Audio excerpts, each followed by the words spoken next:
It's going outside. It was going on the front porch, and that's it. Not that farther. But I just realized I had to take it. Chuck it in the front yard. I hope everyone's doing well. Was Blood Chamber spoop stressed? Everyone having a good one. Doing stuff, things. Trash can, yes. Just shoot the trash straight out the window. If I had a strong enough one, I could probably hit the, was it blood? I go, Shanks, hope you guys are doing well. I could probably hit the, there's a public trash can that I can see every now and then in the fall. So if I had the right angling, I may be able to hit the, hit the public one. But, I don't know if they'd be very happy with me shooting trash over the woods. Trying to hit the trash can that exists out there. That would probably be frowned upon. If I had to wager a guess. Alright, let's give this another deo. And see if we can make any upgrades. If we can't, we'll move on to other things, but give it a shot. Waddle on in, Frizzy, waddle on in. I ended up putting a video out on Titan Quest 2. My thoughts, feelings, honest opinions. That's up on the YouTubes now. Felt like I wanted to do something regarding that, since that might be something other action RPG enjoyers are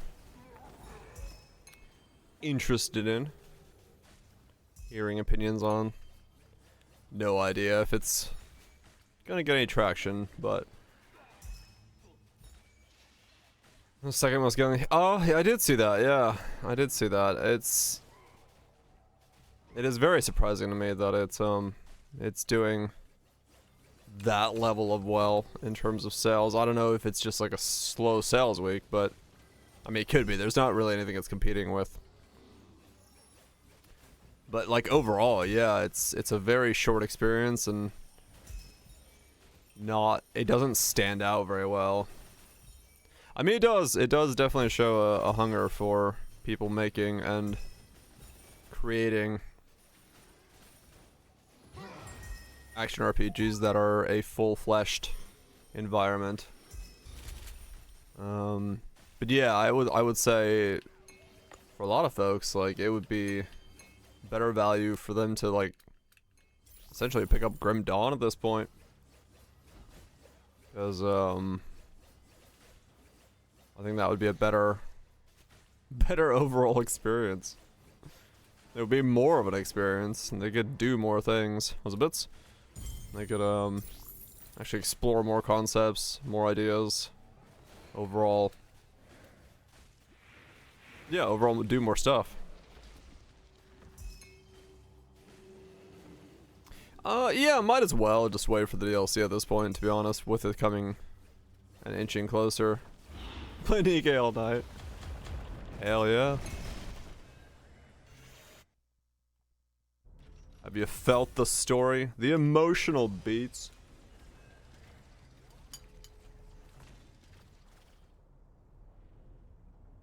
What did I kick for you?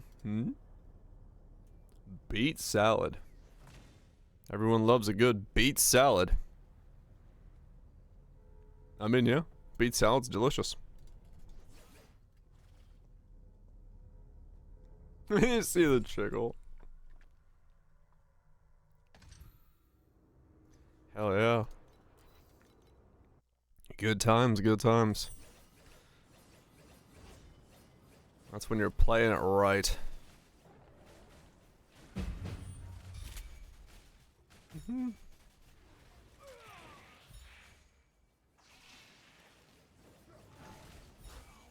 Gotcha, D-Land. Yeah, I've heard that from some folks. I am actually really curious in going back and playing it again when the DLC comes out.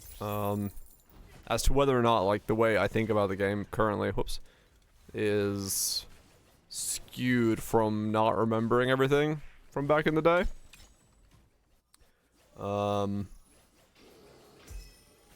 We'll see, we'll see. We'll know soon enough. But I do think it's a more complete experience than, like, if you're looking for a single player action RPG, I think it's like one of the most complete experiences you can have right now. Honestly, it might be like one of the only ones. I mean, Epoch kind of is, but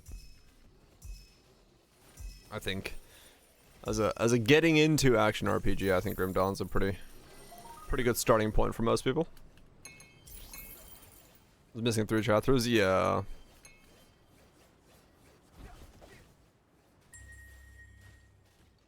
And then tried the mind wipe Rappy. Okay, I know where you are then, give or take.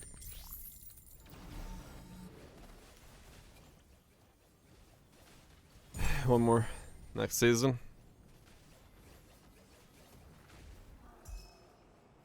Kill the giant fortress thing in the snow. Okay, cool. Yeah, you're there.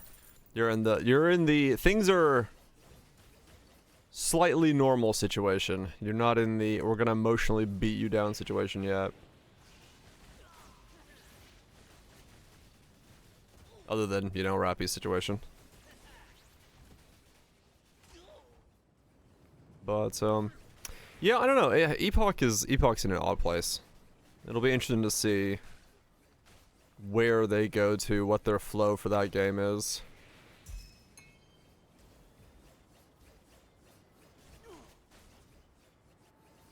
Looking for a flower. Yeah, I'm like trying to make sure I don't spoil anything, because there's like so much shit that I would say that would be spoilers. We have D6 from Po 2? I mean, that is true, yes. Epoch's main problem for me right now is, yeah, it's like perfectly synchronized to be in the, like, in the way of me being able to play Po 2.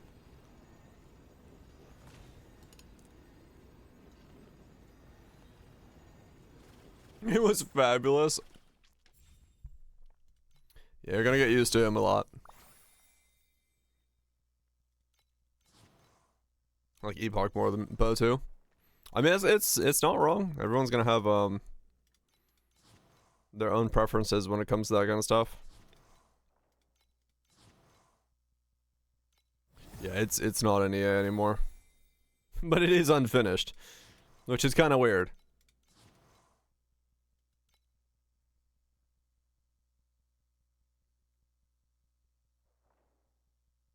Want a Babeka. Like I said, there's really no reason to. There really isn't much of a reason to. Let's spy. To Pepega in that game.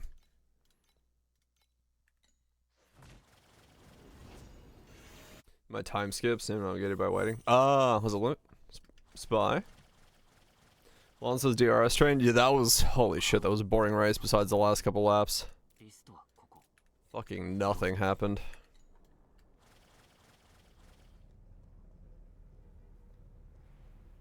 Right, Lime. Yeah. It is what it is. Right now we'll see.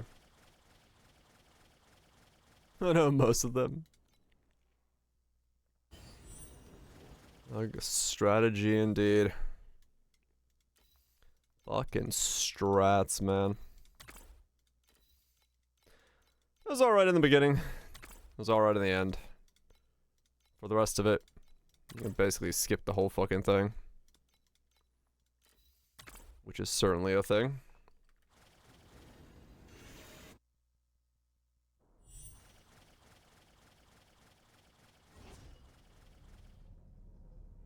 Yeah. I mean, it is true though. It is true, like, once you give the player too much,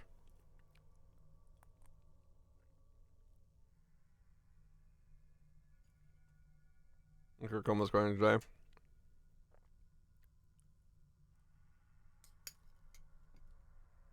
Yeah, he had it, but the car just was problematic. But it is true. If you like, one of the things that Epoch is doing is it does give the player so much so much control over the loot, it's by the sounds of it, that it can kind of dissuade the progression because it happens so automatically.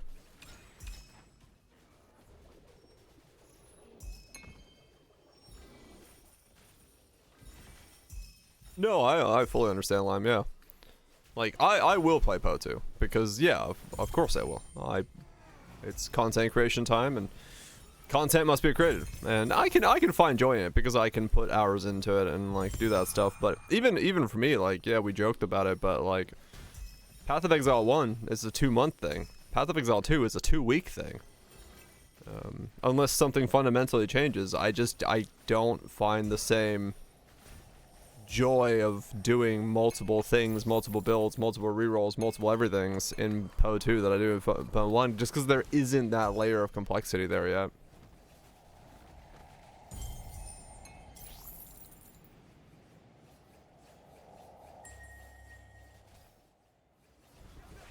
Pretty much bits, yeah. That's kind of what I'm hearing from people saying. You basically get your baseline stuff, and then instead of, you know, you go from a 2 LP to a 3 LP to a 4 LP and keep going. And going and going and going.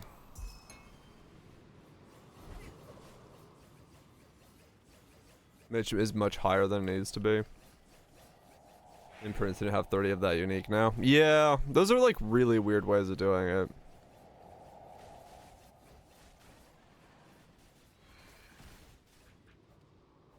It is very weird that you can essentially, like, duplicate items. It's like, it's because it sounds like an item dupe. Like, in any other game, that would be just, like, a cheese. You know, dragging something from one inventory to the other until it duplicates 600 times. That's what it sounds like. How grindy it is to make one build. Yeah, no, it's true. It's true. It is very.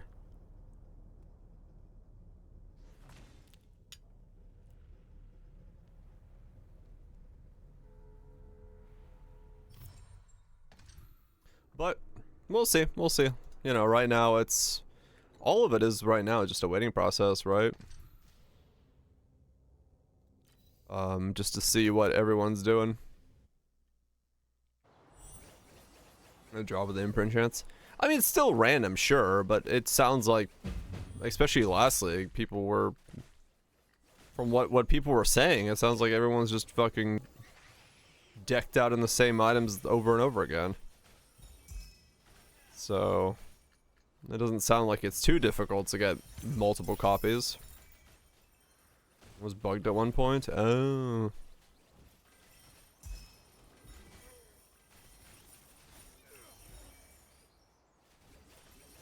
Well, we'll see.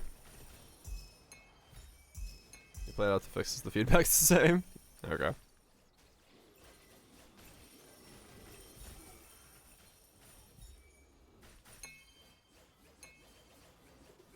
We'll change the base gameplay. We'll see. We'll see what Poe does. We'll see what they do. It's all up in the air right now. We've got Epoch trying to figure out what its game is, Path of Exile 2 trying to figure out what its game is, Diablo 4 is promising the world because of content creators being listened to, whatever the hell that means. Now we got Titan Quest dropping, trying to figure out what the hell it's gonna be.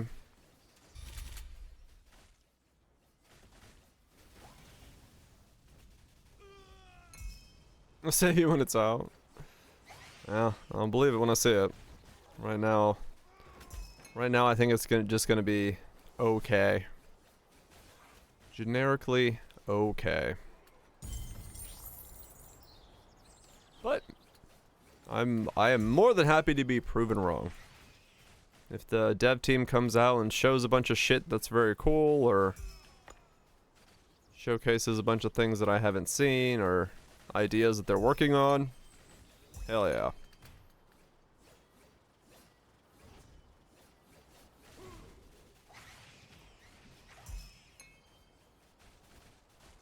Till then, we keep the cycle going.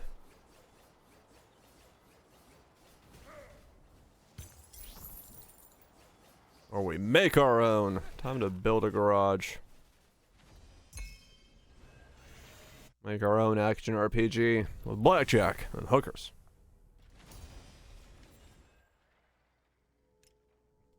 And the content creators, they flew out a bunch of content, or they had a phone call. Diablo 4 had a phone call with a bunch of content creators and like talking about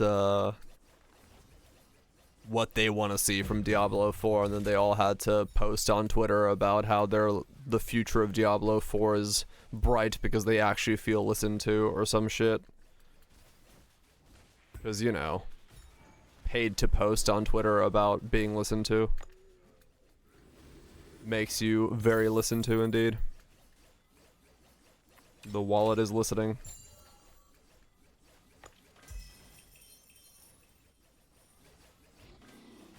Was it Lucifer's Tribe? Oh, I heard that. Yeah, I heard Guilty Gear's getting...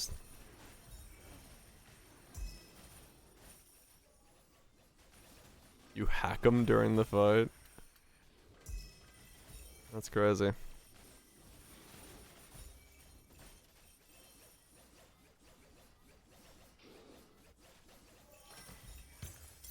I mean, probably. Yeah, I don't think the average person would enjoy my version of an action RPG. I think you would be, you'd be pretty spot on there, probably. Though, I don't know. Who knows? Maybe, people would like it. It just doesn't exist yet.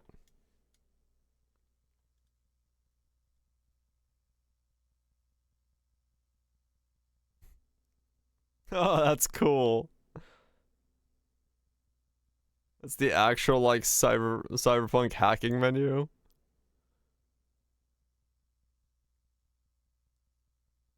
That's pretty cool.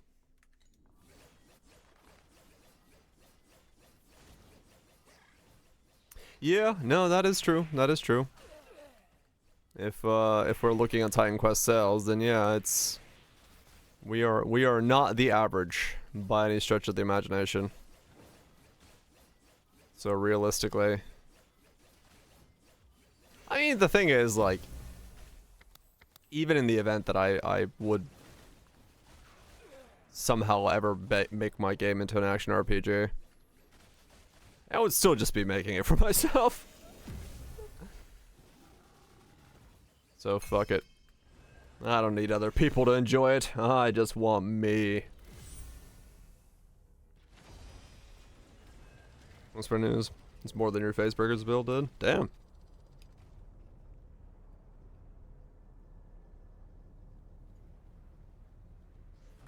Oh, 2 and D4. Yeah, it is surprising that we're having the more, I don't know, simplistic ones are the ones that are winning.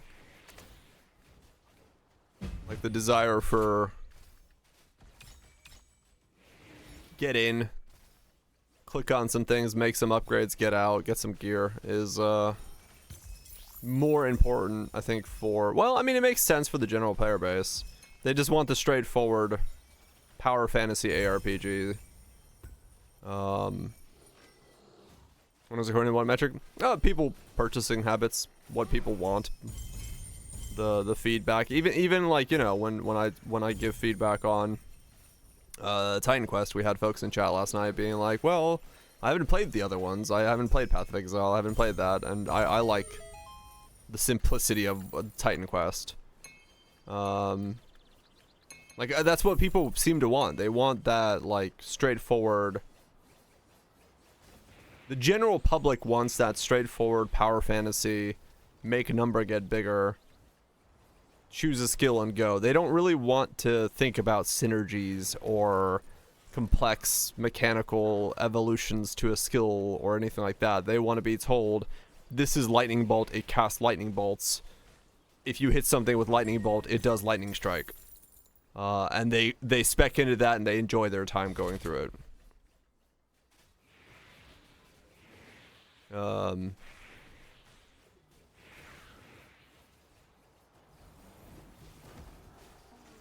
Is there a downside? No, bits. Once there is something in Nikkei called the 200 level 200 wall. Once you have 5 people that are level 200 in your synchro machine, you can then synchro everyone to that same level. So it doesn't matter if you level them with synchro or not. It just you just need a multiple set to get to that level. You get there eventually. It takes a while. But yeah, you could change them out. I haven't messed with that system in a long time.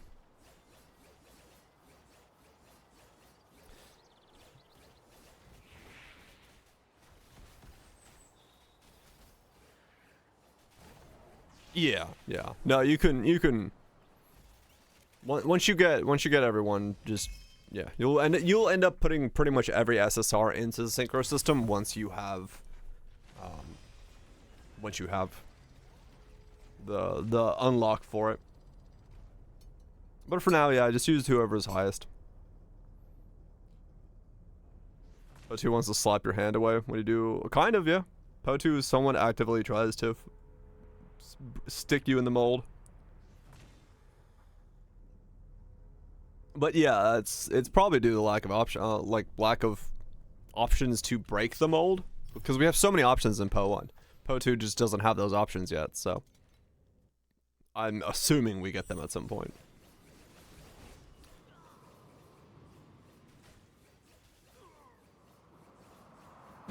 It's way more straightforward than Po. Yeah, no, it is true. Torchlight is like that nice middle ground of like you're making some choices. You know, there's plenty of ways to play Moonstrike, the thing I'm playing right now. But you at least still feel like you're making an active choice. Yeah, it does feel like the rules are being defined, though the whole crit ailment rule needs to fucking go away, but ever had any battle data? Which one's that? Is the red stuff? I forgot what they're called, to be honest. Oh, the blue stuff? You'll find plenty of it. Don't worry. Like I said, it's an incremental game. Everything will take time. Lots and lots of time.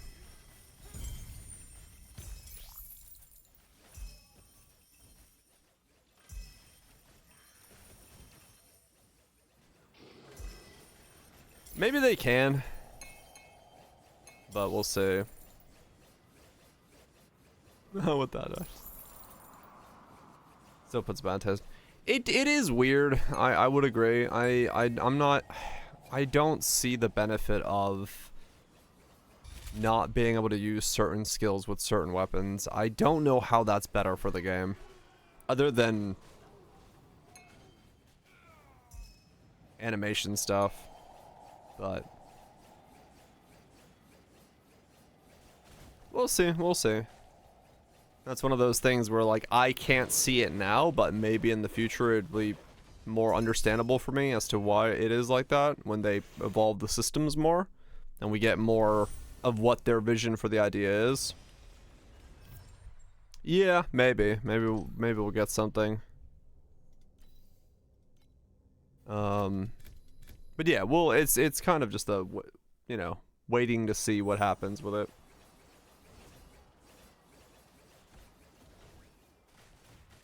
I mean, honestly, that's kind of what everything right now is, like I said.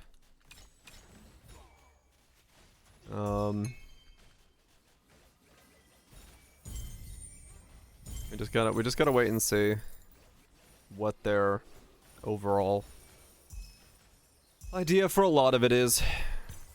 Because I couldn't explain it right now. I couldn't find a meaningful reason to do things the way they're doing them, but I'm sure they have people who can explain their reasoning, and it's probably more of a long-term reasoning than I'm thinking about.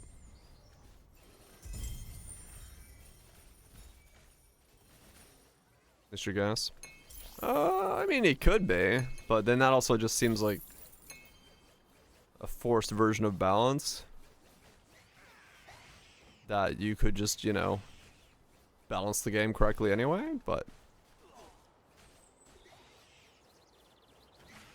well, yeah, exactly, Lime. Like, I can't think of anything right now that I could use as a defense for the system. But it might be because I'm not thinking about what they're thinking about adding in the future, or different ways that they're thinking about utilizing the system.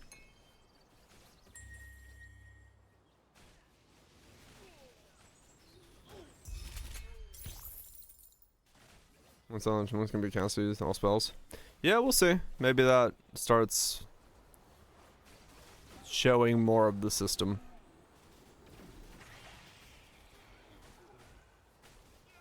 Who knows?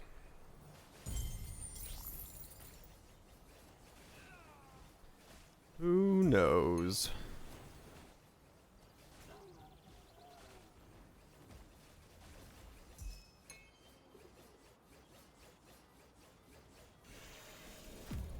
My guess is nobody knows.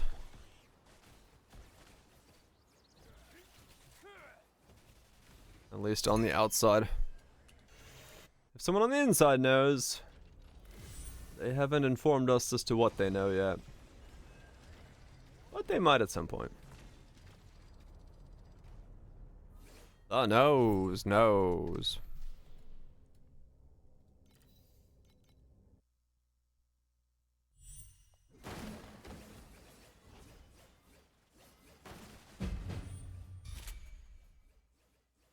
A different farming strength. Go back to 8s. Oh, really? I don't know. I don't mind what I'm doing right now. I'm just kind of chilling. I'm just kind of kicking back, chilling, grinding. Debating if I keep working on the ring. I kind of want to keep working on the ring because the ring is huge, but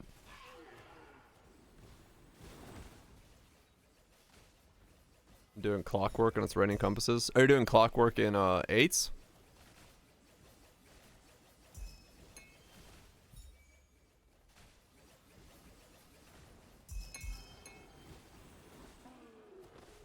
Interesting. Profounds. Ah, okay. Nah, I'm good. I'll stick with what I'm doing. This is making me plenty. And I get to enjoy the occasional drops and things that happen, so I'm not worried about it.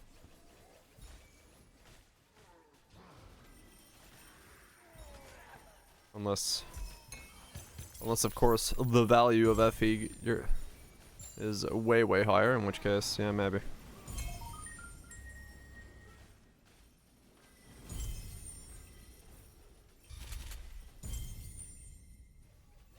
Or 20 kilo drive to fly. Is it that bad? Damn.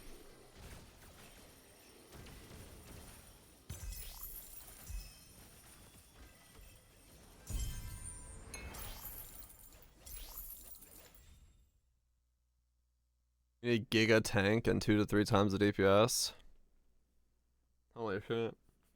Oh damn, renowned transfigurator. So yeah, you are actually raining compasses. That's pretty good.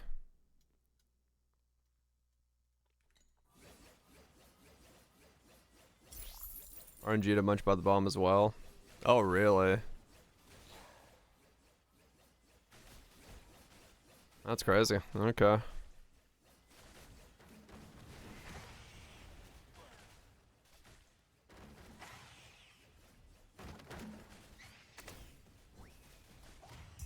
Well, we'll see. Like I said, I'm not hopeful on getting 2020, but I'm farming. I had one good. Or detonates on your head. Oh wow. 1k an hour or so. Huh. That's fairly good then.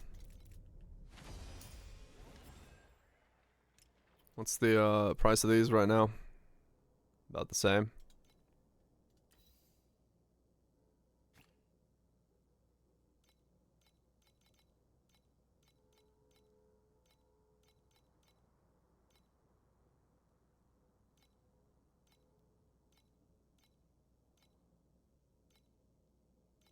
Yeah, 1.67 actually is the price. Yeah.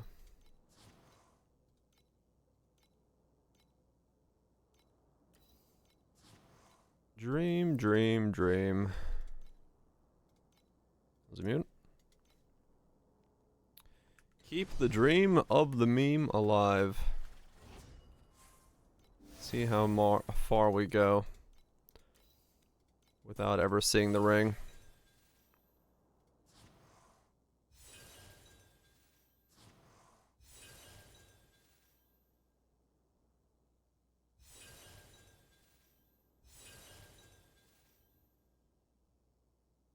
I'm bored.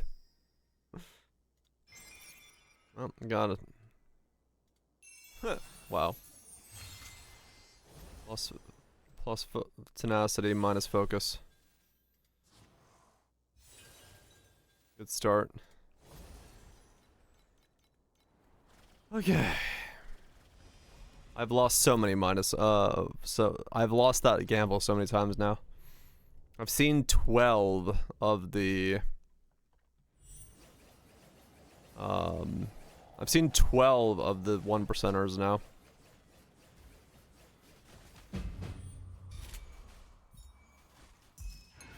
I just haven't seen timid.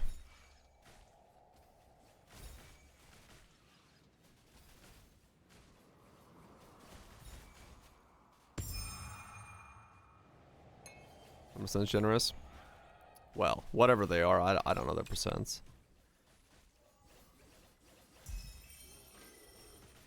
0.4. Ah, but it's 3 rolls, so whatever that is times 3, or chances of 3.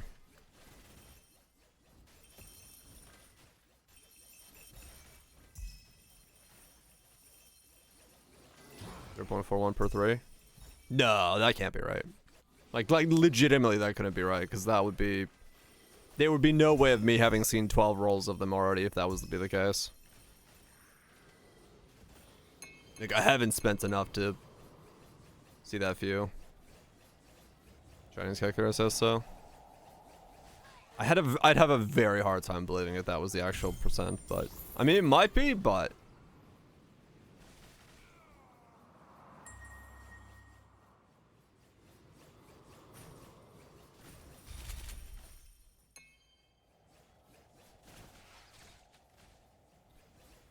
I also have not counted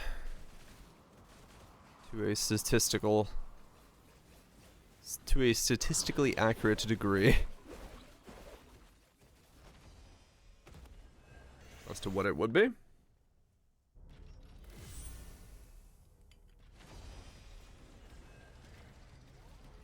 What ring is it?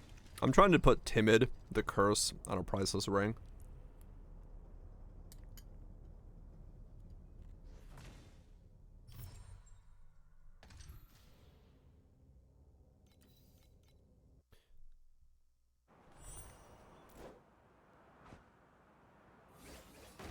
Timid specifically. 0.13.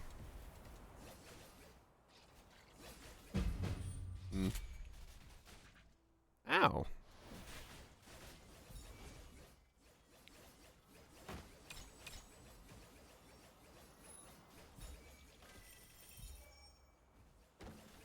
Well, if that is what it is, then whatever.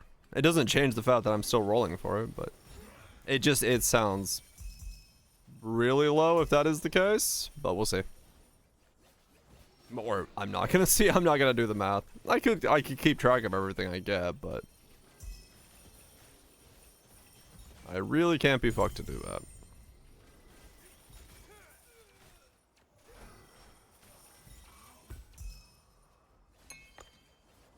Yeah, the weights. Oh, do they?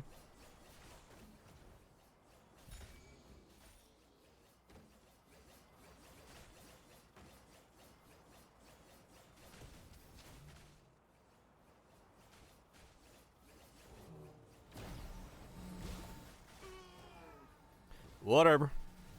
Doesn't change the fact that I'm going. I'm farming. I need Timid on a ring.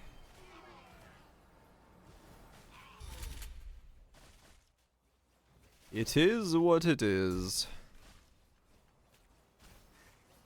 Actual one way. Are the other curses as well one way?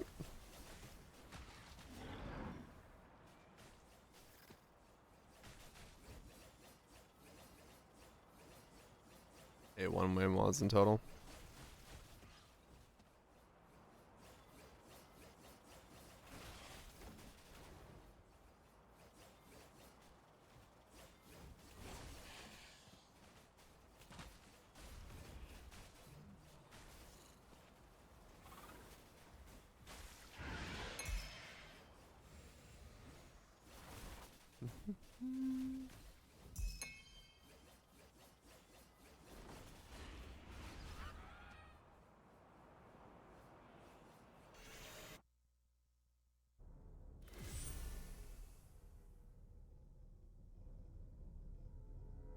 Right, but we're talking about a very...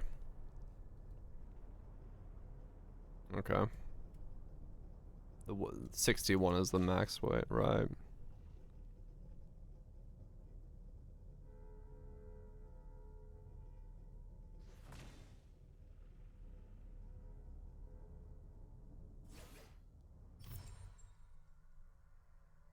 Gotcha.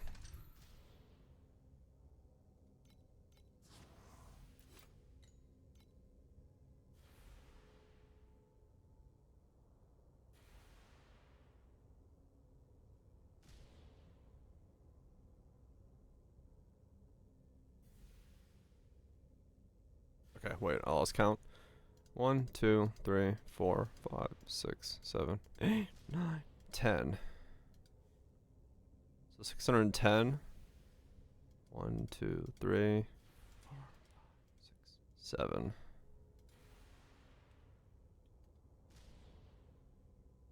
11. 11, 8, 1, 8, 9. 1, 2, 3, 4, 5, 6.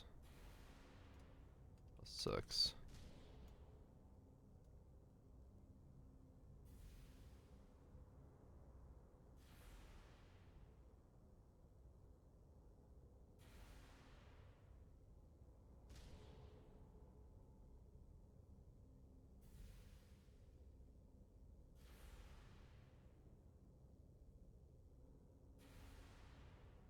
So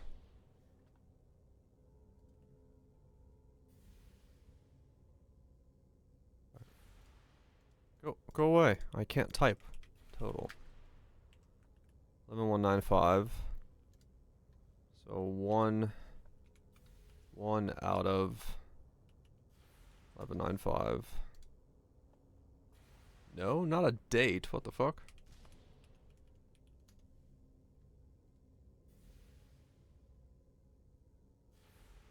What? Did you do math in this again? Whatever.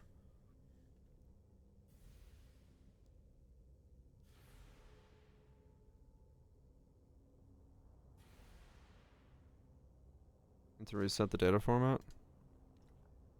Oh, did it go stuck on date when I did that?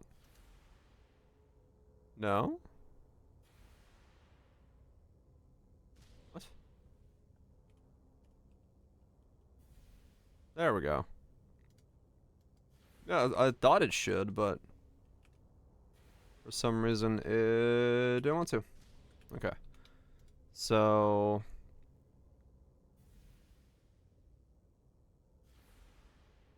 my weight's off? What? It is? Wait, why?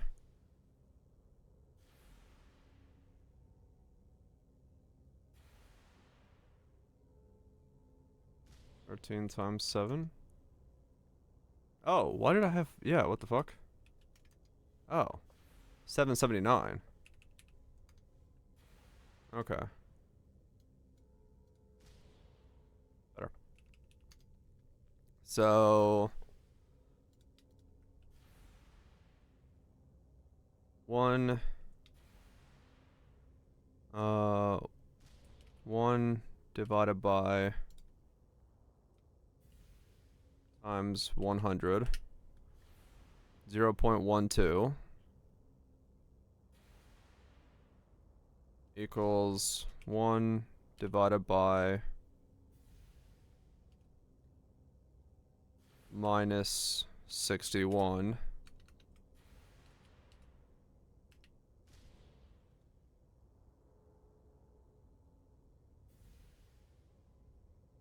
Why did... How do I... Thank you.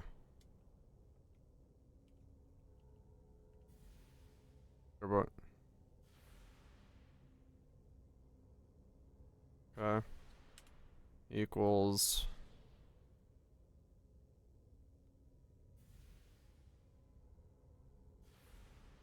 Oh my god.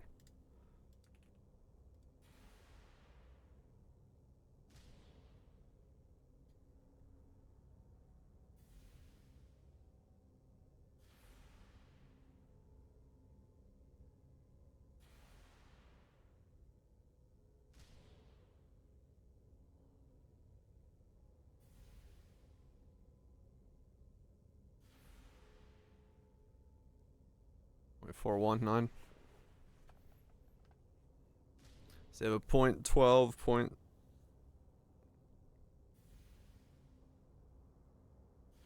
Is it sum as a calculation there?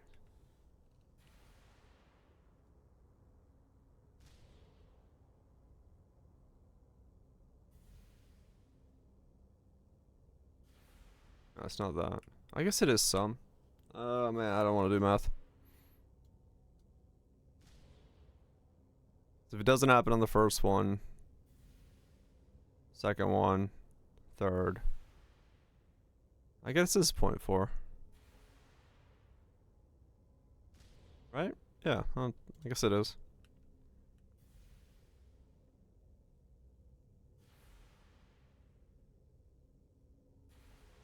So you have a 0.4 chance.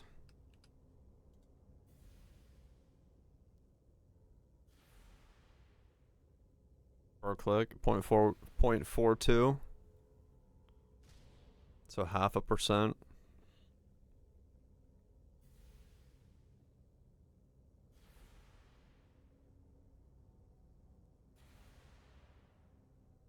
So 100.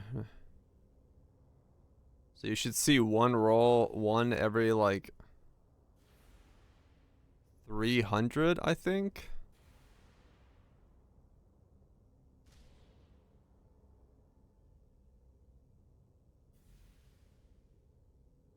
No, that still can't be right.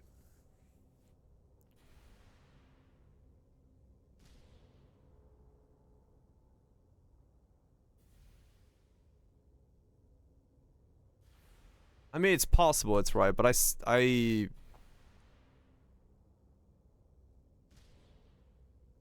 yeah, it's possible it's right, but my own experience so far shit says otherwise, but we'll see. Either way, keep going. Let's buy the curse ring. Yeah, that's true. I could see how much one cost, I guess.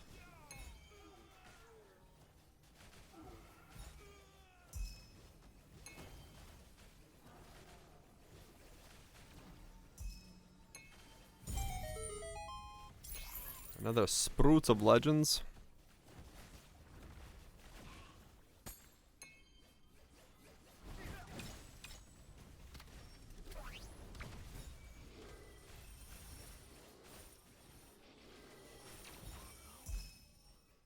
Farm for a day and buy it. Yeah, that's true. I have to see how much it would cost me to buy it. I don't even know if I can.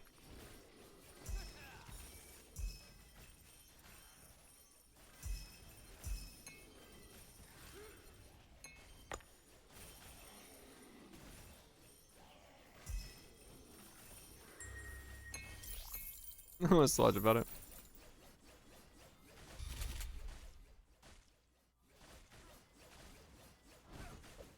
I guess I could always pay the 2,000 to change the base, right? Isn't that a thing you can do? Or can I, is it like I can just bring over the implicit, or what was it again? I could do something to change the base. So I technically wouldn't have to buy the base I'm looking for.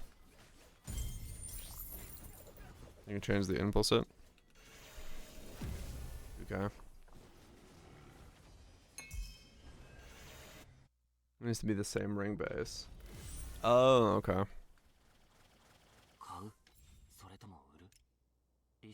Fire ring to fire ring. Okay.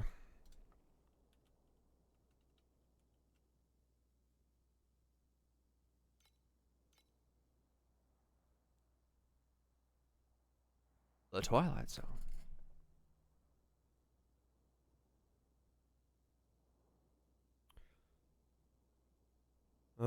10,000, but erosion base. Erosion base, erosion base. Fuck me, everything's on erosion bases.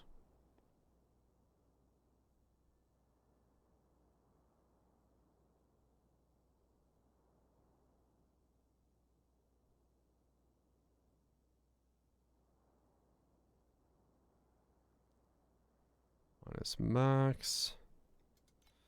Like 15k for timid.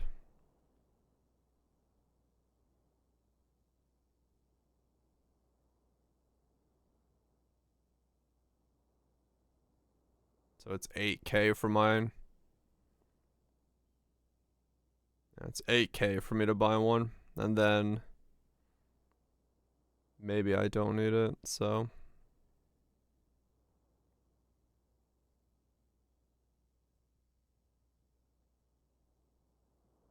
That one could work. 5k. I don't need fervor effect.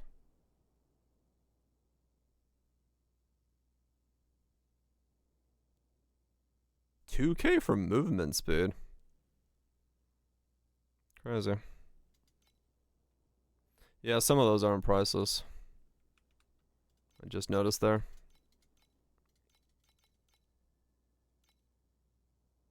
And then we need to do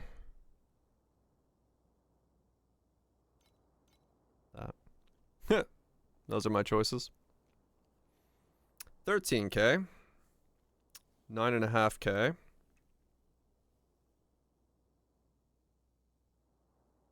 So, yeah. I have one choice for 13k, and it's got cooldown recovery on it.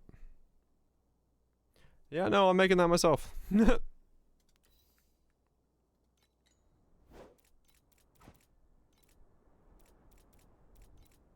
Just hit it.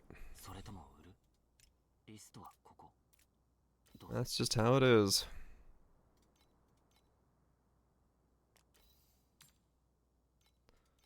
We are making it ourselves. No pre-buying one of those for me.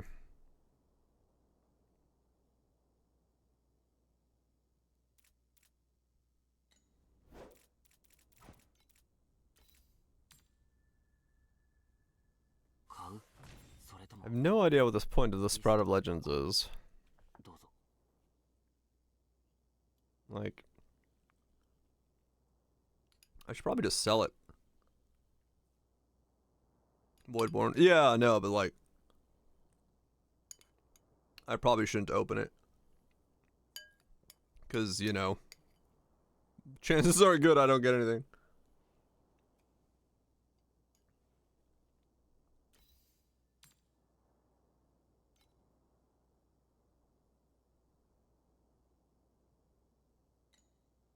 Barely moves the bar. But it does move the bar.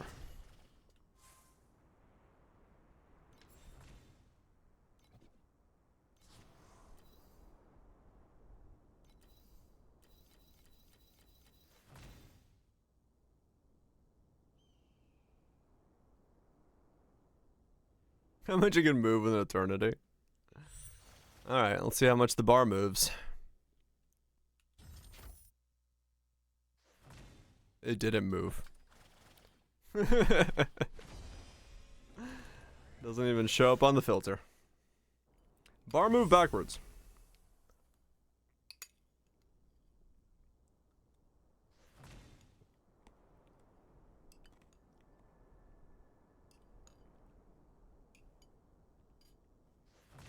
Bar did the backwards motion. What the hell are you? Headless crown.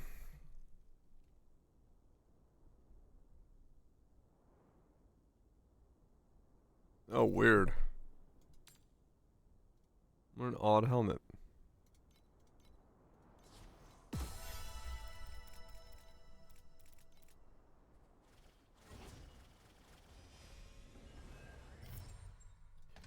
Onwards.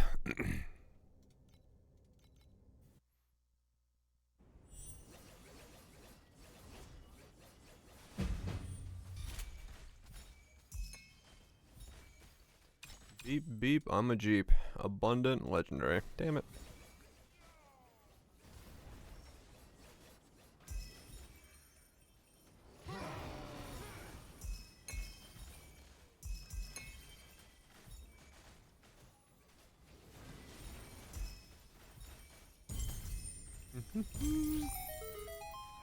More FE.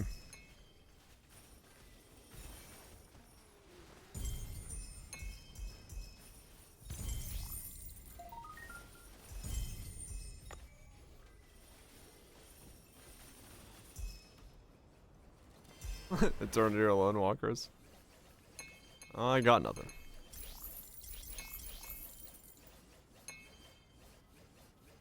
Let's voltage. I did not get to the end of the story yet, sadly. Fucking, I did not realize how long the ship's story was. I watched all of part A and halfway through part 2. It was like an hour and a half of fucking cutscenes. I was like, what the fuck?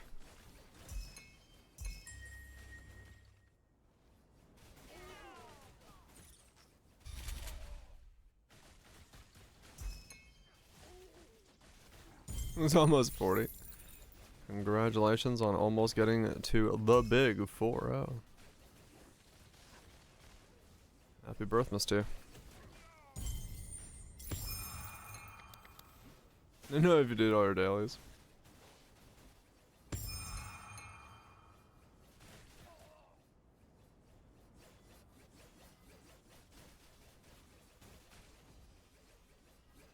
Almost Jover. You can start using the old man card.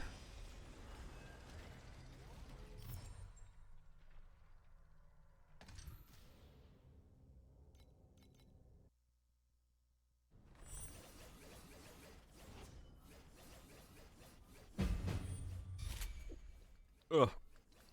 I started getting hiccups in the middle of a swallow of coffee. Oh, that was painful.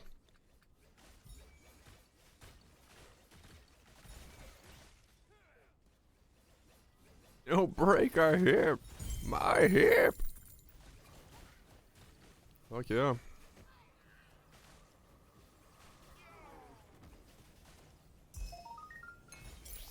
More FA. More. I've fallen and I can't get up. Has this ever happened to you? That's why there's life alert. Press the red button and no one will show up. But we'll know you're dying.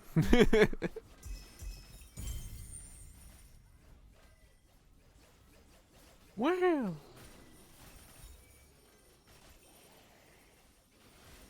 And there were so many of those fucking commercials back in the day. It's crazy.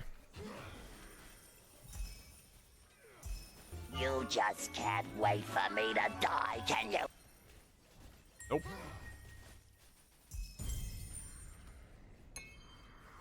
Hurry the fuck up, Grandma. It's time to move on.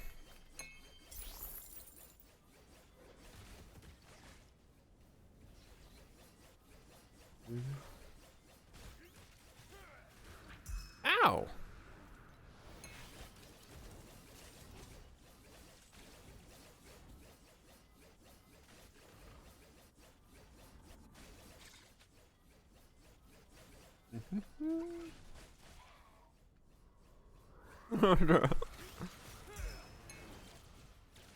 I go with number 3.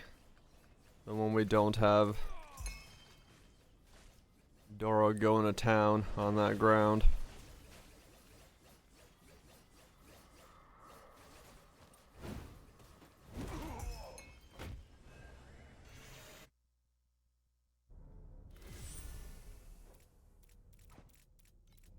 Ba, ba, ba. have you done to me?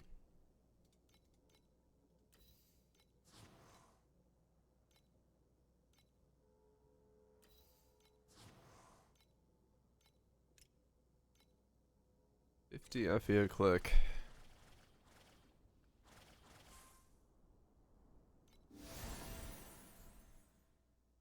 Fucking woo!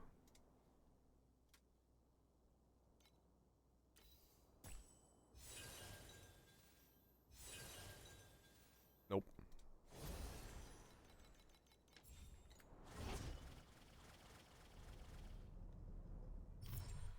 Dude. Big robot in snow. Yeah, he's in the big dome boss section. Where things were still normal in the story. Besides, you know, Rappy's whole wipey wipe. Keep it that way. Rappy's hole? Yeah, the hole in her head.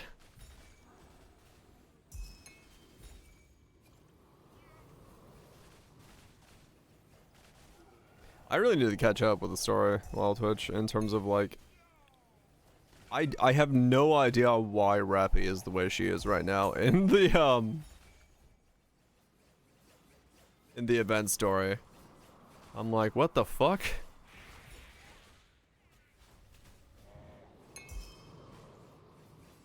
He stepped on so sad.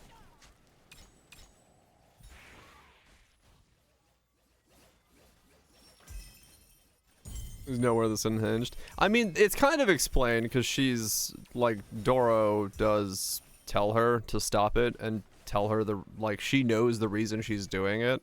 Like I get that. As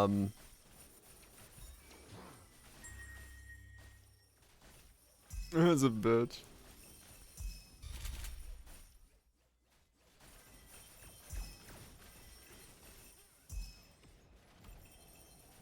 There's an end. No, I don't think the story's done yet. No. And keep the card and repeat. Wait, what?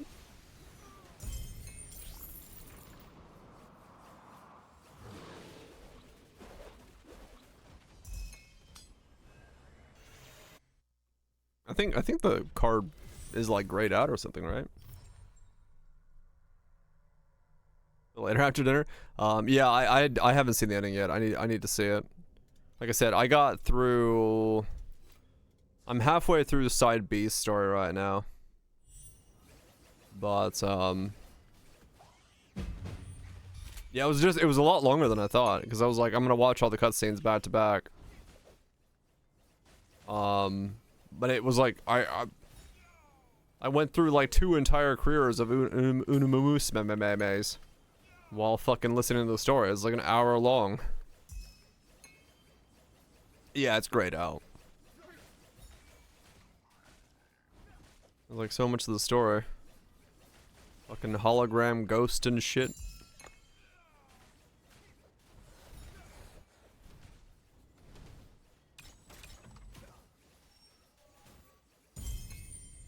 Kasunta.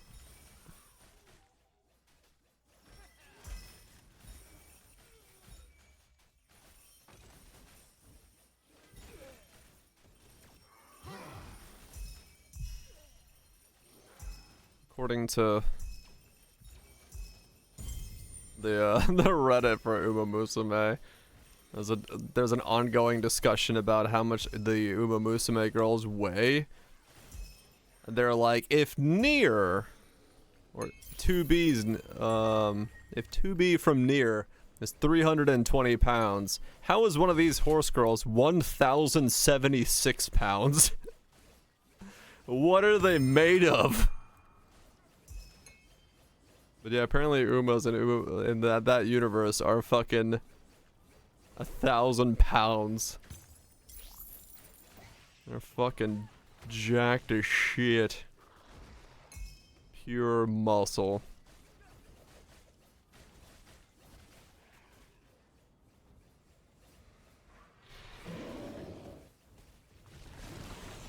Uma Thurm. Yeah, I think they have the real horse stats is what they're using. Because they're all are based off of real horses. So that makes sense. What's it better? I'm pretty sure they're just using the race statistics of the real horses as their like stats.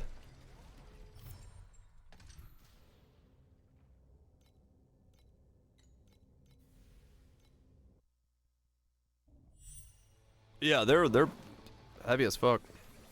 So like 1,000 pounds for a horse isn't that surprising.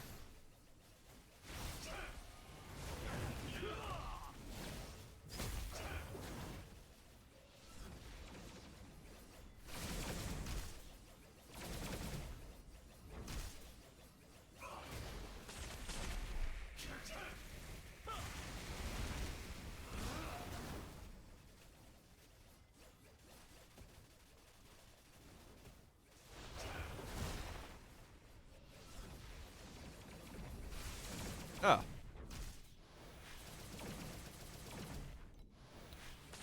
Come on. Come on. Get stupid. I die. I have a lot of difficulty getting back up.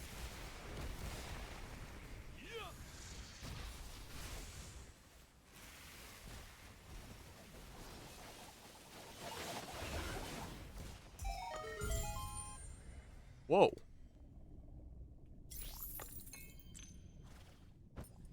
Okay.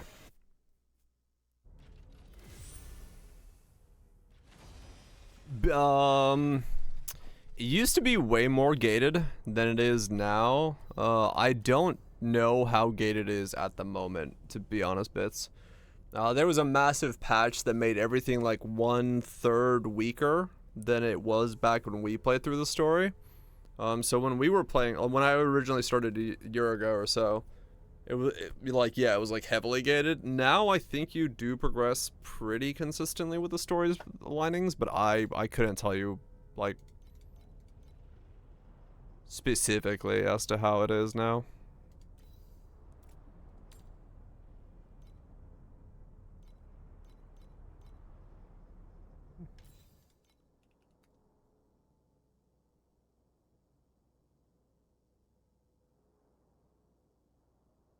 What Titan Quest 2 at? Is this boss from? What?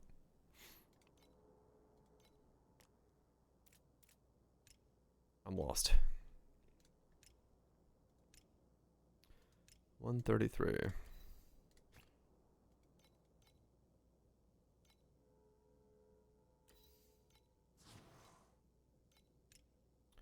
More clicks.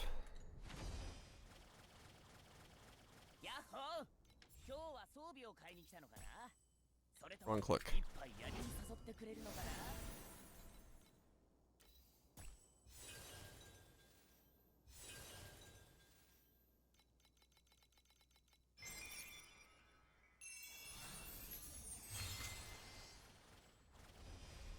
Keep going.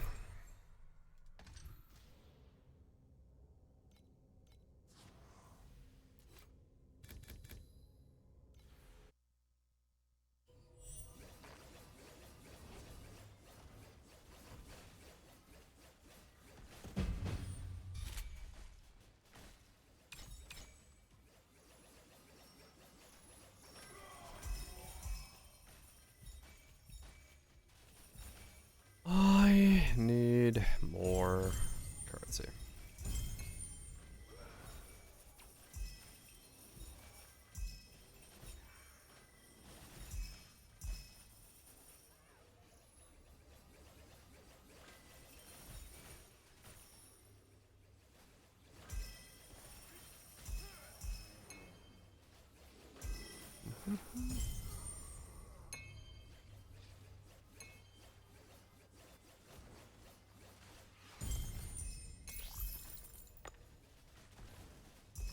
Gonna borrow them for 3 fights. I think nowadays you'll scale faster. Cause like when the original like power scaling crunch happened,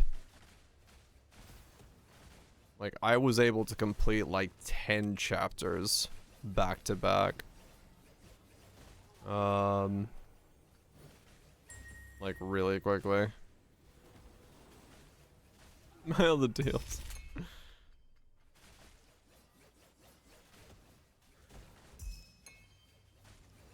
Yeah, yeah. I think nowadays, like, I think they realize people want to play it for the story, so they made the story progression like way easier. So as a result of that, I don't think it's as bad. Computer, generate 8-foot-tall Futanari versions of Bryce Dallas Howard and Eva Green. Reprogram to give them severe maternal instincts, but make them think that having sex with someone is the same as protecting them. Alter their perceptions to make them think that I am their son. Disengage safety protocols and run program. You know this is a supply closet, right?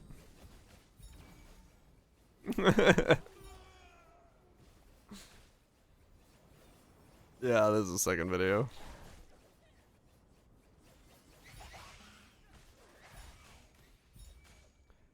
There is indeed.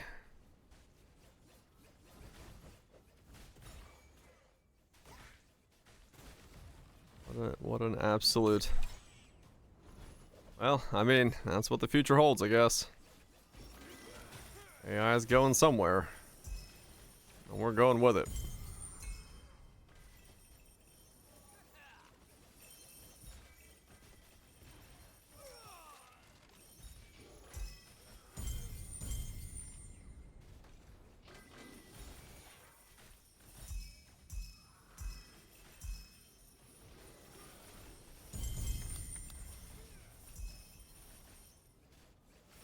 Figure early on.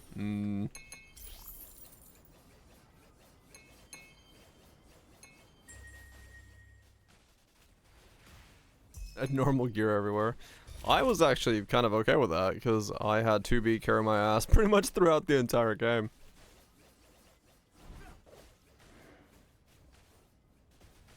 Abnormal gear was quite okay for me.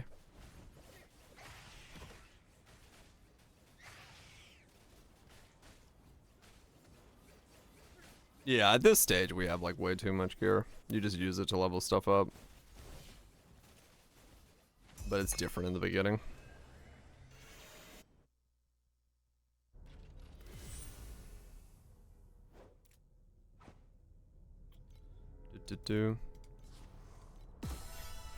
Yeah, whaling for gear is not worth it. No, not at all. Like straight up. You're gonna get so much.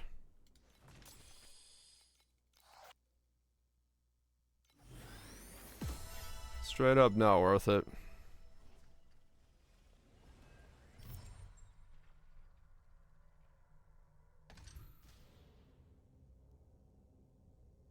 Like you like literally can't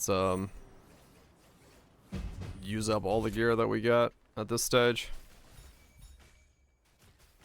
Like I said, it is an incremental game. Just like any old cookie clicker. It just ramps up and ramps up and ramps up. Yeah, exactly.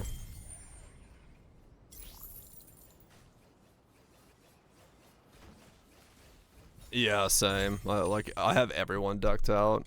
Just because there's that much overflow. You just fucking put it on everybody.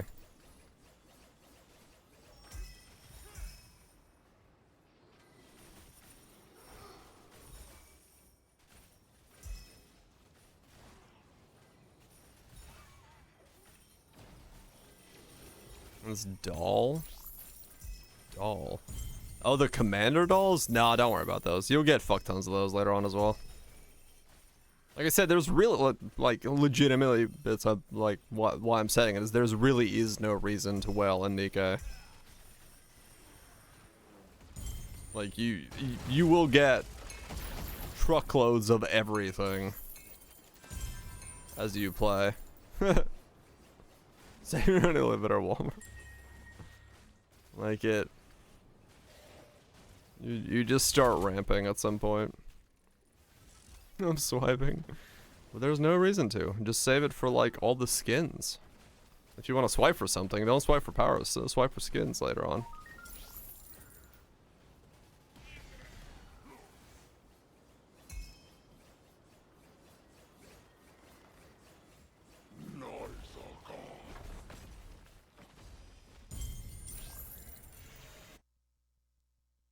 Unless for jiggly skins. But yeah, no, there's... That is definitely a thing with Nikkei.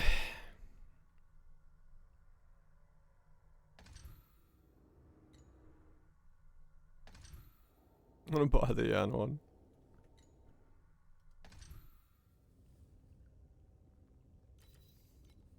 Oh, gear. Yeah, you can. Especially with the new difficulty scaling.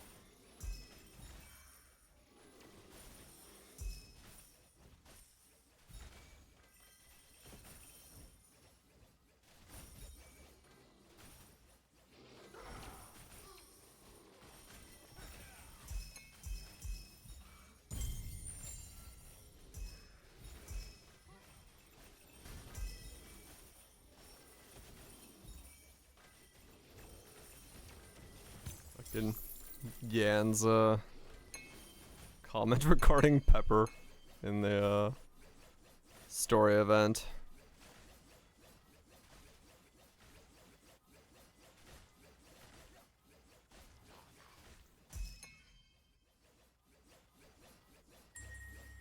This pity.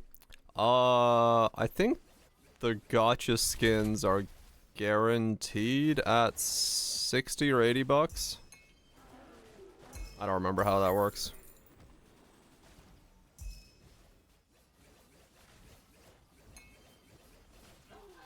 Yeah.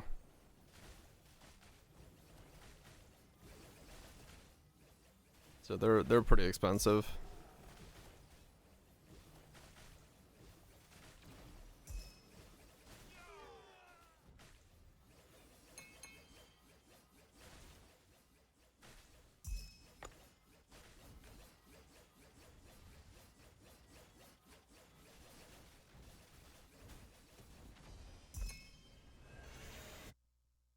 Let's get it on her.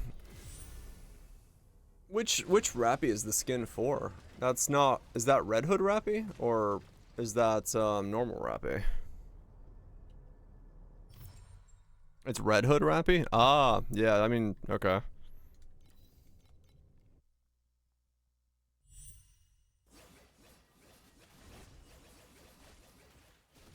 I didn't even check. I figured it was, but I didn't check. Okay, Journey the skins cost $250. Holy shit. Just run normal pulls? Yeah. I have so many normal pulls. Holy shit. I don't know how many I have nowadays, but I've got a lot.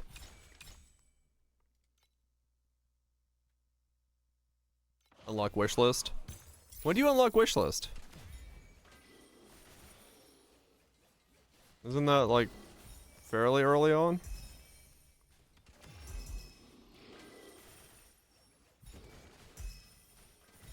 There's only a click.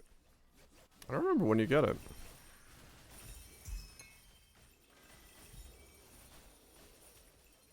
Who's the hottest? Oh, it's 40 pulls. Oh, okay.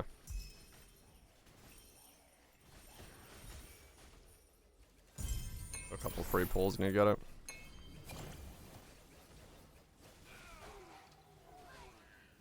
It's been so long since I've like remembered doing any of that beginning stuff.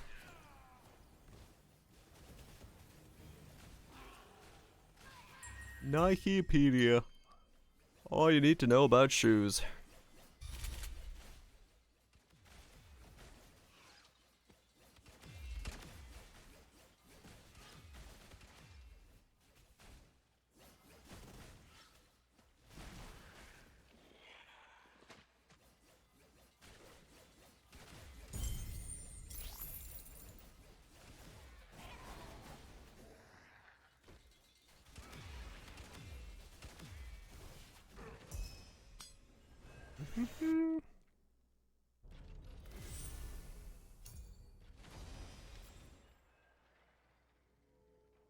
Am I implying feet? I wasn't. But now that you say it, it does fit the bill.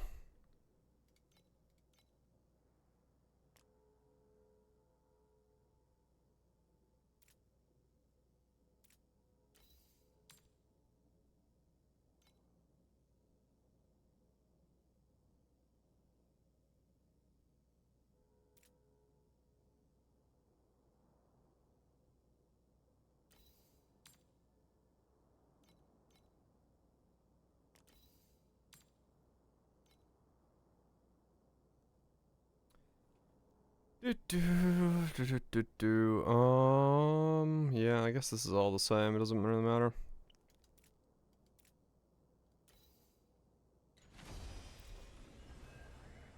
Any pause you get it? Guarantee. Ah, okay.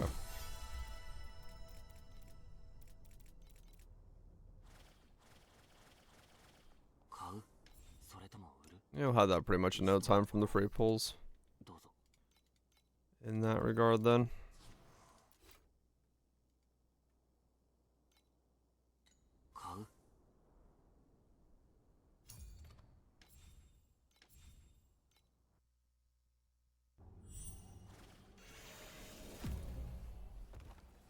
Oh, the gotcha skin. Right, yeah.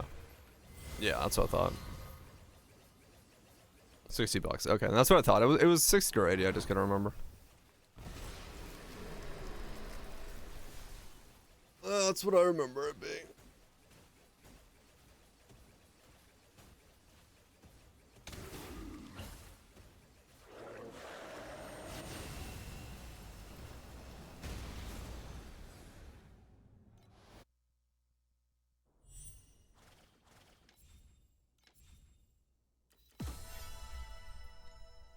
Does she go with your Doro?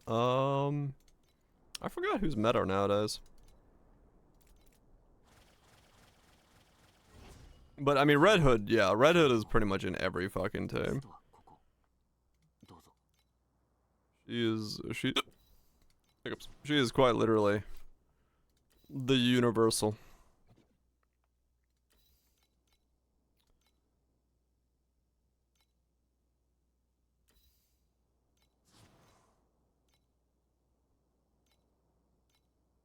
Skin him how you can.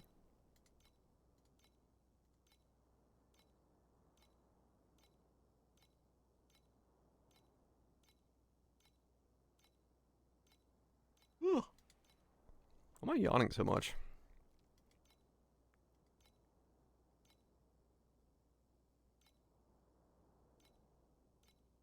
Yeah, you'll learn a lot more about that as to what that all entails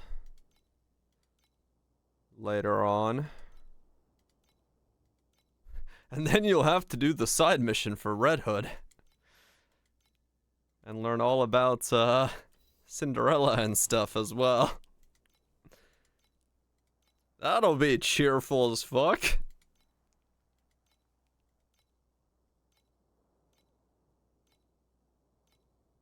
And then you'll fall in love with a Roomba. And then everything will come crashing down as the Roomba is in pain.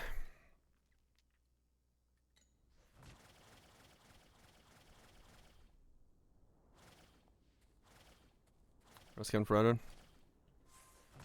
It's probably one of the most like punchy skins.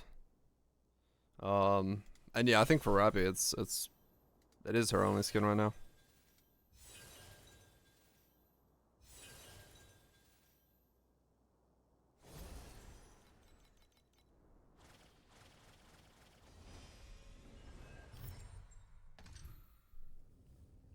Also the most unhinged version of Rappy we've seen.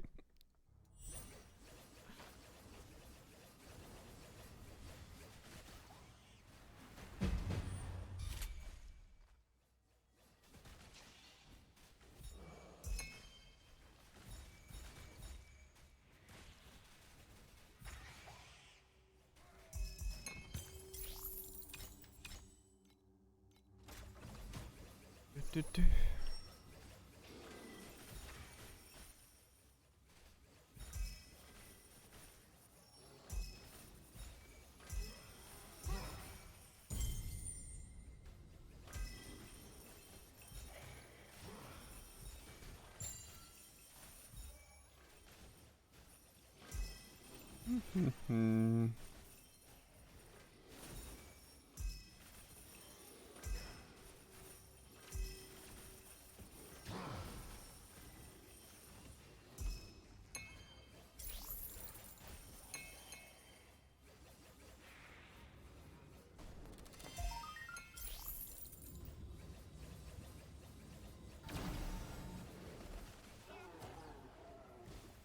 Yeah, you have to choose a slew of them.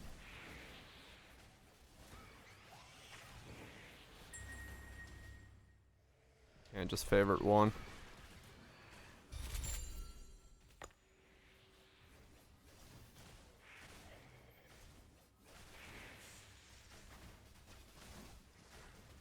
I don't.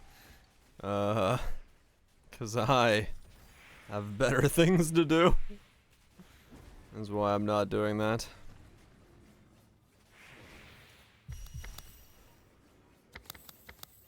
I'd rather not do that. Enjoy during wattage.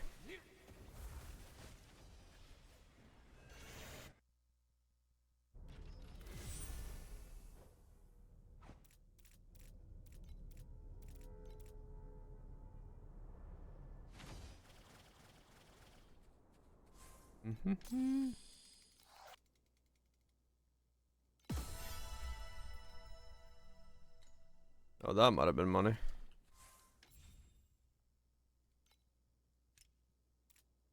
Ten of these? Hell yeah. Alright.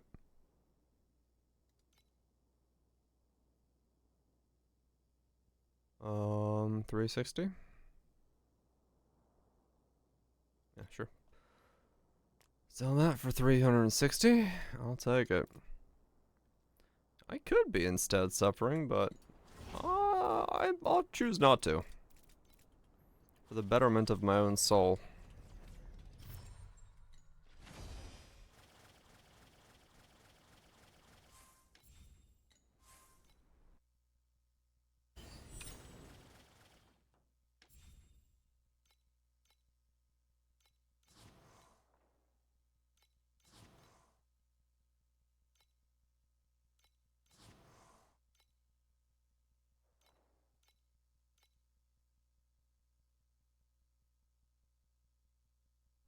I really wish I had more 8s.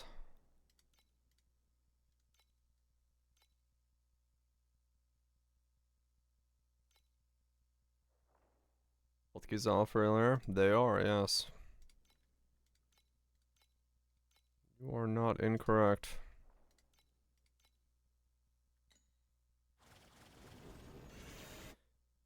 Yeah. At this stage, I'm pretty much using my gold for it. When I get the chance to do them.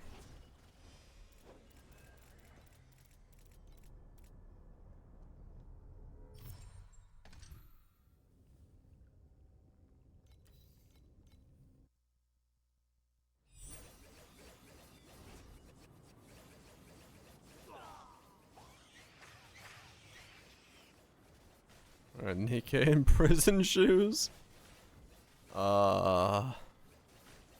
Who is that?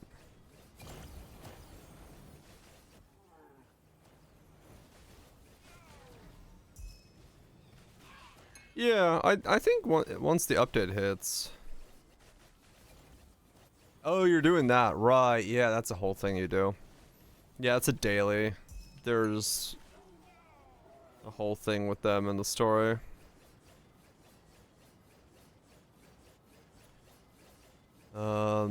The rehabilitation thing that unlocks a couple free Nikkei, but they take some time to get.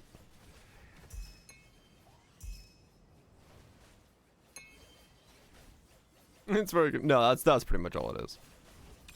It's just click menus, things happen. Progressing the story. Basic visual novel. Don't worry. No wrong or right answers there, I think.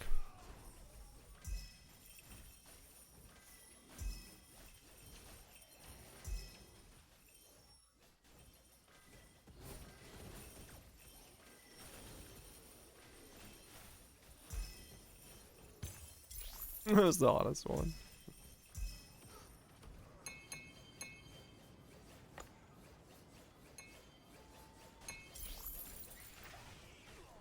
I will be interested in seeing what Hell Clock does when it comes without its when it comes with its update.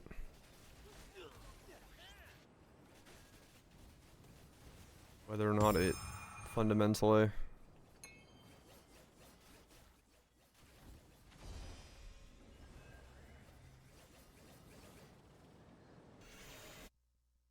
when you're back.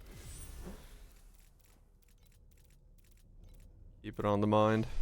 May or may not happen.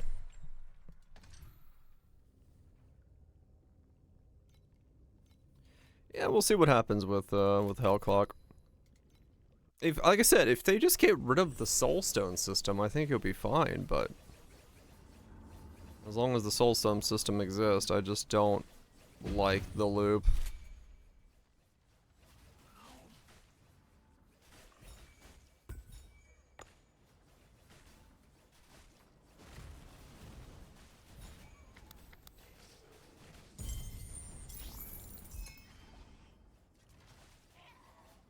We'll see.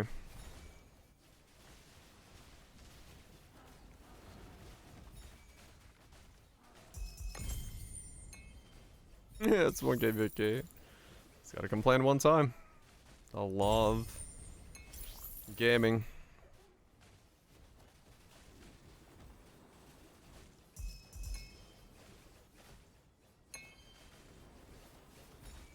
Gotta let the game know what you want. Then it can deliver.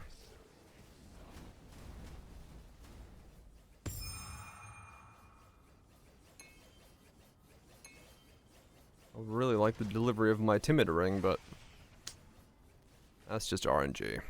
Sadly.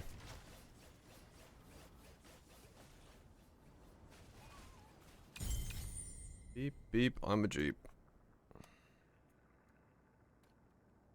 What's on my mouse? What the heck?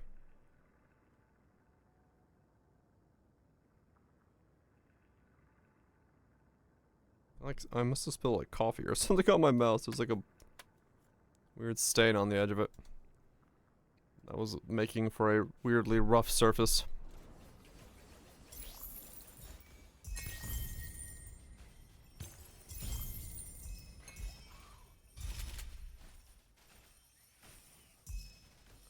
The tip of my finger was constantly touching it. I'm like, what? What is that? Why does it feel like that?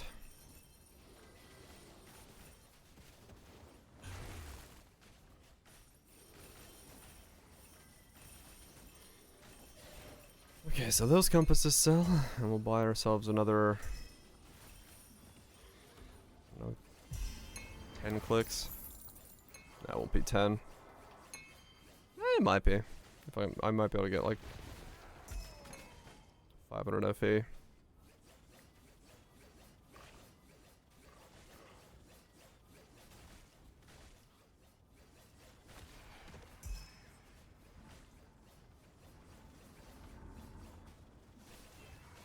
At this point, landing any of the T1 curses that well, or any of the curses that would sell would also be nice. Get myself a lot more free rolls.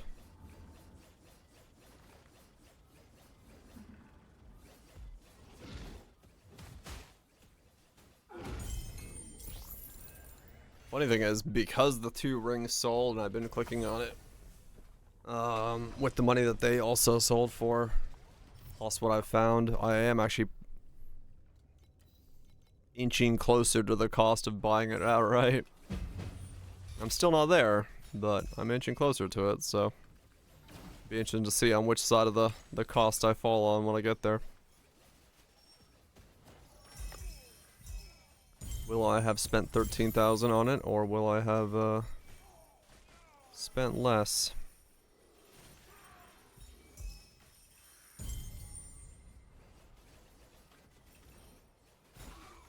Though a bit of annoyance, because I'd have to go back then count up every single dream I bought, but...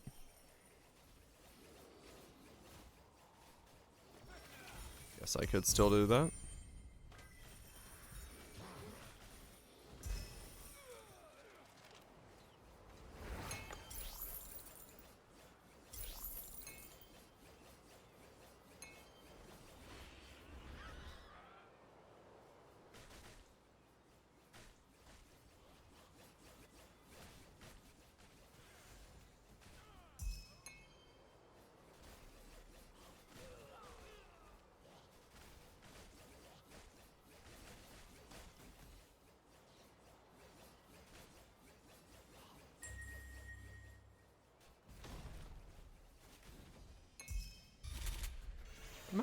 That map is really fast. It's like one of the few maps I can still be in war state when I get to the end of it.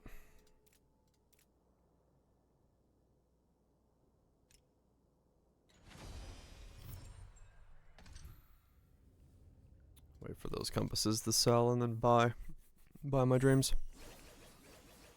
More clicks at once.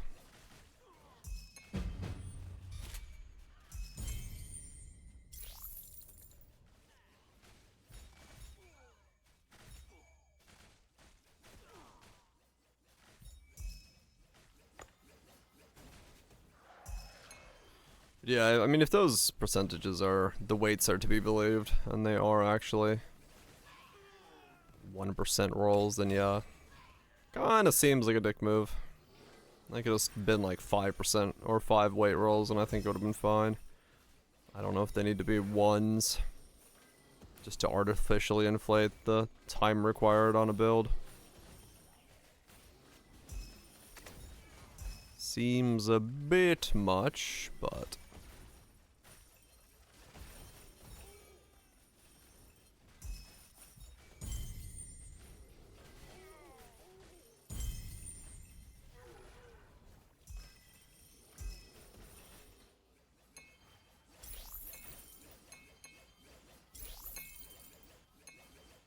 it is what it is.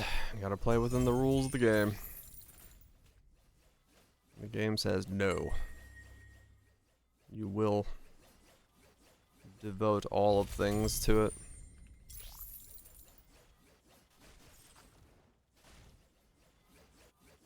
But hey, it'll be the last dream piece I gotta worry about for a while. If I do finish it, then I just need another priceless ring and we're priceless out. And it's just T1s, T0s, done, done, done, done, done, done, done. The ramp starts ramping.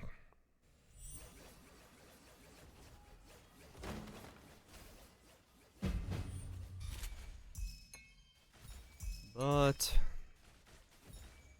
who knows where this ring is gonna be? How long this ring is gonna take?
I guess the most pain in the ass step is actually, well, depends. I don't know how bad the sequence is. Sequences are expensive to click, but maybe it won't be that pain of an ass, but I'm pretty sure it will be.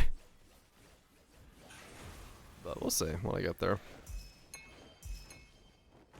At least you got a lot of attempts per one click, so I guess that's good.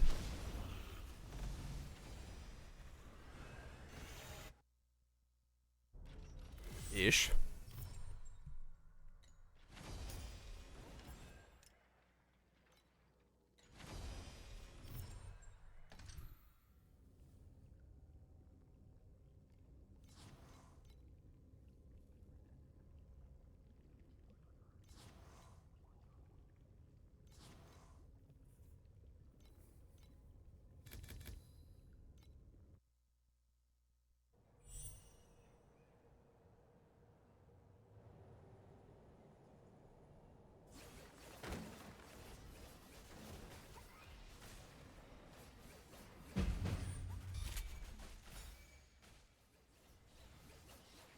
what I'm gonna replace my curse with, though.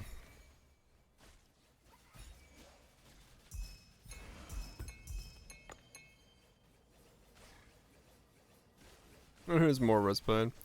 Yeah, I mean, true. Well, I don't know. There's not too much, like... The thing about this game is, like, crafting stuff. It really is just clicking a button. You just click it and go, did I get what I wanted? No. So, like, it does behave exactly like a slot machine crafting system would. There's not even, like, dragging items or moving stuff around, so... One basic click takes care of it. I guess in that regard, it's not too bad.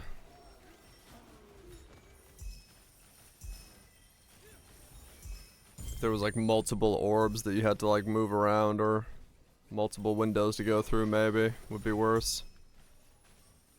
But it is fairly basic and simple.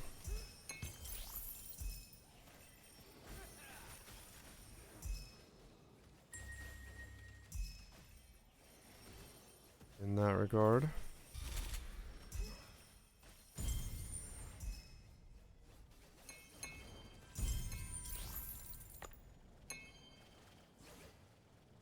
Early in the season, yeah. I just didn't have the money earlier in the season, so. It is what it is.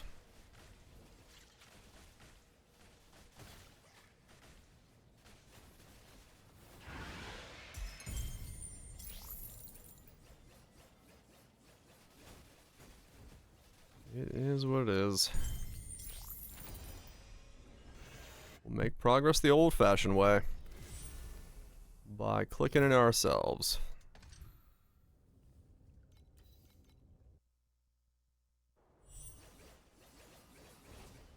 And maybe we land something. Problem is I gotta land timid and then also a usable timid. Which is actually the more terrifying aspect of it.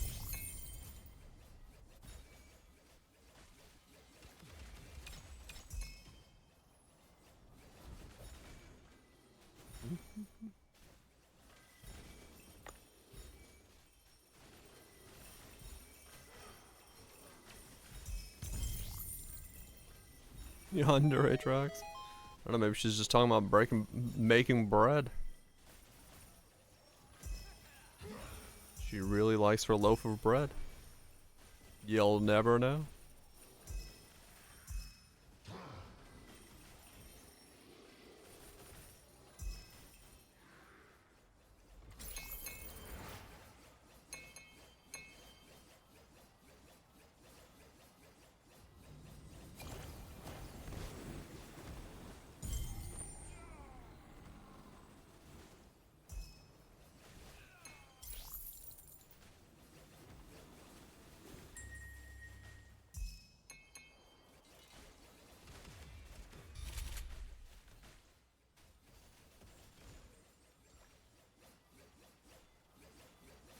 Come on, give me the loot.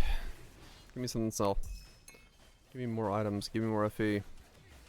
Drop me a damn headhunter so I can sell it. Anything, please.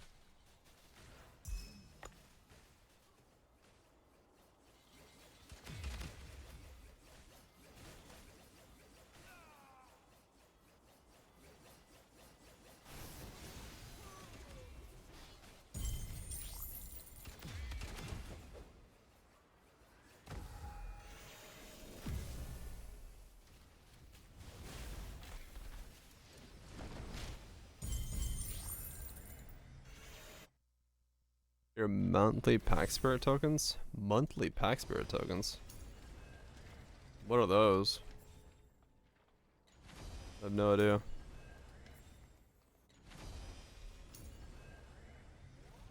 Oh, pack spirit drop?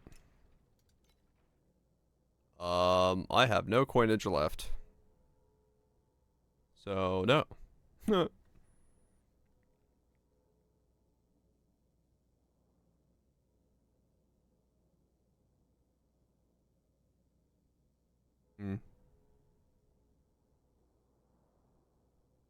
I do 20s and 10s. These two.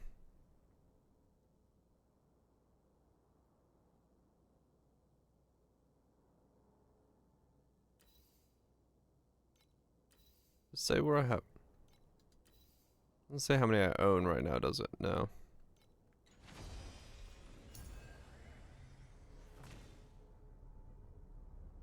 Yeah, I've dropped multiples. I've dropped, what, 2 pure Mage Bloods and 3 pure Headhunters?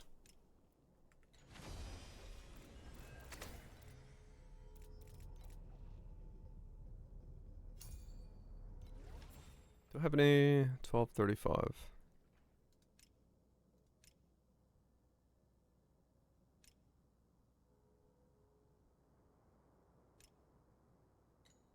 Yeah, one from Alva's Loot Expansion last week. Is that a Headhunter or was that a Mage Blood? Yeah, it was one of the two. I can't remember. I think it was a Headhunter. I think. They all run together. But yeah, I've got naturals to drop of both.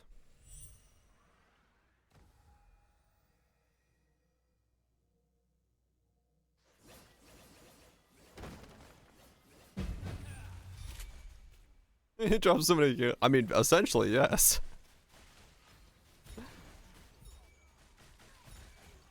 All like, not even attempting to.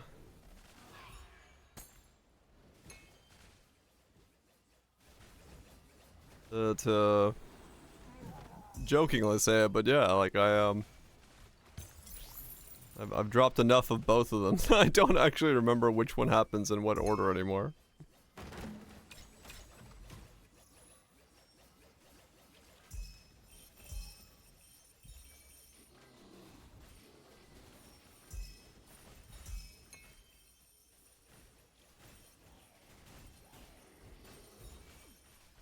Kinda just how it works.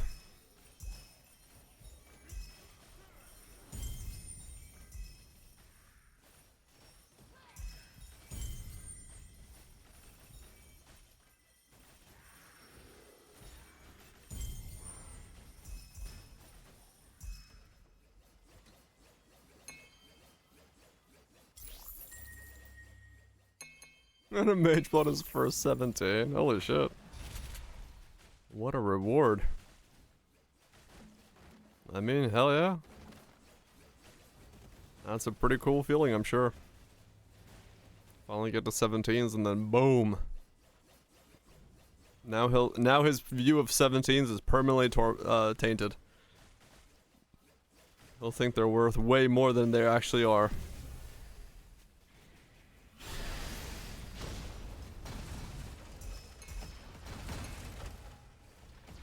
He's got the feel for the wrong thing. He's always gonna push there. Hoping for more. Hoping to hit one more time. He's got the scratch.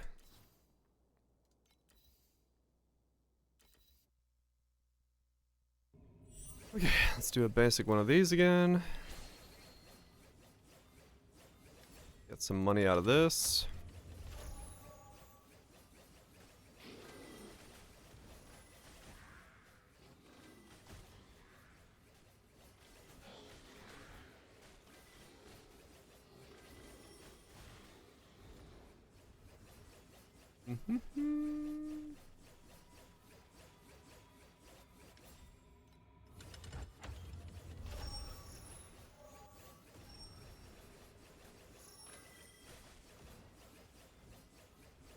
I know your Divine's worth on your dicks, damn.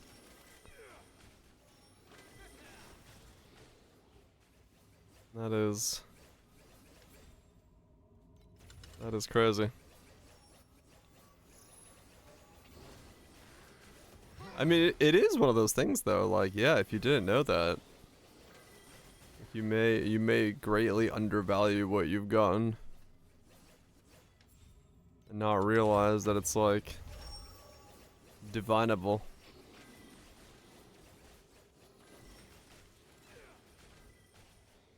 That is the thing with Poe. Like, there's so many systems that we know as people who've been playing it for a long time, and people, you know, that have explored those. You just don't think about it.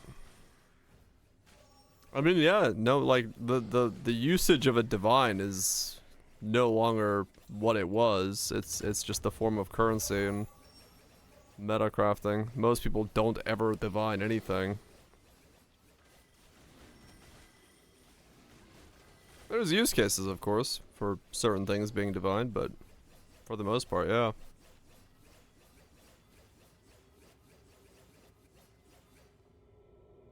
Right, yeah. People who use divines without realizing it, or like, you know.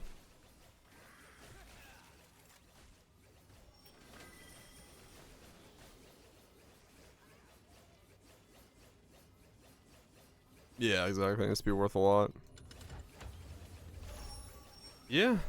Divines are in a weird spot, I will admit. Like, yeah, it's made certain roles on uniques be more valuable without a doubt, but it has made divining things be odd.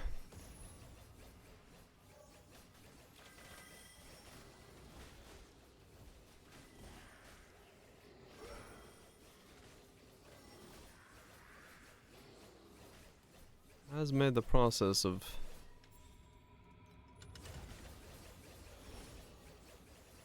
re-rolling numerical values quite bizarre.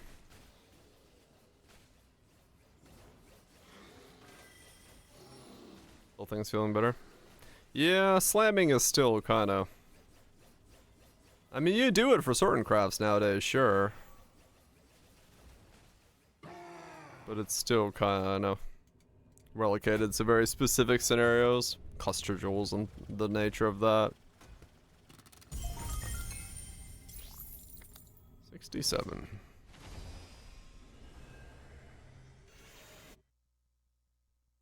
So...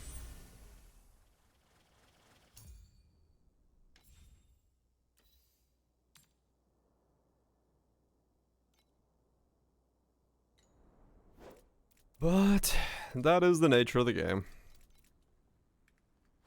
Because of the size of Poe, it's pretty easy to understand that there are going to be elements in the game that over time stretch out into thinner and thinner usages. Not that I think it's a good thing, but it is kind of understandable that it happens. Would I much rather have, you know, uses and reasons to use all the things I'm finding rather than just them being a currency I'm storing to sell to stuff? Yeah, but when you have an economy based off of currencies, that's just kind of gonna be what's gonna happen. I think wisdom's... Yeah, that needs just the whole fucking... whole different type of situation there.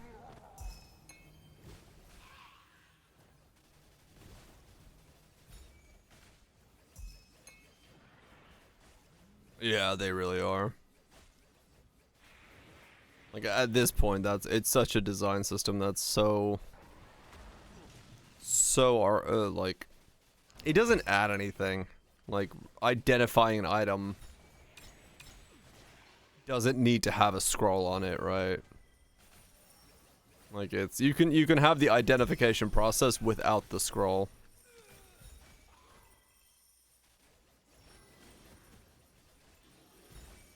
Idea.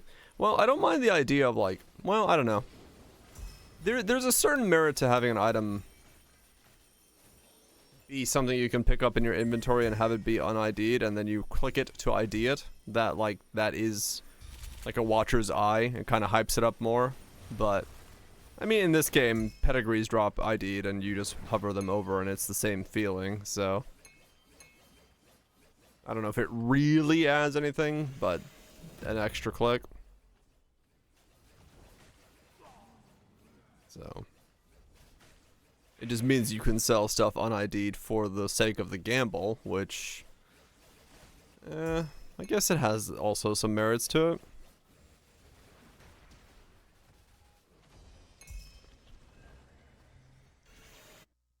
Oh, true. Yeah, yeah. Rares are a different breed of just ass. Agreed. There needs to be a lot of work for gear to be. I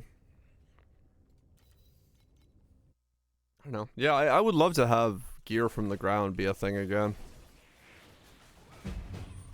Something where you're excited about finding things on the ground and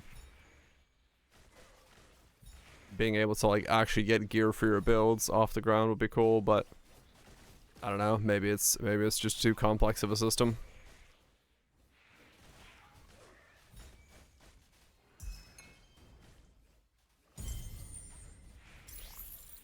You don't want last epoch system? Hmm.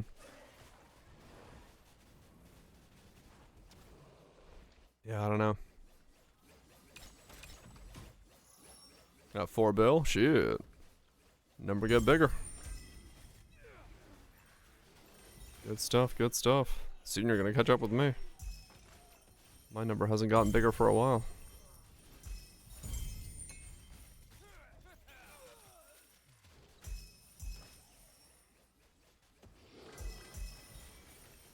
I am interested to see if, you know, we get anyone in the action RPG making market try to go for the loot-based action RPG where it doesn't have a crafting system and it is primarily focused on looting, you know, making upgrades based off of farming certain zones, certain territories, certain mob types that drop certain items that you want for your build.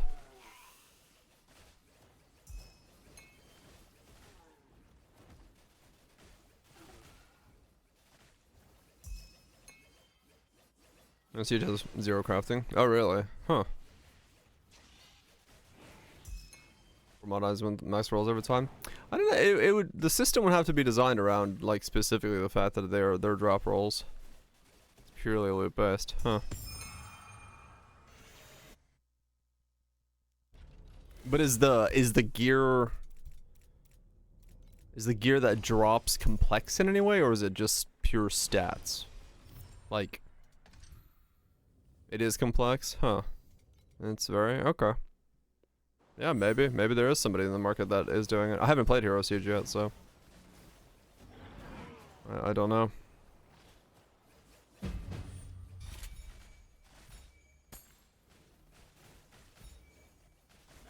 It's all rune words, legendaries, and heroics.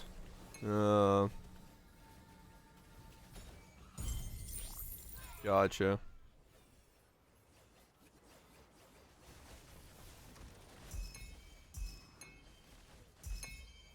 Right, Shanks. Yeah, like it needs to be in a system that then doesn't just flood the player with a bunch of shit they have to like comb through. I don't know. Yeah, I really don't know how one won't go about designing a system of loot like that.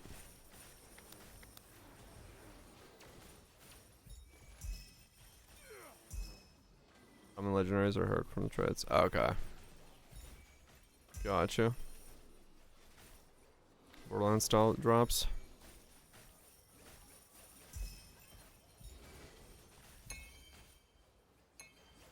I think Borderlands style drops would be like too generic, realistically. They work in Borderlands, but I don't know. I don't know if they'd work in like an action RPG sense in the same way.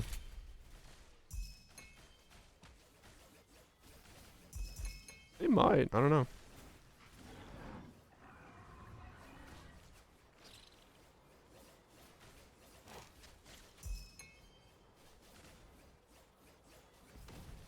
Like, I don't know. I wonder if you could actually, like, generate a complex system of loot that would work in, like, to the complexity level of something like Path of Exile. I don't know if you could, because there's so much shit on gear that you would need to like roll correctly. I just don't know if there would be a way that that meshes with each other. I get this feeling that it would just like break.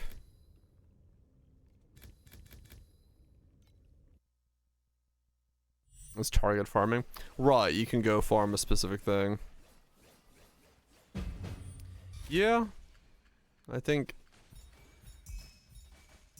for me, like, I like target farming in general, but I really want to see, like, I want to see that thing, like I said, you go farm the fire mobs, because the fire mobs give fire damage and fire resistance items, rather than the fire mobs drop the one legendary that does X.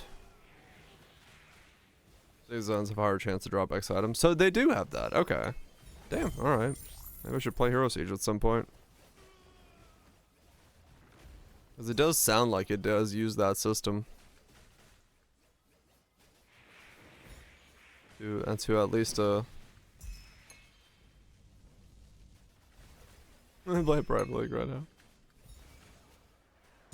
Because, yeah, it does sound like it uses kind of what I'm... is it worth the price in the current state? No. I have a video on it on my YouTube if you want to go check it out.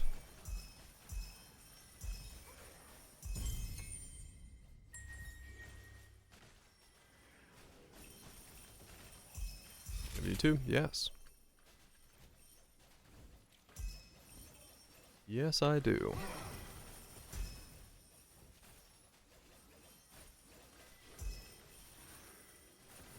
Gauntlet MTX? Nah, I don't care.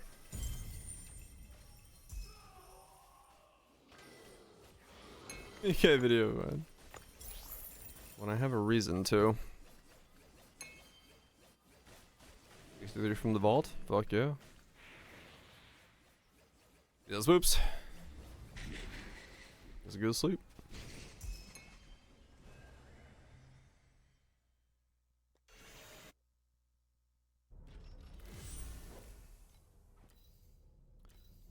Movement. Eh.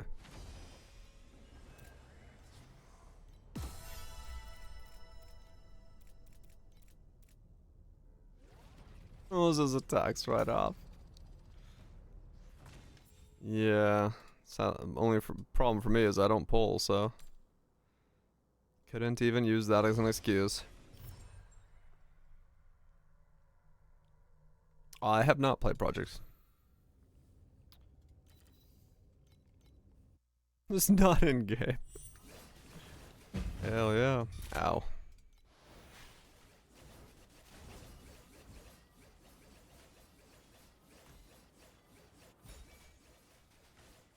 I have not given any of the D2 mods a shake. I've heard good things, but I haven't done them.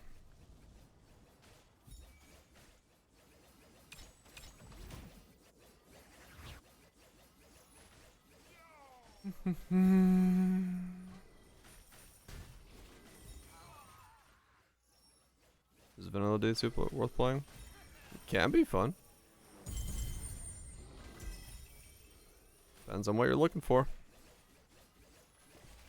If you've never played it, there's plenty there to get into.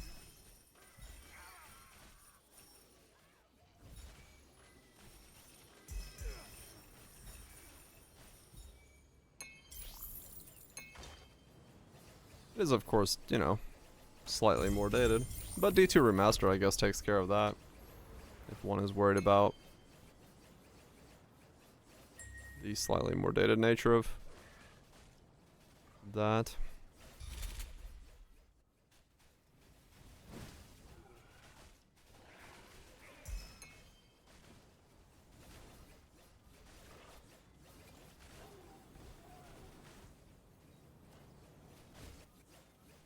And skip D2 and D2 R. Play any of the free D2 mods. Straight vanilla.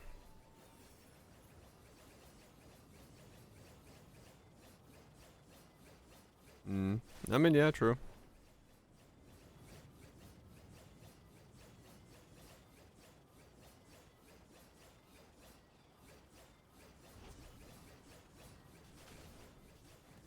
Sail in the high seas. Play the mods. I mean, technically, I guess that is true.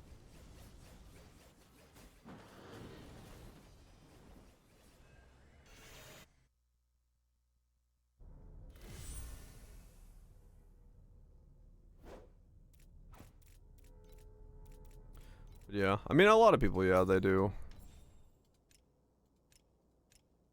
say that D2 has the benefit of having the modding scene, so makes sense in that regard.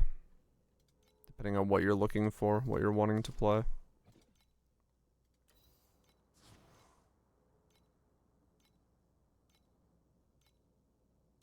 It's pretty much single player. There is an online component and you can do stuff with it, but I think most people are going to tell you it's a single player game.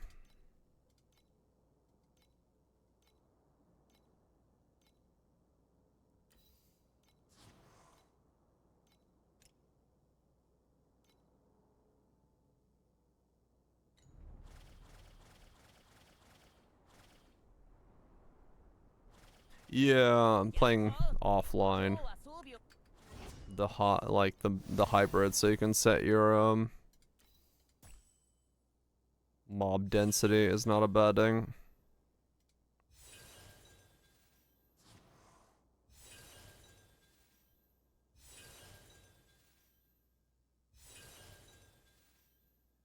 True, you know, won't know about bell runs.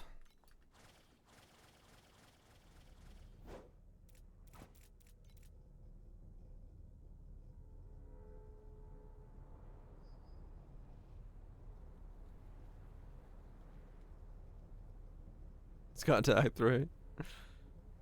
Dive into Titan Quest 1.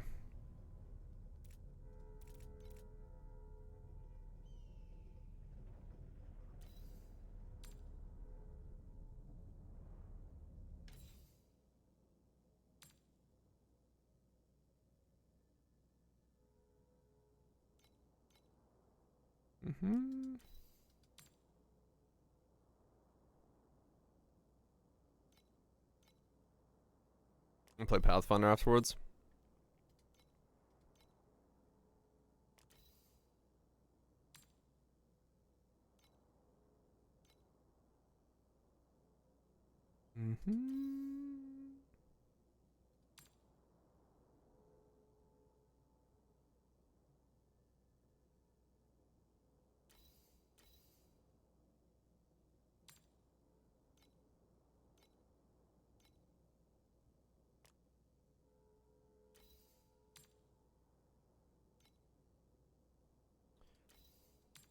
Do, do, do.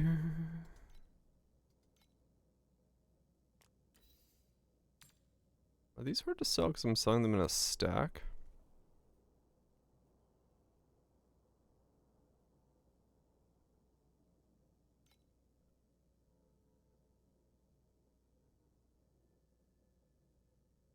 Hmm.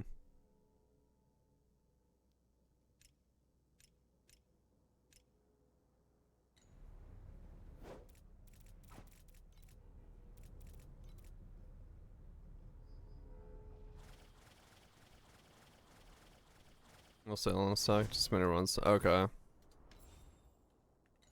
That explains it. Just taking a while for them to sell. Even though they're on the cheaper side of the price.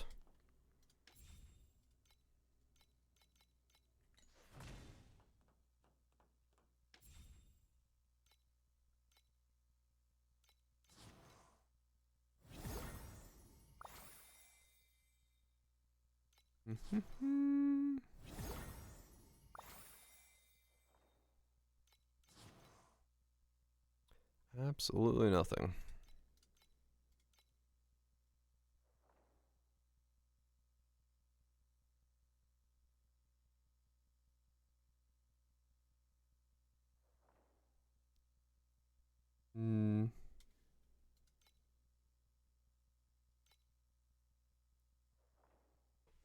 A lot of people dipping, realizing SS20 is even further. Okay. So game is running out of steam as a result of that. Okay. Gotcha. Well, I guess that also sets me up for needing to move on to other things soon then. If that is the case. Gotcha.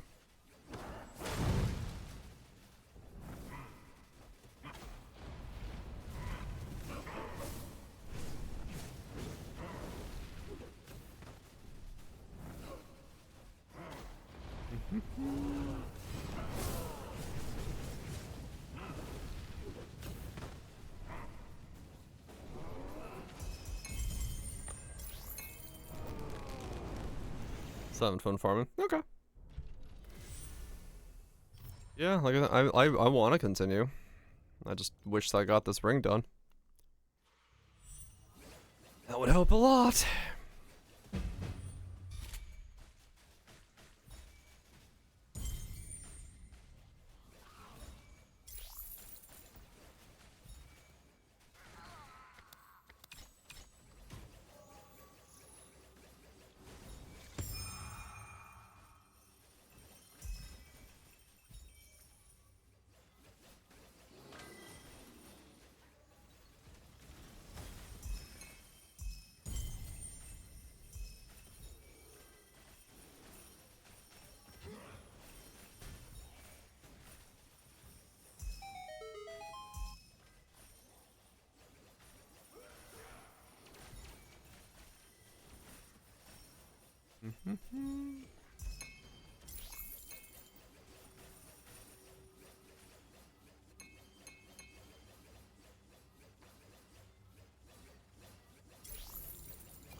I'm pudding for the first time. Alright then. I mean, pudding's delicious, so nothing wrong with that. Enjoy yourself some pudding.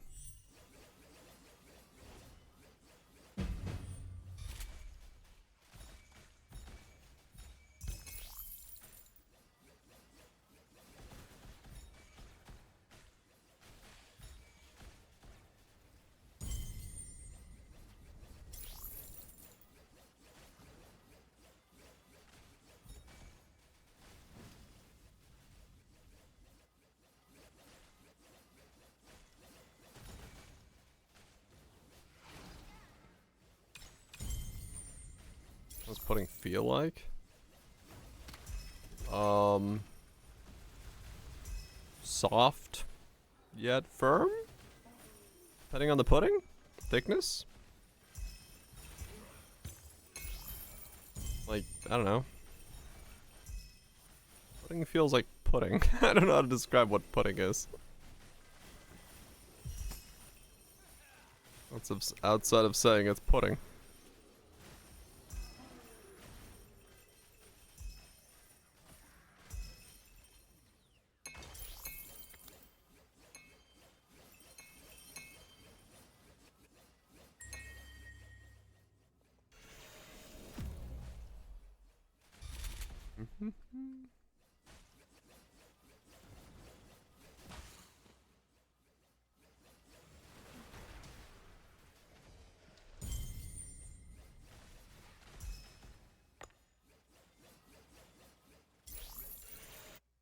Okay. So I'm not getting a whole lot of like lootable loot. or sellable loot, which is a bit annoying. I would like more, but can't really do anything about that other than just keep farming and attempt to find something.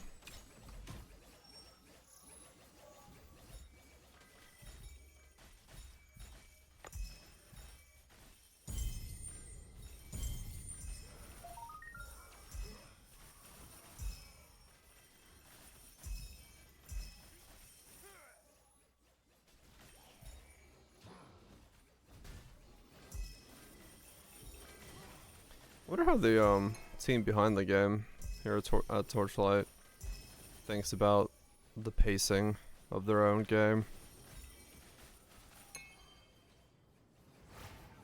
So I do wonder if it's just like too long-winded, realistically, when it comes to this like later half of the game, the tail end of the game. Or for most folks.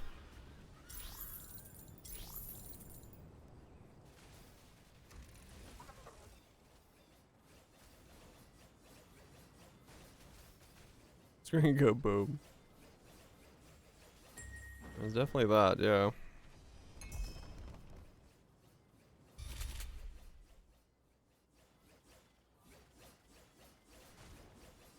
I'm testing the waters. I feel like they've been stretching the amount of time it takes, like the last 3 leagues I've played. Each league has just felt longer. In terms of like character progression, pacing.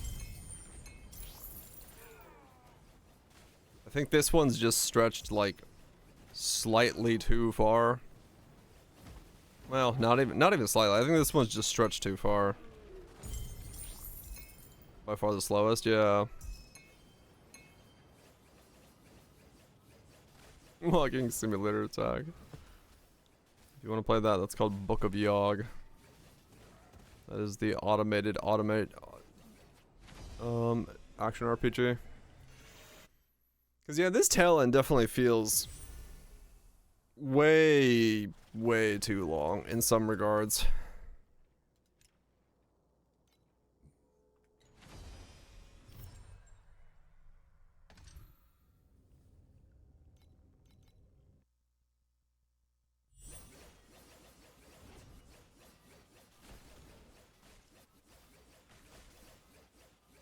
Okay, FA, yeah.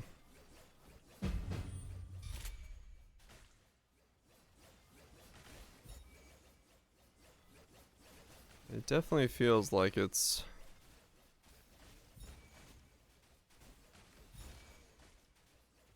Problem is, like, that's gonna make people not want to come back. Like, if you leave the league without feeling like you were able to accomplish your goals, you may not come back for the next one. Like, it's one of those things where you want to make sure that people feel accomplished by the end of the season for their goals, their own desires. Yeah, 2020 is definitely a thing. Like, if you're playing hoping to get to that, and then you like if you top out at like 17, you're like, yeah, I don't know if I want to come back for the next one. They may not care, but it is one of those things where it may slowly start whittling into people.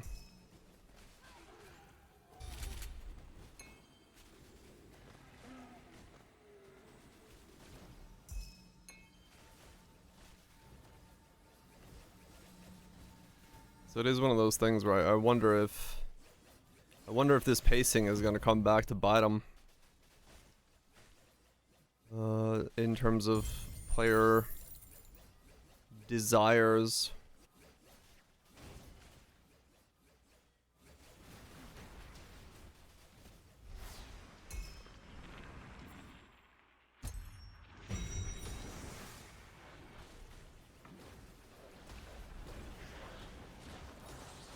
Yeah, it may just take a while for it to be visible, right?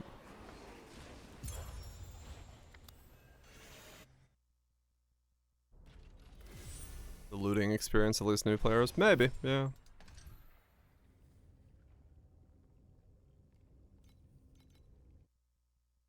The mid-game points. Yeah. We'll see.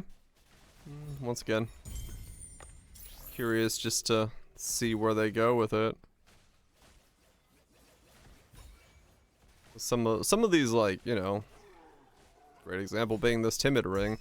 Some of these rates are just so low that you start going, is this the right balance for this? Is this where you want people spending their time?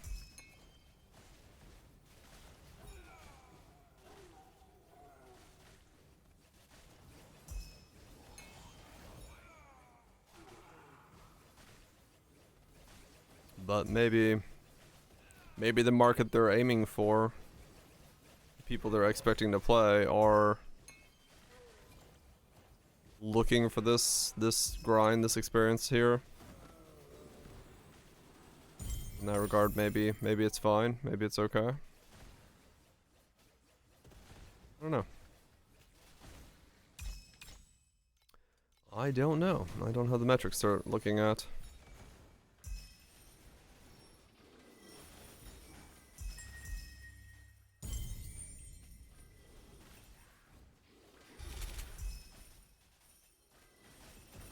The new player wants to beat out the mid-level free-to-play, maybe. And to make it easier. I mean, it's possible. It's possible they... Like I said, you know, anytime you have pay-to-win power, the game is balanced around the ability to do so. So it's always harkens back to maybe that's the point.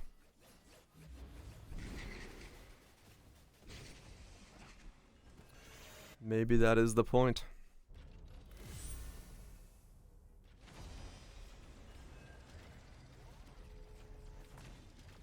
If they pay my informed decisions, right? If that's the paying audience. It does seem to be that they're getting stronger, yeah. It's possible.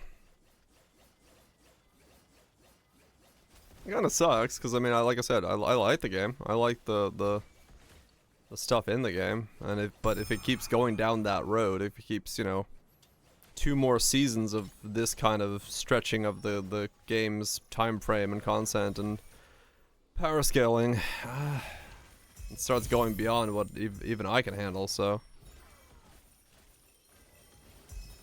would suck to have the game push so far into the elongated system that it takes away from being fun anymore.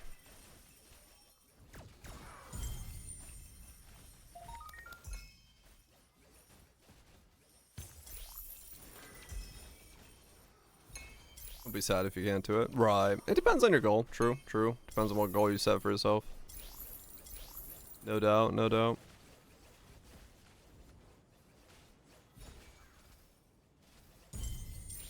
But, you know, it feels weird to... Like, to me, it feels weird to, like, set yourself half a goal. Almost. Like, in that regard, be like, I know I can never reach 2020 because of X. And it's like... Seeing it's a video game. Like, it should be you know, you should be able to get to 2020 if you... within a reasonable time frame and a good amount of enjoyment and without the need to grind your eyes out. I feel like being able to get there within a time frame seems like it should be the goal, it should be the fun. But yeah, currently it can be kind of against that idea.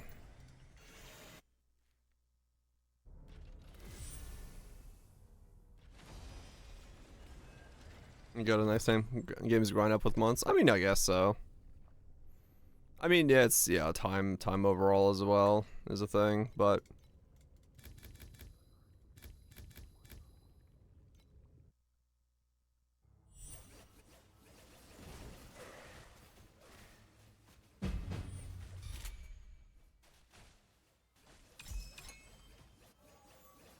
yeah, I mean there was plenty of backlash against games that are grinds for the sake of the grind. Without a doubt, so hard to know.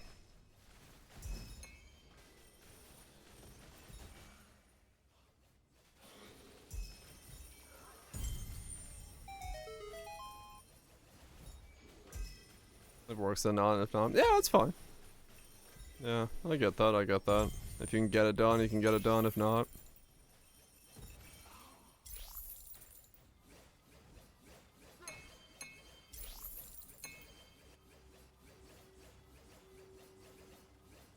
I mean, essentially DPL, yeah.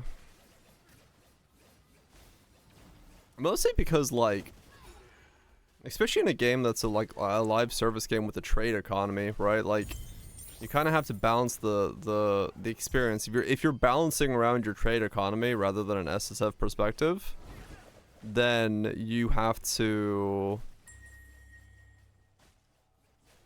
assume that the trade economy won't be there the entire time if you're elongating the stretch too far, and that means you're blanketly going to leave a player base out that is not going to be able to do it because the trade economy is gone. It's different in an SSF experience where you can have anybody take the time to grind out whatever it is that you want to do.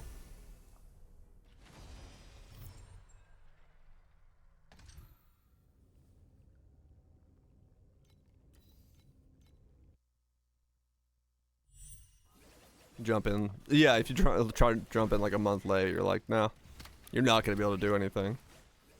Which is, yeah, trade economies are kind of weird for that as a result. Because those are based on the hype cycle of a game. When's the next release? I mean, true, limit, yeah. But, you know, it's, reasonably speaking, you know, most people on a given daily basis of available time and interest in a game and stuff like that, most people, 60 hours is a pretty reasonable amount of enjoyment they're going to get out of any game. When you span that out over the course of 2 weeks, it kind of makes sense. So if something is asking for twice that, you really have to have a reason to put that grind in, and also it has to be able to be the same grind rather than just being front-loaded at the beginning of an economy. So a game like this that asks for more than that time-wise can be problematic as a result.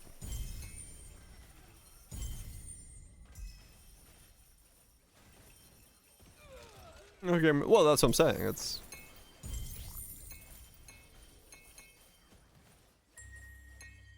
Like can't get more than 10 out of casuals. Well, fair enough. I don't know. I'm curious as to how that balance works.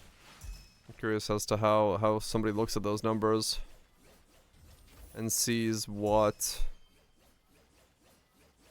is the rate that a player should be advancing. Where should a player be in 10 hours in, 20 hours in, 50 hours in, 100 hours in? At what point is it reasonable to achieve what goal and stuff like that? Because that's all balancing shit. That's the whole point of a balancing team, is the rhythm and pacing of a game and the rate of upgrades, and that's where percentages come from, like how likely are you to roll this on a thing and so on and so forth. So when you see a system have like a 1% chance to do something, you have to look at it and go, well, okay, well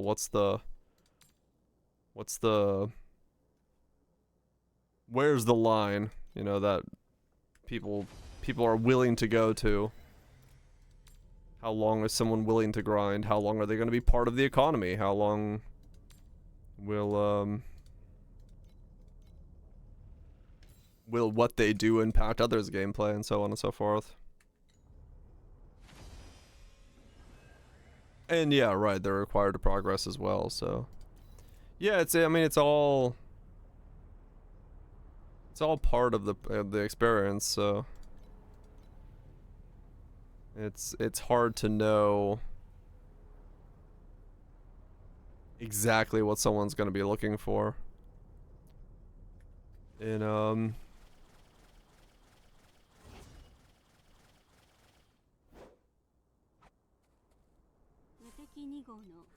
they may not look at it at all. But I would be was it SSS? I'd be curious. I'd be curious as to what is the metric that they're looking at? What is the scope of the metrics they're looking at? How are they, how do you classify certain game styles, play styles, designs?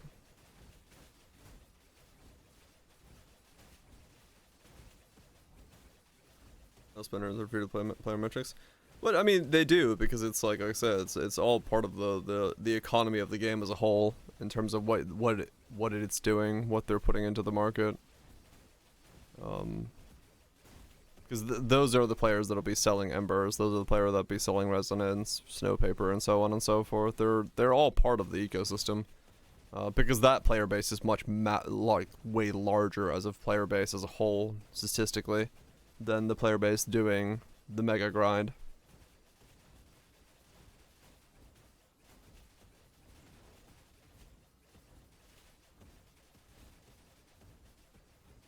And have been improved then? Aren't spending yet? Yeah.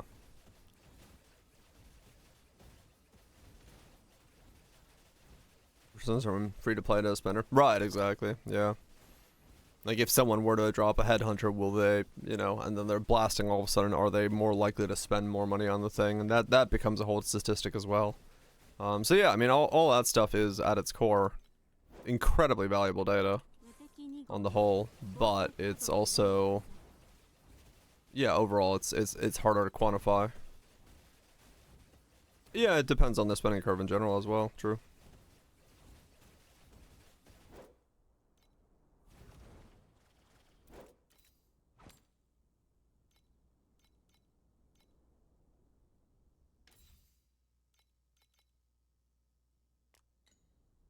Is the green number.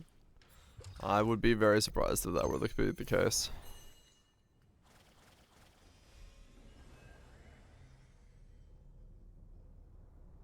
Yeah, it's also possible, Raj, yeah. Having the having like the TA Trav pet and stuff like that, things like that being available. One, it's to hide. It's to be able to say like, is the game pay to win? Yes. But you get a free pet when you kill a Traveler 8. So it's like, it's a way to hide that, add that but to that statement. Which is, of course, just PR power thing, without a doubt. Like, I have no reason to sugarcoat that. That's what that's there for. But, that is a metric they saw. They saw people realizing that the pets have power, and so they started giving pets to people more often. You get a pet from doing 2020 every now and then, or 15 through four leagues in a row, and you get a pet from doing tab 8, and you get a lot more free pulls, because gotta make people not think about the fact that they don't have the level 6 pets, that they have a chance of getting the pets, and so on and so forth. That's all, it's all marketing stuff to hide the reality of it.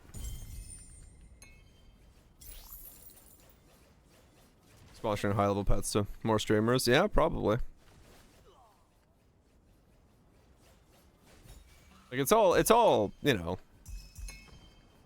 It's that idea of like you walk into a casino and they give you a couple free hands of blackjack just to fucking show you how to play blackjack, right? It's that idea of get him in through the door, get him pulling a couple times, and then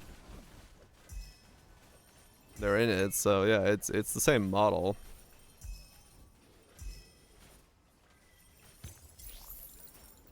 And so many people pull. Yeah, I'm sure, yeah.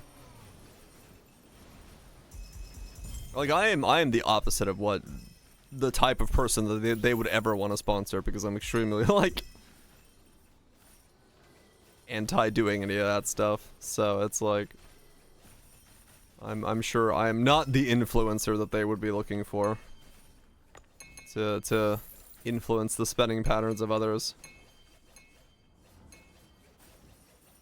But it does at the end of the day influence the pacing of the game. It influences the market economy, influences the inflation of the economy. All of it makes, all of those things make for a worse free-to-play experience.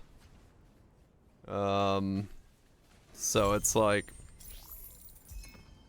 it will at some point, hopefully, well, not it will, but there, you know, the fear I have is it turns into a Ragnarok situation. It turns into a situation where the haves and the have-nots are so far divided from each other that the free-to-play experience is, as a result, ruined. He's hard stuck at 500 FE an hour. I guess in a sense that also does it, yeah.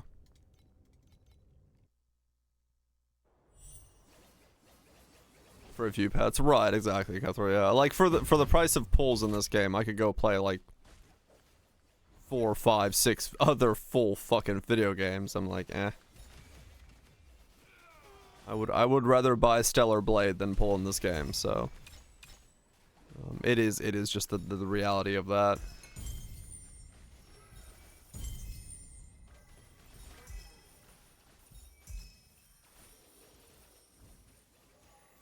What dollar cost to pity? I have no idea. But I'm also like, you know, I am not the target market for most gacha games. I may play them. I know I play Nikkei, I play Uma Musume. I'm playing this. But I'm fully aware that I'm not the target market. One, I don't have the money to spend, and two, I don't have the desire to spend. So I'm in both categories in the wrong category. So I am never going to be the target audience for what they're looking for in these types of games.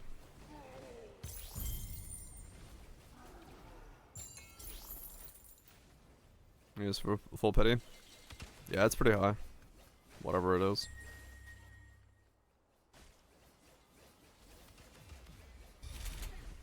So for the next 3 years paid, yeah.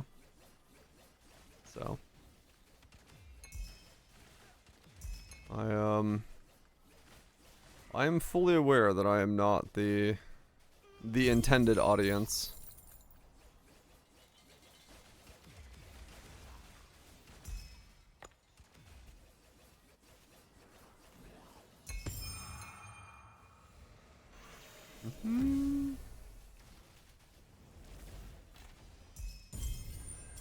But I like the loop as it is. But I'm definitely, you know, noticing myself looking at this being like, well, this grind is a bit long. This grind is a bit long. There is no doubt about it.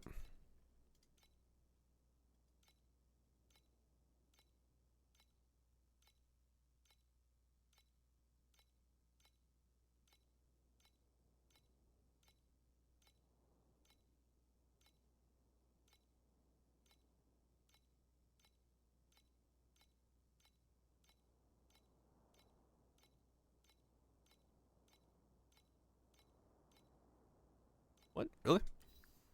No, no on the cheaper side ones?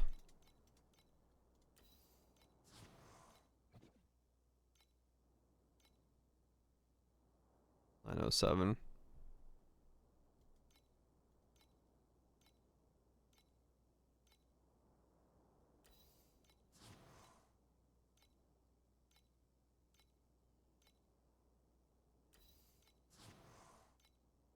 Exactly enough. What are their 4 dreams? Let's see what we got.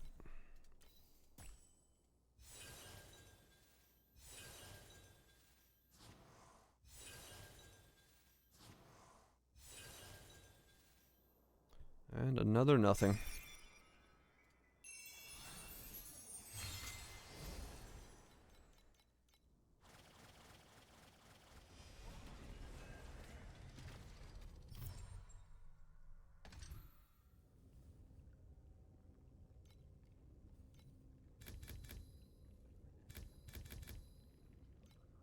Mm-hmm.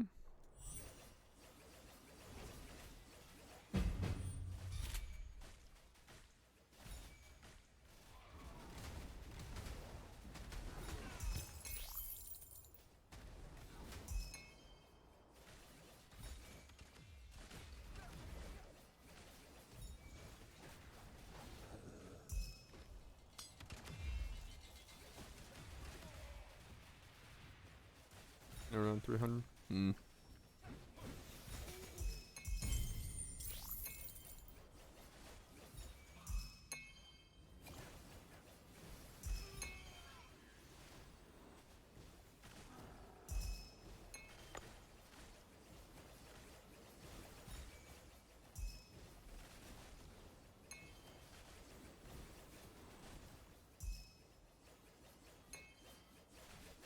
That's wild. Yeah. The prices are like pretty insane when when you compare it to other things.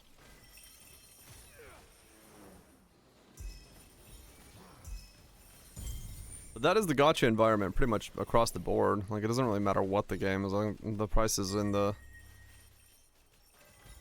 world of gacha are all quite ludicrous for certain things if you're really going hard into it.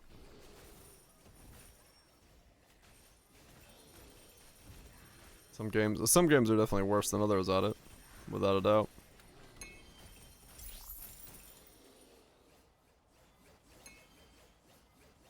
A gift it is, right? Yeah.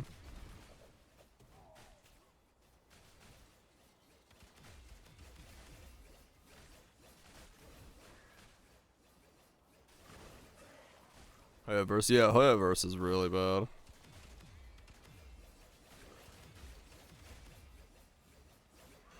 They have some interesting rates. Side games is the same thing. The people that make Musume, they also have some quite interesting rates when it comes to stuff.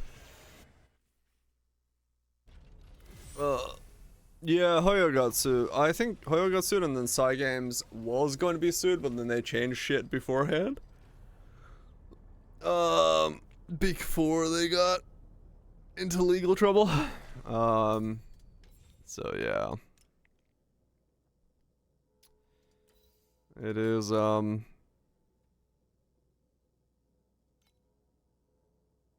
is an interesting situation to be in. For sure.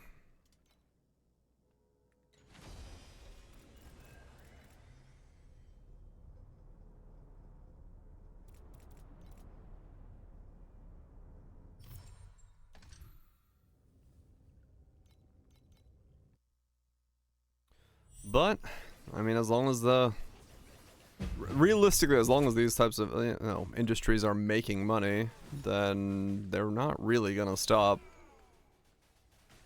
It is the reality of what you got here. Good luck getting out of here.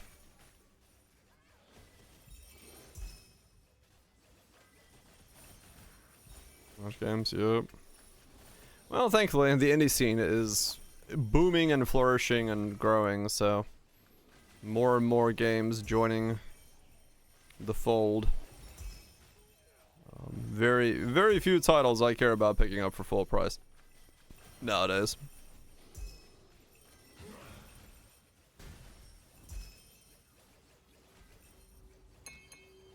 You missed a D in your comment there. I wouldn't do what I'm doing, to be honest. Just play the meta thing.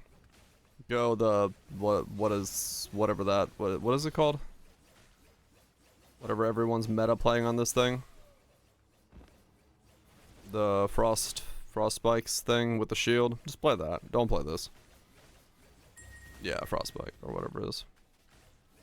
Play that with the shield and go that. This is just too hard to scale. You'll waste your time playing this.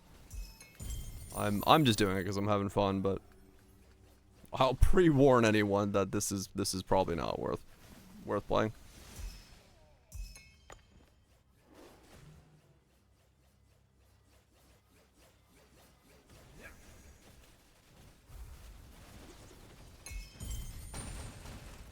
guess that's also my like weird thing about it right now. It's like, yeah, I'm having fun with it, but like, I'm not gonna recommend anyone to play this because knowing how much more like beneficial to your time and enjoyment it is just to play the meta thing in this game, to do something off meta and have to deal with the scaling off meta with the prices of meta things at the same time because of the amount of time it takes to do things in this game, you get like this weird situation where like you don't want to recommend the thing you're doing because you know it's weaker than the meta situation would put you at, so you don't recommend it. You say I'm playing this, but don't you play it. which is a really weird thing to like think about in the context of being able to recommend and talk about builds. You want to be able to recommend the thing that you're doing, talk about the thing you're doing as in a positive way, but you can re-roll meta. Welcome back, Wildrich. But yeah, it's like it is a problem right now. Like legitimately, there's no way I can get around the fact that like build recommendations currently, as a result of the prices, as a result of how long it takes to do anything in this game, you play meta. You choose the thing that's the strongest for that season, you go play that. Because if you want to accomplish goals in a reasonably amount of human time, that's what you're gonna go do. You're gonna go do the thing that is capable of doing those things within the mortal lifespan. Anything else is just essentially gonna be you're doing it because you really like what you're doing, or you have a desire to cheese grate your balls. Or yeah, or you figure out one of the Billy builds that are cheap and go that before it becomes meta.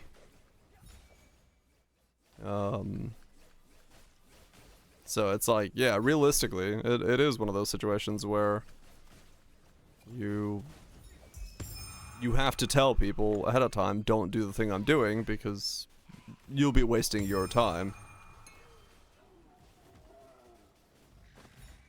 Yeah, just close enough, but not so close.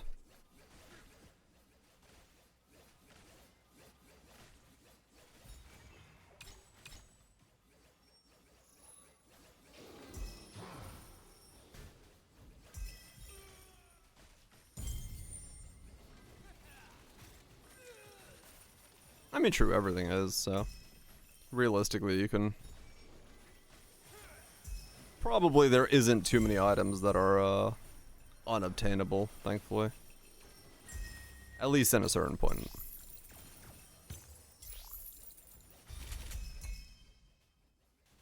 Doesn't feel right at the end of the day. Yeah.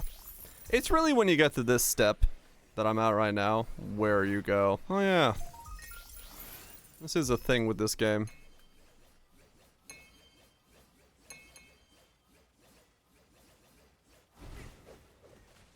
Especially this season, with how elongated this tail end is. It does definitely feel different.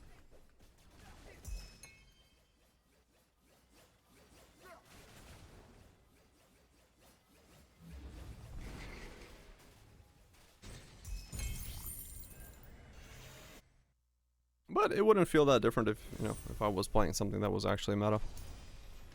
But playing the non-meta, playing my own thing, definitely adds that layer of like, yeah, oh, right, yes, indeed.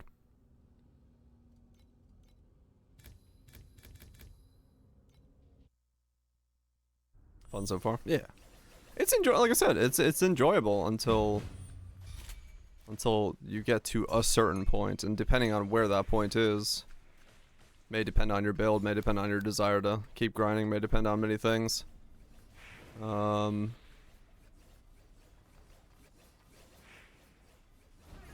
it is the thing, it is the deciding factor for a lot of stuff. Like I really want this ring. I would like to get it done.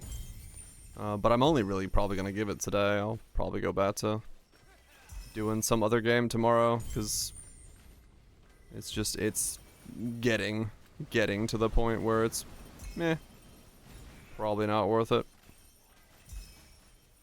At least not on stream, not worth it. I may still play off stream, but on stream the grind is getting too repetitive. So yeah, the window between upgrades is getting too long to make a reasonable difference for my enjoyment.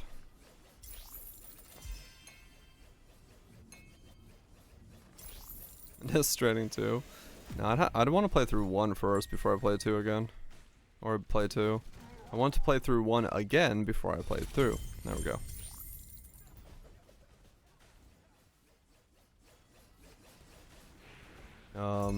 Yeah, I don't know what's next. I think I'll go back to Poe for a bit, finish off the Explodey build, and then see where we go from there.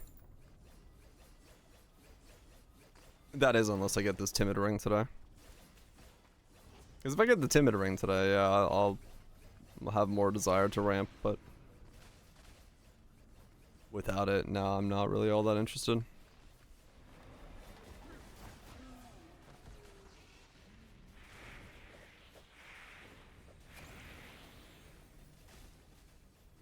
We'll see what today brings. 1 minute before the end of the stream. That's fine. If I get it, that's all I care about. If I get a usable Timid Ring, yeah, we'll continue. That was pretty much my goal today. I was like, either I get a usable Timid Ring today, or I don't. If I get one, cool. We continue playing. I continue making upgrades. We'll T0 my gear. We'll see how far we can get along the 2020 path. If I don't, all good. We go to play Poe tomorrow. Play Poe until we finish off that build. Maybe do something else. Maybe not. Go check out Stellar Blade. Maybe dive into Epoch when Epoch goes into its new thing later on this month. But yeah, I figured I'd just give this one more day to see if the Timid Ring hits. If it doesn't, all good. I enjoyed my time. I wish I had it. I wish I'd enjoyed this tail end a bit more, but I enjoyed my time overall, so not the end of the world. I like my build though. I like playing it. That's why I'm perfectly okay with just doing a bit more grind today. It is fun build.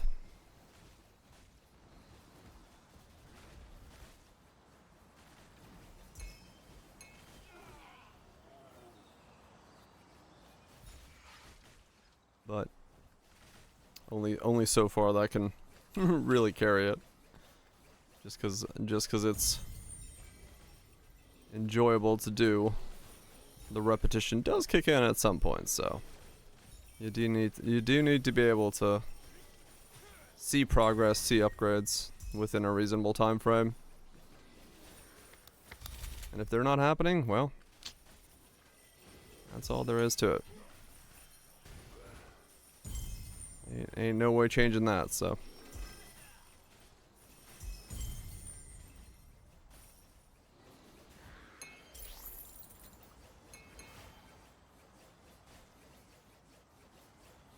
That's just how it goes.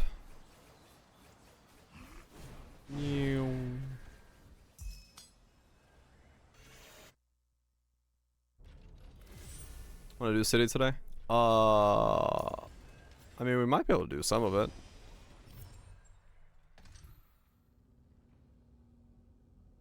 But yeah, I don't know. We can. I was hoping to be a little bit more geared up for it, but I guess yeah, depending on if I get this Timid Ring or not, I may not be.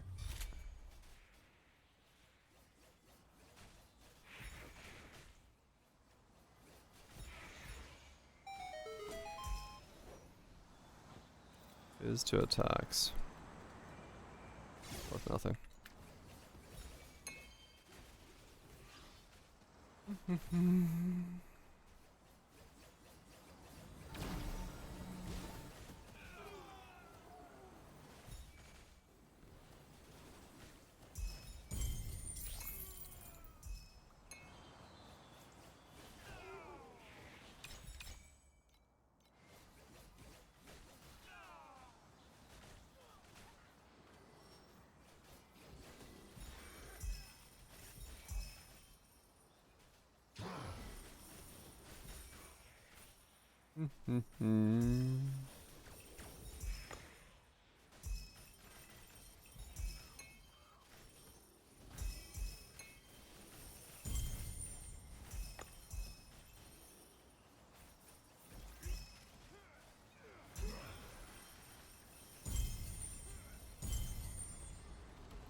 Yay.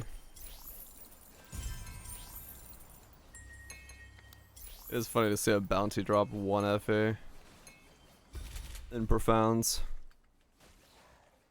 Like a rare event happening. Which is like, yep, here's 1. You'd expect it to at least have 5 as its baseline. They're probably gonna 3 FA. Yeah, exactly. That's like, really? You can't make that be like a little bit higher of a number? But okay. Like in a weird way, that's one of the things that I'm surprised about with this game and in general nowadays with ARPGs and stuff like that. They like somehow it just feels like they don't know how to package the dopamine hits correctly, right? Like the pacing of getting the interesting stuff to happen.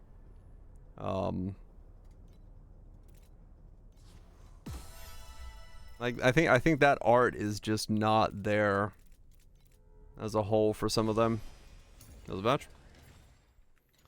Like it feels like you don't get that cycle as much. I mean, I guess so, Raj, yeah.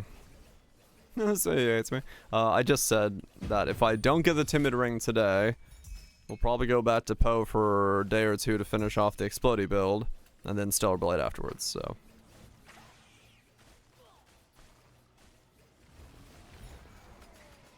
That's the current plan.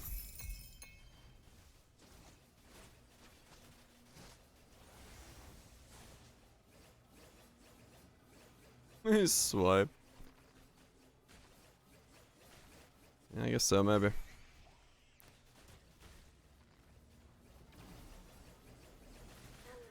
But yeah, I guess because everything is based off of baseline maps per hour, if it was a baseline 5, it would be way more.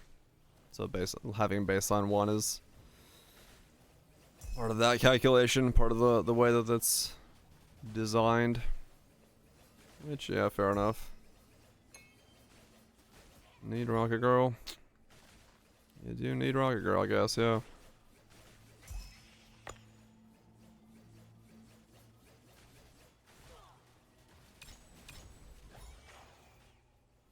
You do need her, huh?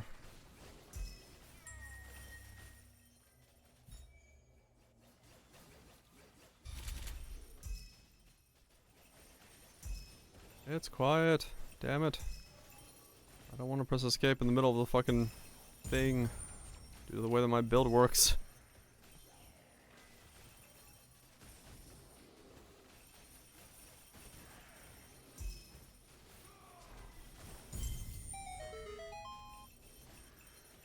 Expansion mod tank.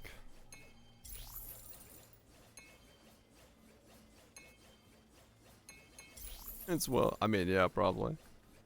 I'm sure. Cube getting 3 pull down there and getting the greed that. I'm sure there is a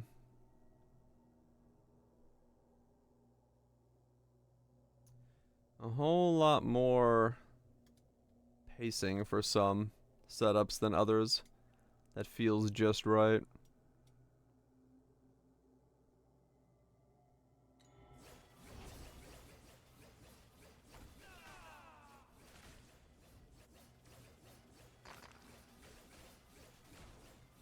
Yeah.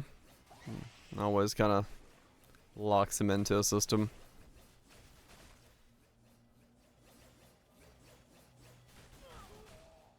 Yep. Oh yeah, 100%.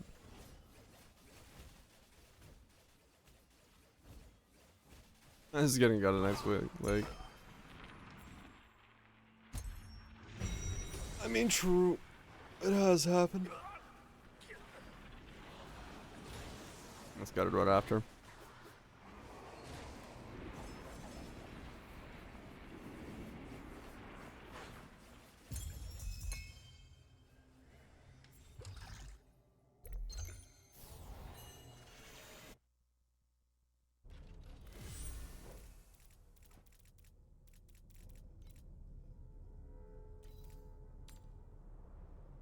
Tank is worth 20. Nice.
Just gonna sell all these for one at a time.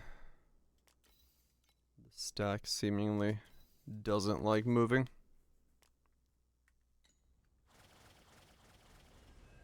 Need money and power. Syndicate medallions are 9 each.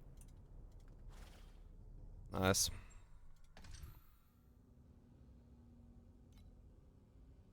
Seems about right.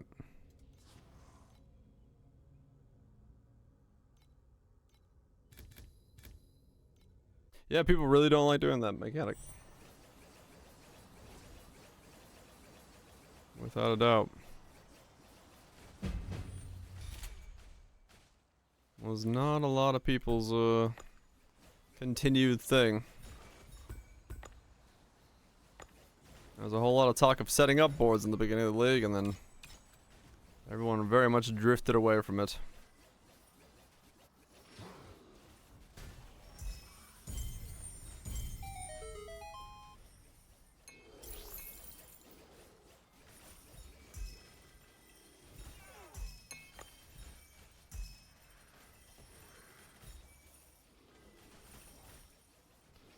But I guess it had its reasons.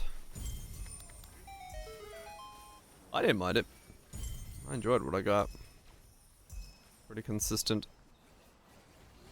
gains and good stuff from it, so I'll take it.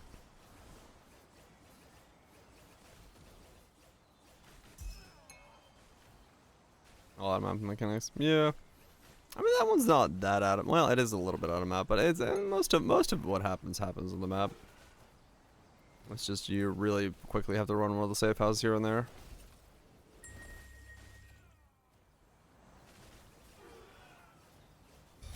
But yeah, it also doesn't like really juice up the map in any way.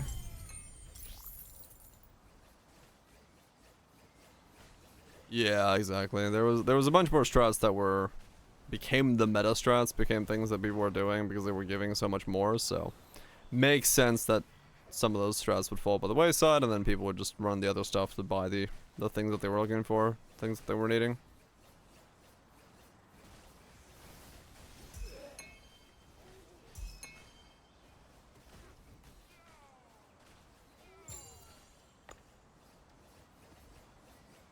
Just so don't use it, right? Yeah.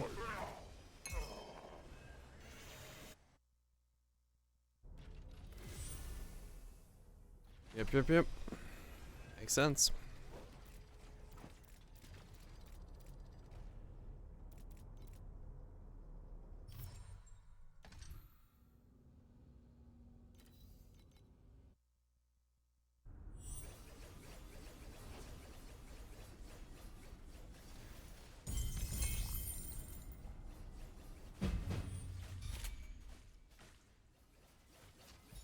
one sold.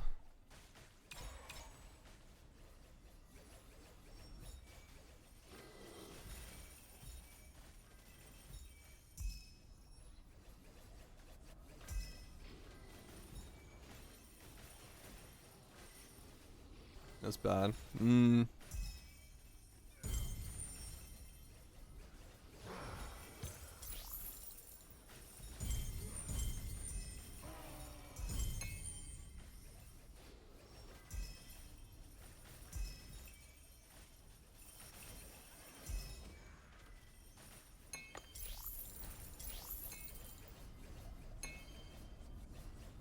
It is 25%. Okay. I was wondering if it was 1 in 4. Just from my own personal experience running it. Yeah. I've gotten a fair amount of those this league, just because I've been running it.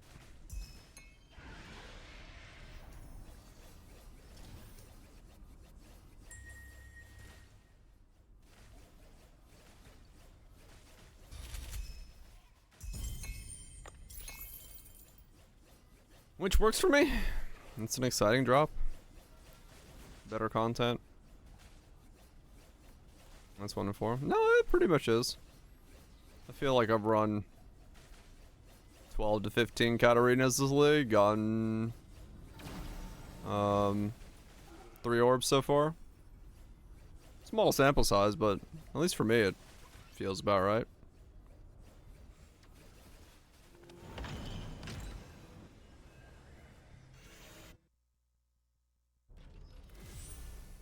Sounds pretty correct to me.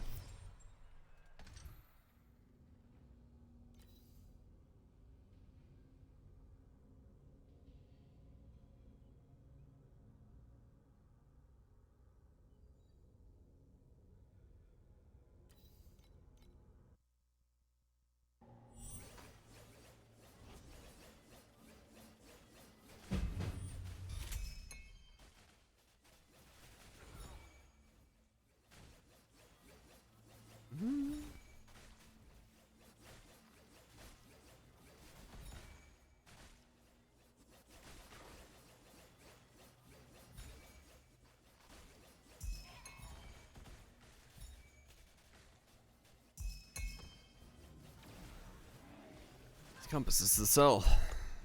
Every 2 that sells is a click. There's 5 clicks waiting there.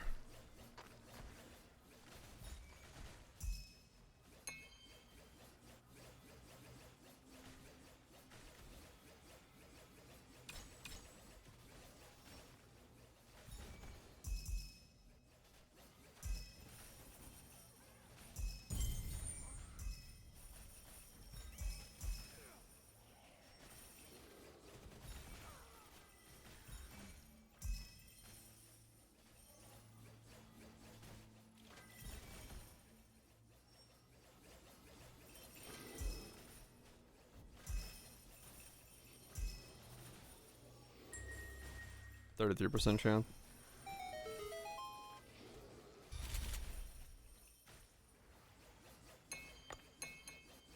Power token priceless. What the fuck is that?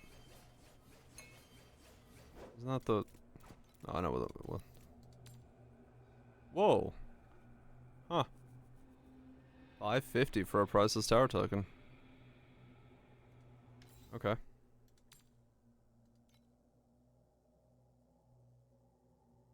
Sure. It's another 10 rolls. Let's do it. List it up. Listerine. Our machines on you, Anna? Yeah, probably.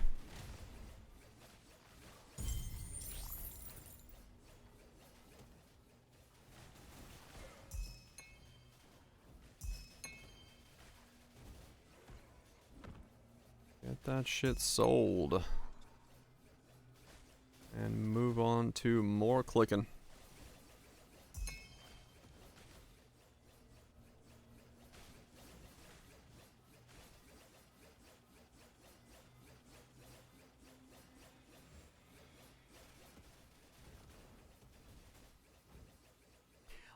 I do really feel like the the biggest hesitation for me with the way Torchlight is approaching their stuff is like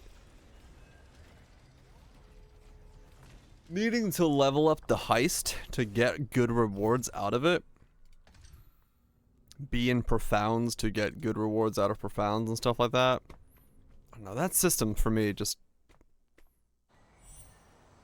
I think that's my biggest bugbear with this, with the way that they're doing things.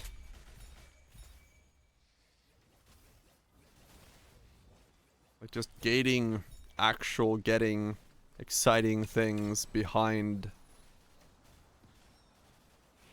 Yeah, they all are. Yeah, exactly. Like everything is level a thing to get to X to have it give you something, which is weird.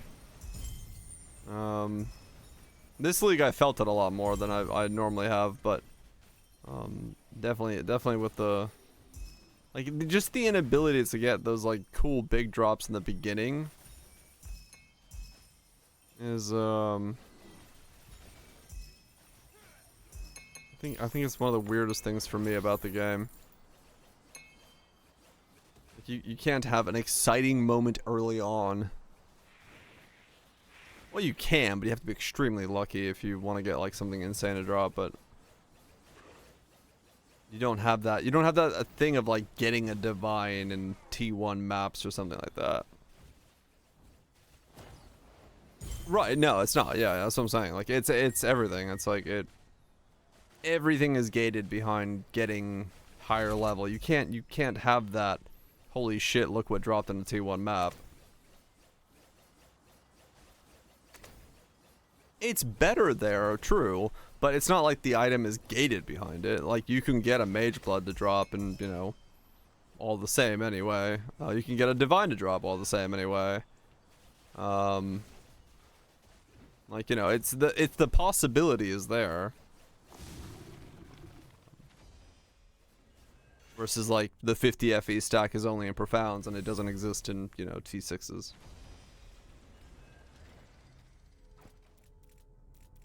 Like that side of things, I'm just like, that's a weird way of doing things.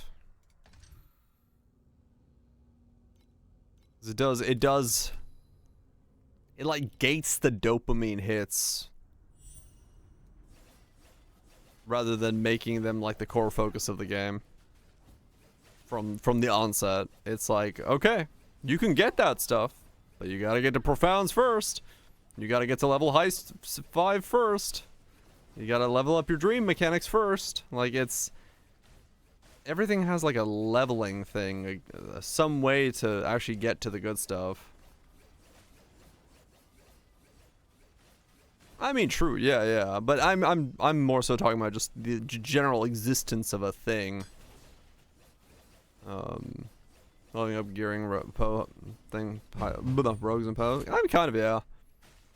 But, I mean, even that was... It didn't gate what was in your, like, grand heist, right?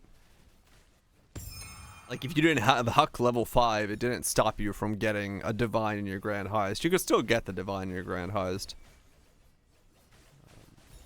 It's like... That kind of system, to me, is very odd. I don't get it. I don't understand it. I don't know why it... How it would make it more exciting for the player. Like, to me, it's anti-player, but I'm also looking at it from my perspective as me. And maybe I'm not seeing the whole package.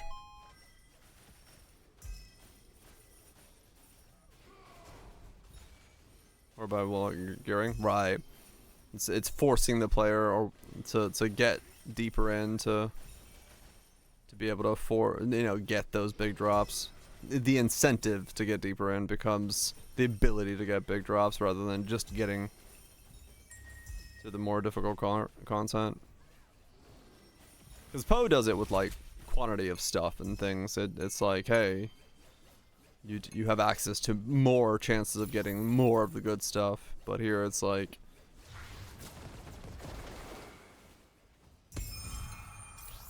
you have to get there to even see that stuff.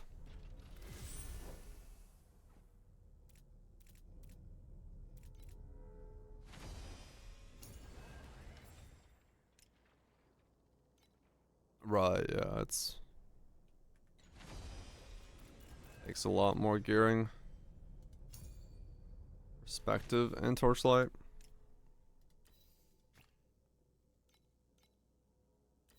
Just trying to suss out in my head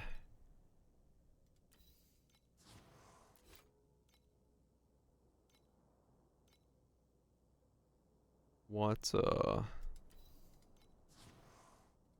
I'm feeling. Yeah.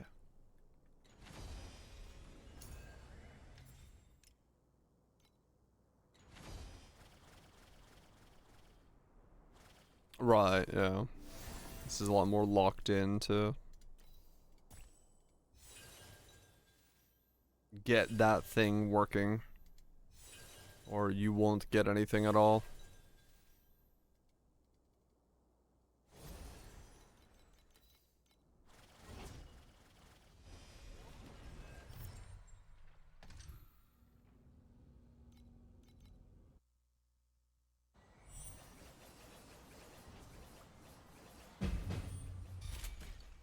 Oh, right, yeah.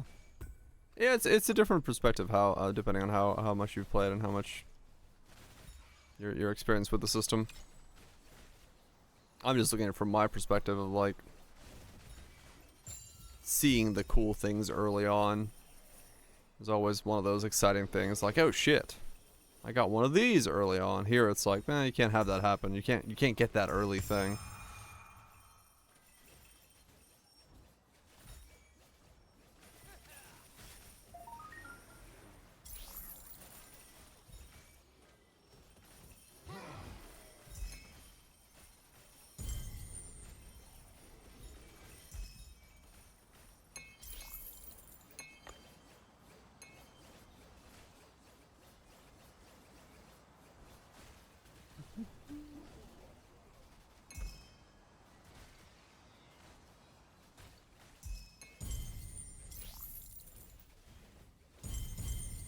Much lower odds. Well, like, you know, if we're talking the divine comparison, that you can't, right? Like before you get into mapping, you can't see FE at all. It's like you can't drop chaos orbs.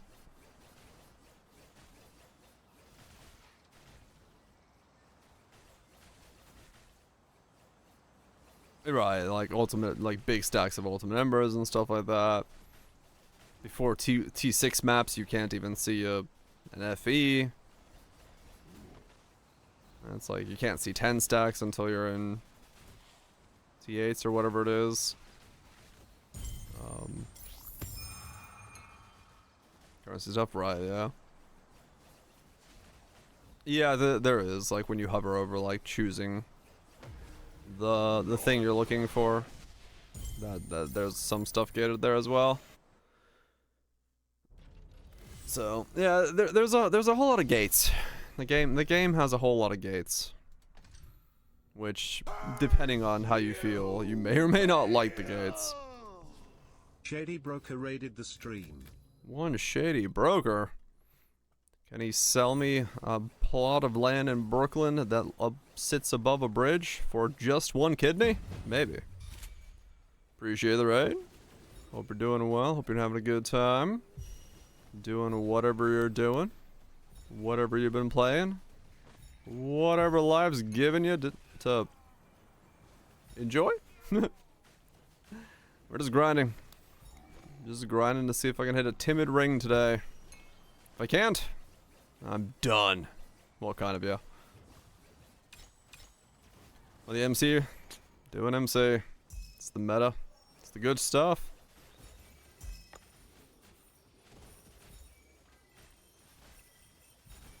What? This build I wouldn't recommend. I'll be straight up honest. I would say playing the meta build is way better. I'm just doing this because I'm having fun. This is Moonstrike, mana stacking, triple elemental using a Trinity chess piece. But yeah, I would not say that this is I wouldn't say this is a good idea. Let me see, guys. Oh, okay, cool. So that's where that guide come from. Raid and dip. Peace out, man. Peace out. Appreciate the raid. Apparently making good guides since they're being recommended. Good shit. Good shit. But yeah, this is the amount of scaling required versus the meta stuff. Yeah, I can't really recommend this as a build, but I figured I'd give Torchlight one more day, see if I can hit my timid ring, so I can keep gearing. If I can't, that's it for me for the season. But it's been fun so far. I've enjoyed my experience of making some weird build. But we'll see where we go from here. Maybe RNG's with me today, and I actually land something. Or it's not. Who knows? Good times either way. Just farming. And hoping stuff sells. Because you gotta get stuff to sell to be able to afford something. Turns out that's how economics works. I had a class on that one day.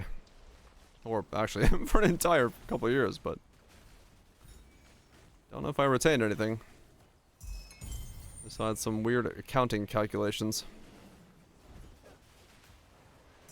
from back in those days.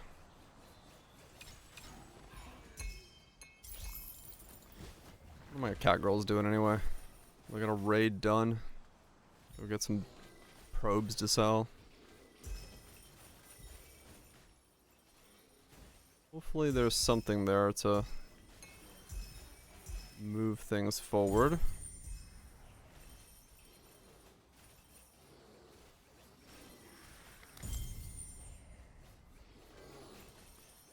Doesn't help that I play at a weird time today, so markets are a bit slow.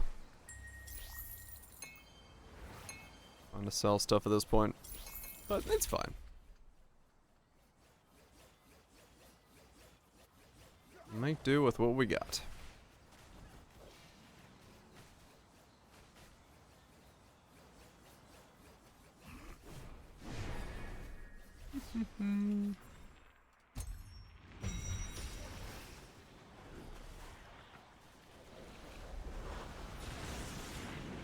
Somehow I've gained experience again.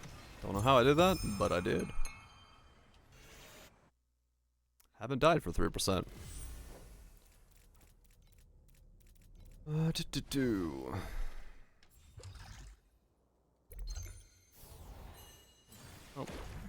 got one of these done again. Yeah, I'm gonna dive into getting more probes, I think. She was a fun boss in the 2020, a couple leagues ago. Or this, not she, but this whole area was a fun boss. I enjoyed it. It was the right amount of effort to get there, and then pretty fun fight, except for, you know, the purple ooze. But sans the purple ooze, RNG, it was a fun fight. It was a fun amount of balance required to get there. I did enjoy that. Would do again if we got the chance to do so again.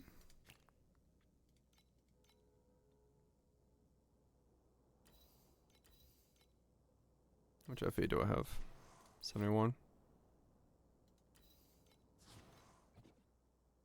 Already bought out.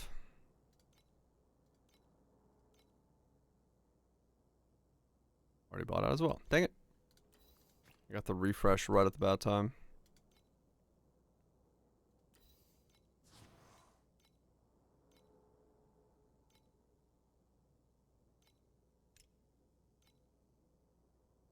Oh.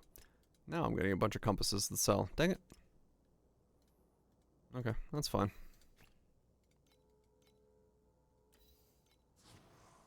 Got 90.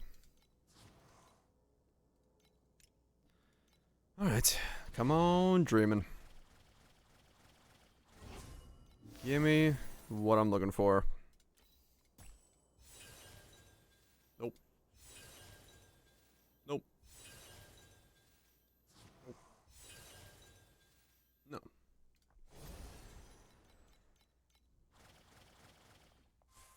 Let's check on the cat girls. See what they're doing.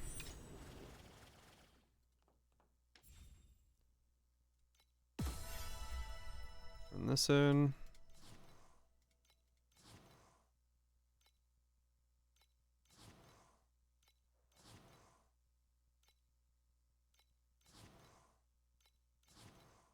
Okay, nothing major there. Almost have enough for that.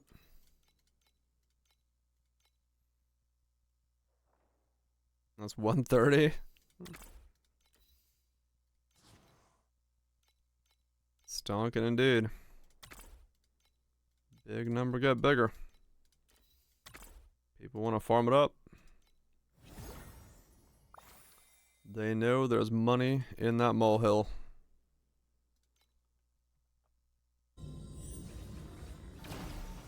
It is kind of how like most of the things in this game work. Flow-wise, right? It's like something's cheap for a little bit, more people pick up on it. More and more things go more expensive. Components required to run it go more expensive. People look for the next cheap thing, so on and so forth. Just how the ARPG cycle works for any strategy, I guess. Yep. Scare prices and Path of Exile, same exact thing. Somebody drops the strat video, all of a sudden, if you got any of those listed, you are being asked and pinged quite rapidly. Without a doubt.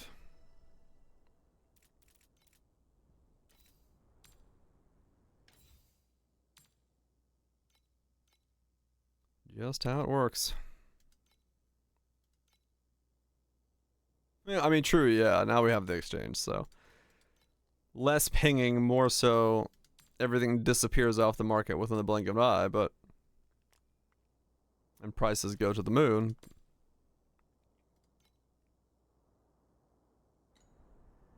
So yeah, and in that regard, that has definitely changed. Yeah, technically. Something is still pinging. Just happens to be auction house that pings. But only one, right. 84. One back bar.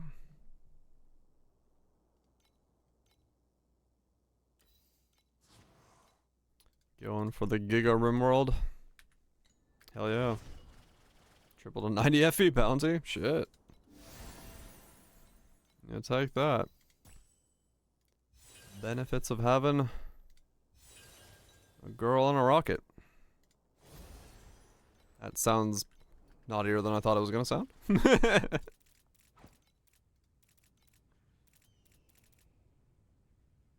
Let's see, sell the base mods.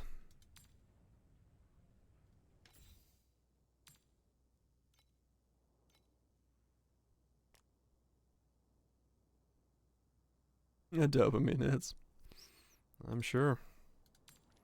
I did not get lucky enough to free to play that one this league. So no rocket girls for me.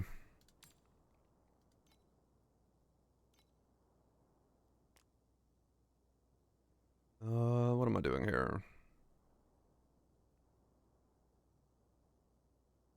When you met SK. SK does bring the dopamine, no doubt. He's got the woo. Not wrong, not wrong.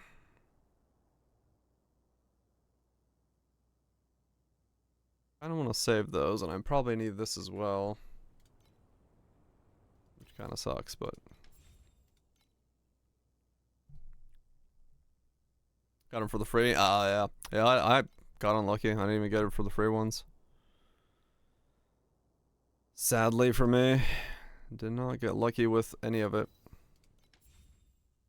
Or server issues.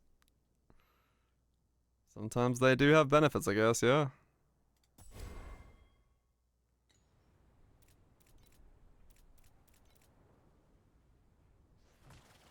It is possible to benefit from things not going correctly.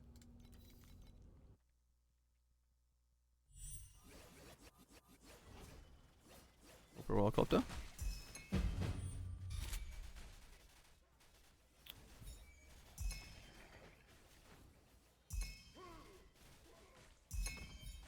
It is funny with some of the ways the gacha games work, especially those of us who are more on the free-to-play side. Server issues are a weird blessing in disguise, because typically, you know there's free pulls coming. You just instantly go, ah, shit. The server's having a bad day, is it? Well...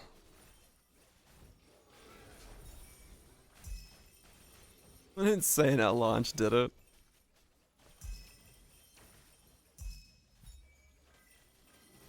I know there's some stuff. Good, good. Shit's broken. I knew the free pulls were coming.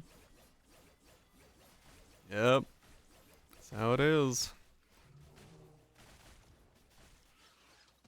Something goes wrong, you know. You know there's free pulls coming. Ouch.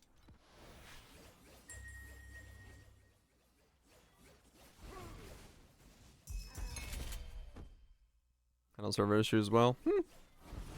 Hasn't been too bad, at least the couple times I've rode through their server issues.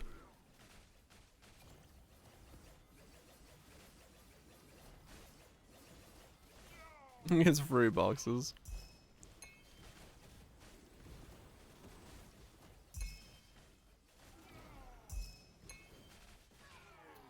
I guess it would be one way to appease folks. Could work out, could work out.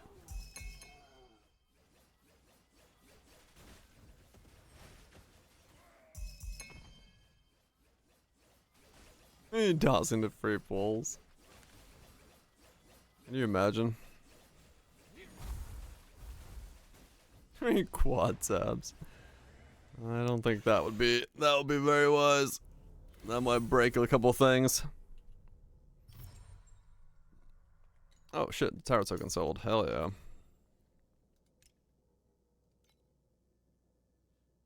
Alright, 480.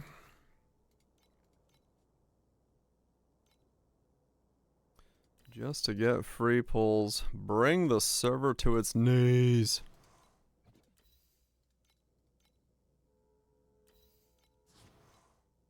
Funny thing is, like, people would.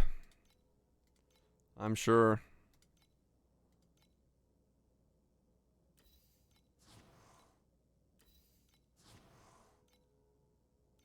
All I do was do so much. We got a bunch of free pulls from them. Yeah, like I said, I mean, I wouldn't be surprised by all, if that was a thing. Just fucking have people knowing. Alright, 10 pulls on the old slot machine. Come on, timid.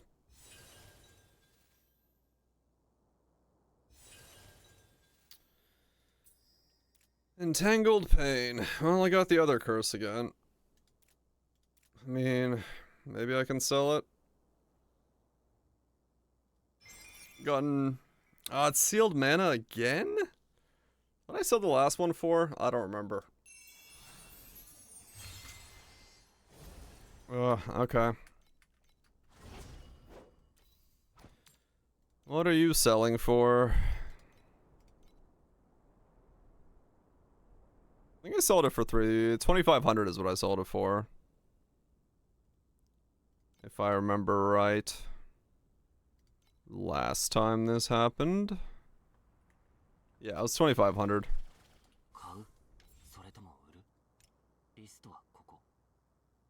Alright. 2,500 again.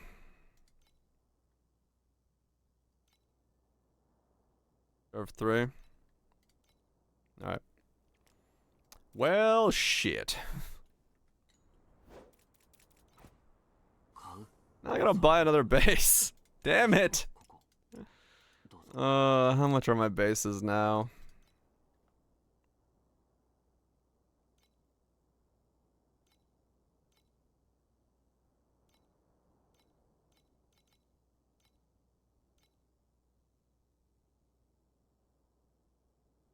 Alright, they're not that bad.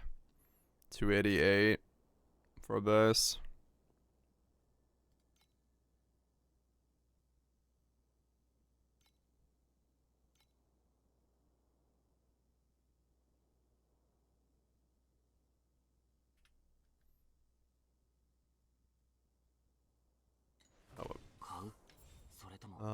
Yeah, I don't need that.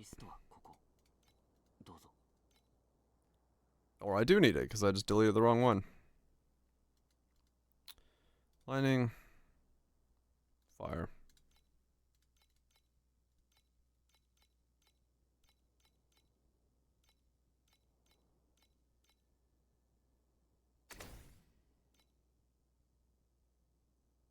Hmm?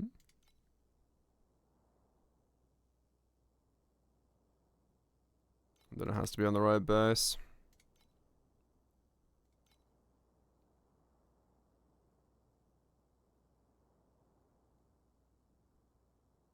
You really don't normally hear rap in the mixes now. There's a lot more of it. I'd say the last month. I think there's been a lot more.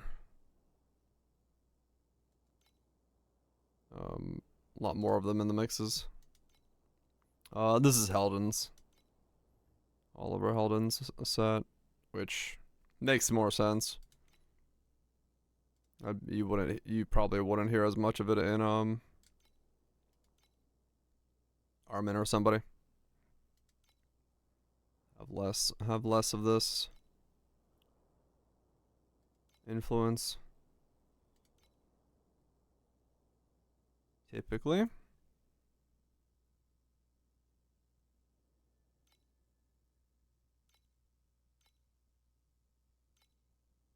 Well, at least the base ring's cheap. Save up another 240 and get a new base and click again.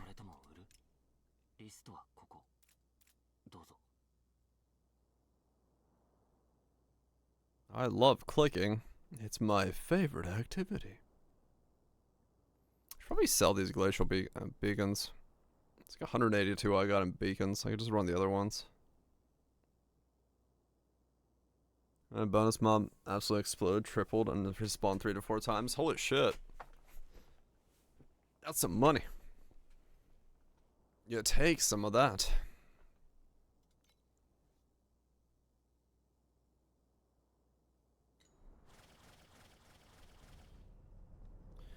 Alright, keep going. Now we gotta wait for that ring to sell, and that'll buy me another giant stack of rolls. Buttered rolls straight from the oven.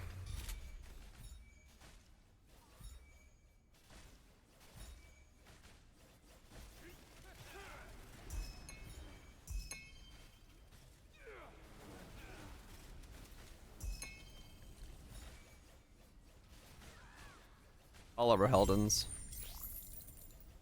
Helm Deep stuff.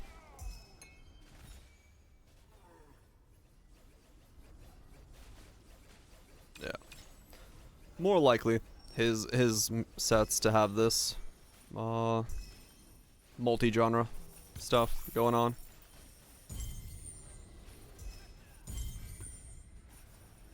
He's got a lot more influence from all sorts of genres in his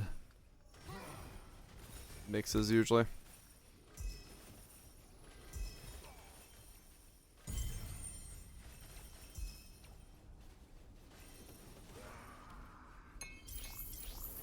Which makes it a nice mix. Gives a bit more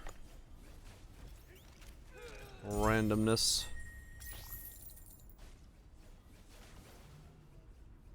The whole thing.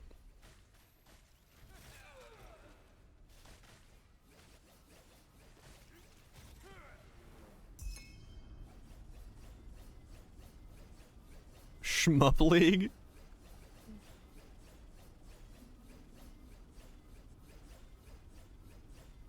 New rapper insurgents there. There might be. There might be. I think part of it is also Trance is just trying to branch out. You know, they're doing a lot more collabs with a lot more broader artists. They have a lot more appeal nowadays on a global scale. A lot more folks wanting to collab with trans artists, so we're seeing kind of that mingling of multiple music cultures as a result of that, which is kind of nice. Yeah, whatever it takes, whatever it takes. Is through.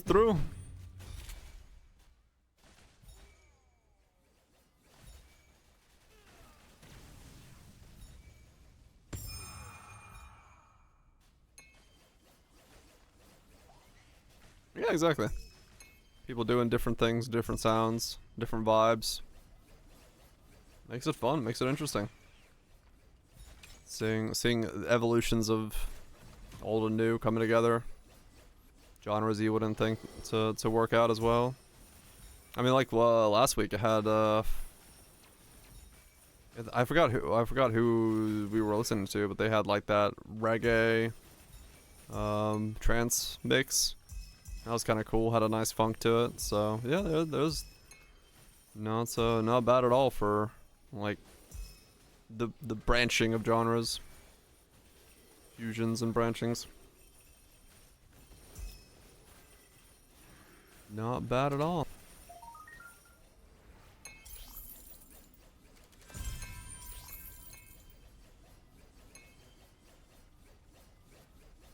It doesn't always work out, of course. You know, there's always going to be certain songs that try to blend too much stuff. But I think overall, you know, when you have talented people working together and trying to make something cool, you usually you're gonna get a pretty cool sound. Yeah, exactly. It's the cost of trying out new stuff, seeing what's available. And I'm sure there's plenty of stuff on the cutting room floor that we've never have heard or will hear because it sounded not right, and as a result, it was a binned idea. But yeah, exactly. You gotta be like, hey, let's see what this sounds like together. Oh, it doesn't sound very good. All right, let's see what else we can do. What can we change up? What can we modify? What can we add to it? How do I make the mix sound good? Yeah, exactly. I have, yeah. Like sometimes you'll start hearing a song, you're like, nah, this ain't it, dog. And you skip it. Yeah, you go on and see what you can do. Your pub folder and failed ideas. Same thing in Poe, man. Same thing in Poe, yeah. Sometimes you gotta build rolling and start seeing how it comes together, what you can do with it, and then realize, you know what, this ain't it, dog. This ain't it. And then you move on. You try to do something different with it. Meta or die. Maybe, yeah. Maybe that's what Torchlight is. Yeah, you gotta play the meta, or you're playing in the C-suite clubs with like 10 people showing up.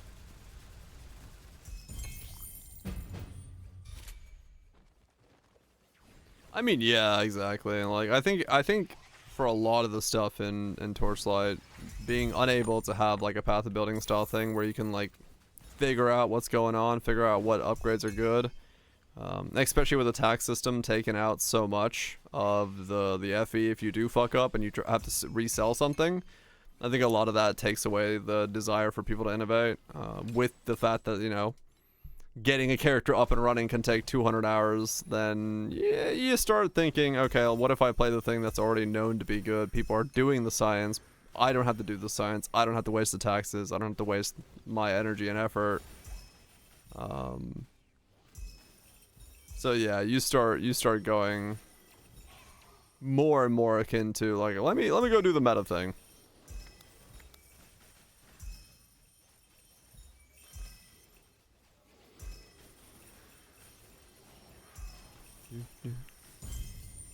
So it is one of those things where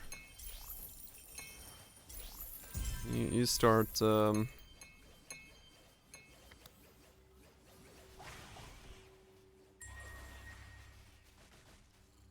start making sure that your time is not ill wasted, and meta's good for that.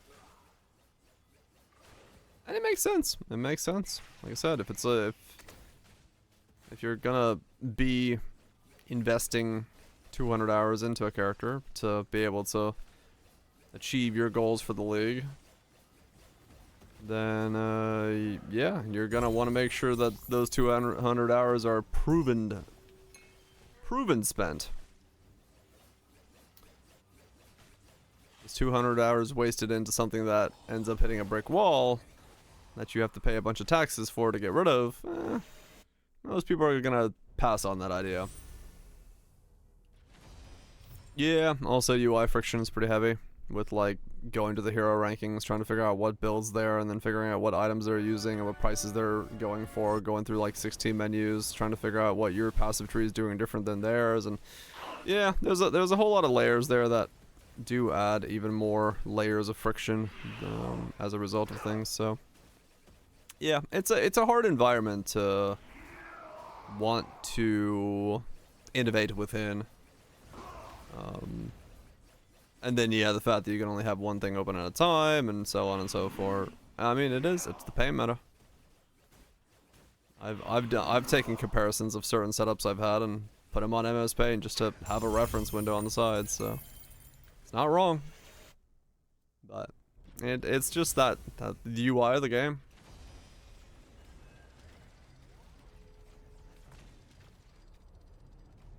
It really takes a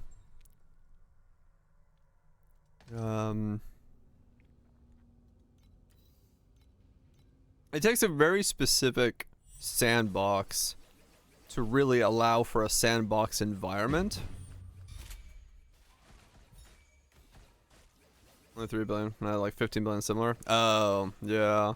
It sucks when that happens. When it's like, think I'm doing everything right, but I'm at 1/5 of the power. What's going on here?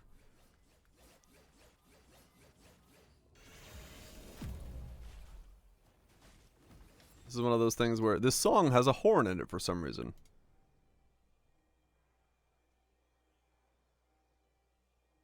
I don't want a horn in my song. Thank you. Speaking of taking like stabs of the dark. 12 bell now. Fuck you.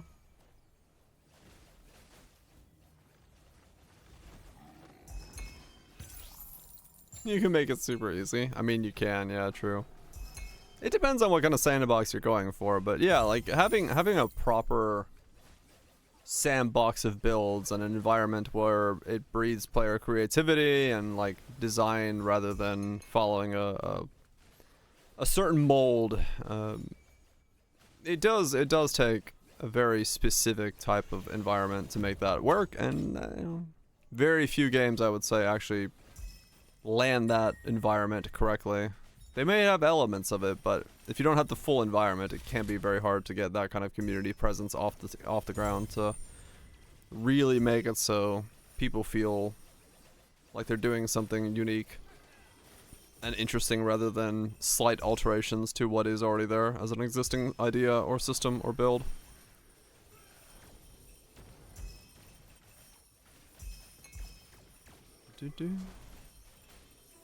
Memory tray levels.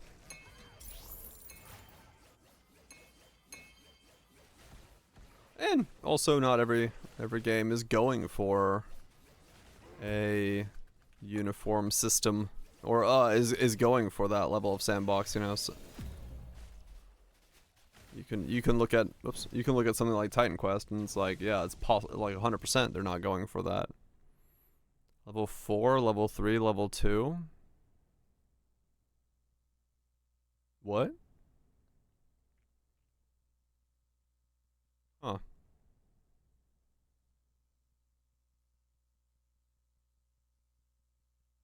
Let me get to the... Level 50 should be level 3. Yeah. I was like, what? Bottom level 2. That's weird. Yeah, like that one has extra, that one has one less. Huh.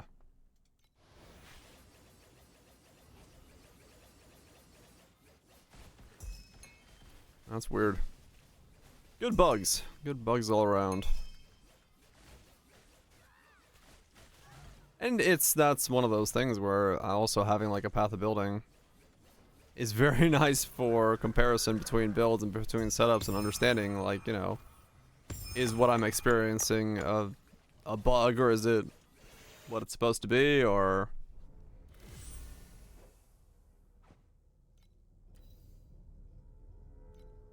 It's an element of those games. You play that number of quarter of them. They're soft lock due to the lack of power. Yeah. League Ender there, kind of, yeah. Like straight up. If you legitimately cannot gain power because of some kind of bug, then yeah, that's one of those like, well, I had fun, I'll see you next time. You have to give up on your whack. Yeah.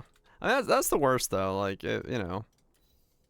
If you're having fun with an idea, if you're having fun with some type of archetype, some type of system you're doing, and the play is to then give up on that idea because there isn't enough structure or reinforcement or ability to make that idea flourish in the way that you want it to do.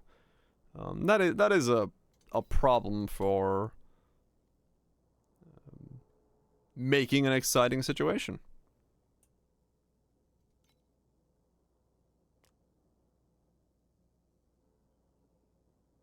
Right, yeah, plenty of things to grow upon. Is that 3 billion? Scaling's weird in this game, man. Scaling's weird in this game. Or is a step above hard? Ah, okay.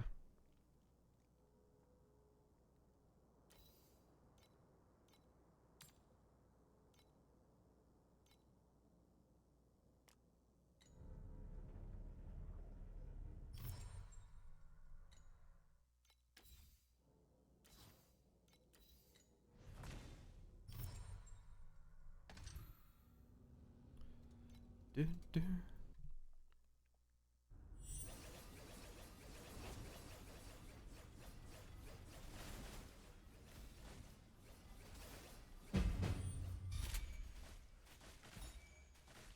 That's the other thing we're hearing a lot more in the mixes recently.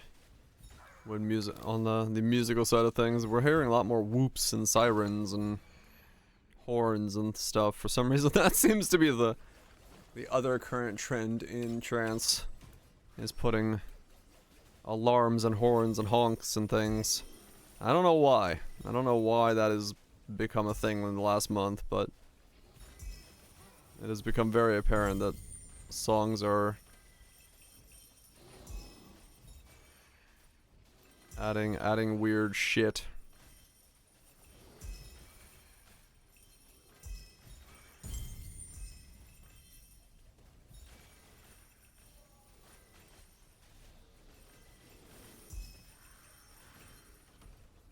Air horn trend, yeah. I mean, if this kind of like woo thing, it's not that bad. It's okay. I can deal with it, but some of these are like straight up. They just have a car horn for the entire background beat of the song. I'm like, no. That is not, to me, music.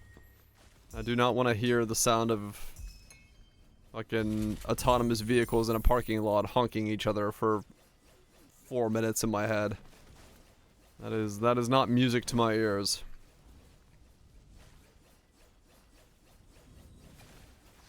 But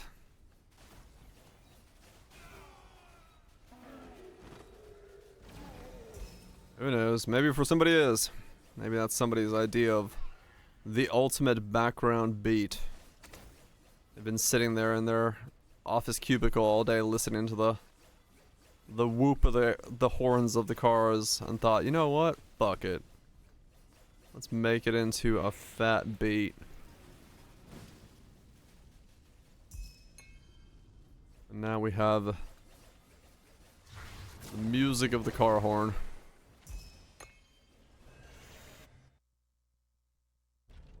Hell yeah. That's what we need.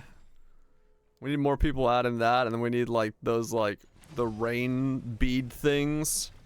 just in the background of things. Just like we need the most strangest instruments to start getting added in, just to really mess with people. That way we really have no idea what's going on.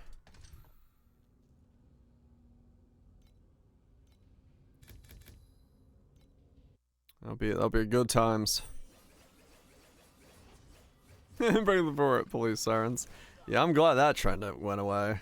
It's like the worst. It's like randomly listening to a song. Death whistle mixes. Hell yeah. Really get you going in traffic. Sitting there, driving the hour, stuck in traffic, blazing heat upon your head. Hit him with a death whistle. You ain't gonna be awake. After that, best not to be driving. Crash. Now that would be something. Like straight up the sounds of cars crashing while driving randomly. I think that would probably be a road hazard at that point.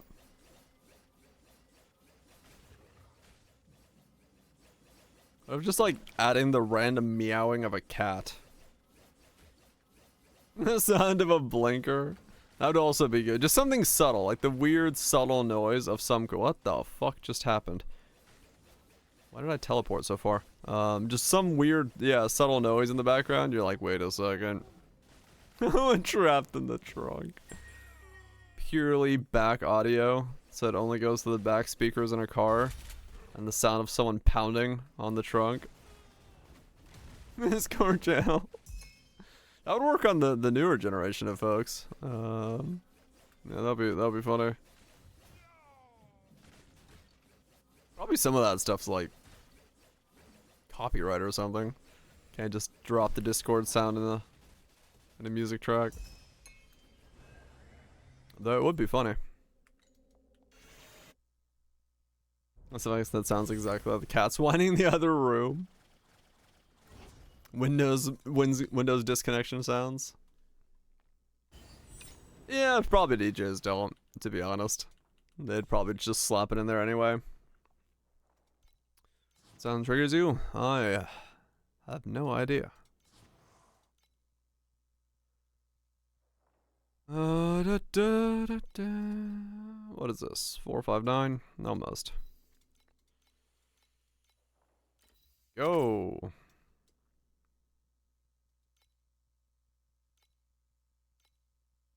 I love getting 50% less rewards. That's my favorite. I got it twice. That's really my favorite. Thanks, game. Just what I was hoping to say. Any C's? I got no C's. I've got no C's.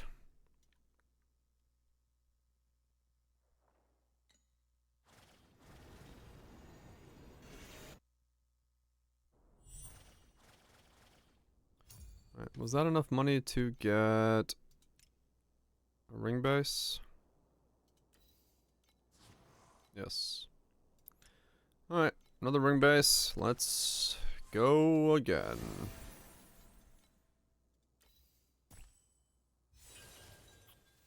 Seven clicks.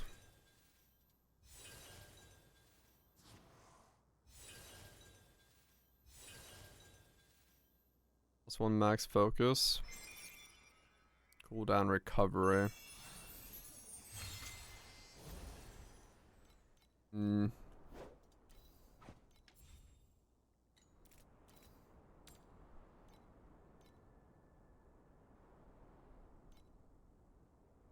if it's sell.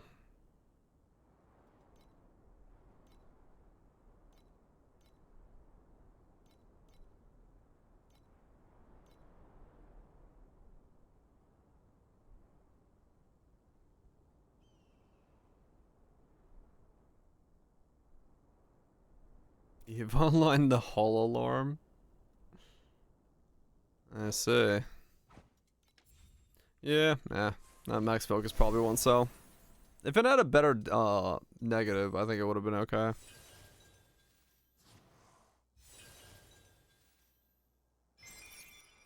Oops. I didn't mean to record that. Whatever. I've dreamed 100 times. Good for me. Wait, does it mean I've dreamed 100 times this league?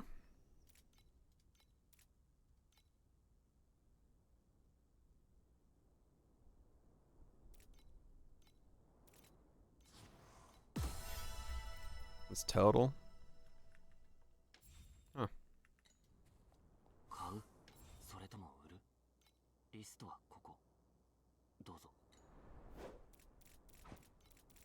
But I guess that's also counting in for my boot? Yeah, I guess it would. Burn out the people. I mean, yes, the random screams of people would definitely be something interesting to put in a mix. Just absolutely fucking screaming in the background.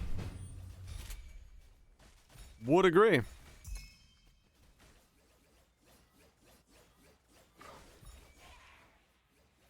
I mean, it has, yeah, true. Plenty of things.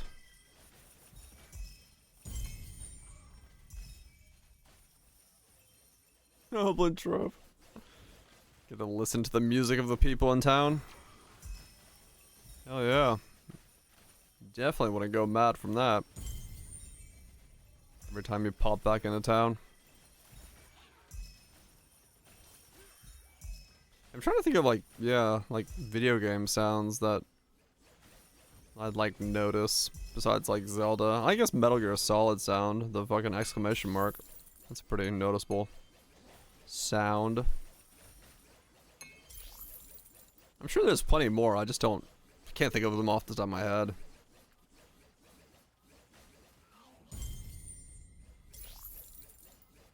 Mario sounds. Yeah, like a coin. Or like just one of his lines. Yoshi's tongue sound.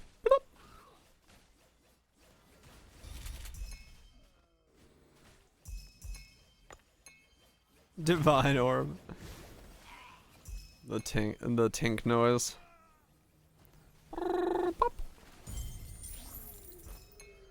Yeah, there's probably a lot of sounds like realistically because I can't think of them off my top of my head like a list of them, but if they started playing, I'd be like, oh, it's this one, oh, it's that one, oh, it's this one.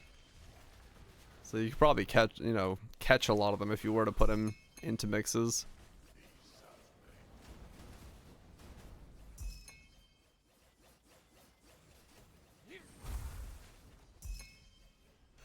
Probably could catch a bunch of people unsuspectingly. Something was wrong with the game. I can imagine, yeah.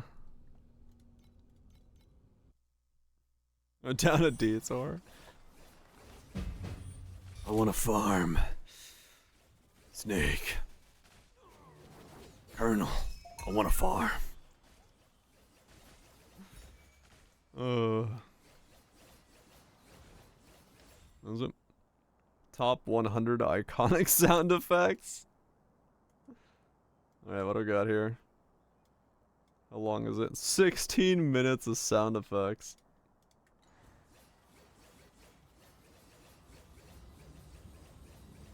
Turn it up a bit.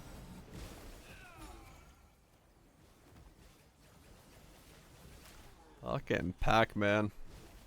Waka waka waka waka waka. The death of Pac-Man himself.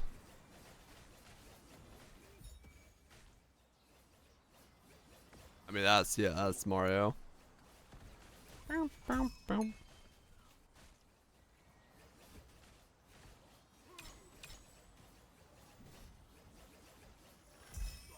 The music really gives it away there. But I mean, that's pretty iconic noises as it is.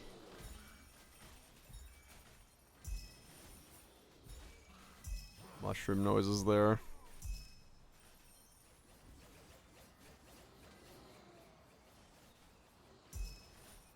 I'm with the vibe. Top 100 iconic video game noises.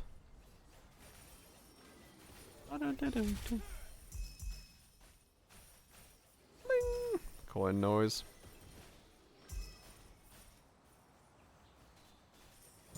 It's 16 minutes long. It's quite long. Koopa breaking? Shell?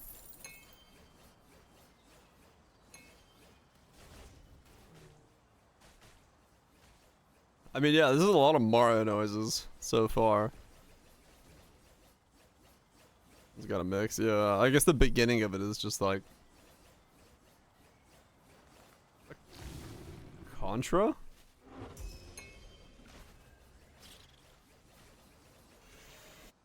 I actually don't know.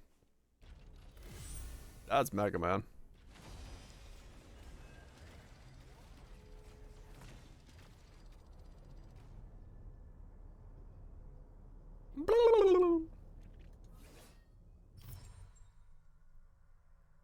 The hell?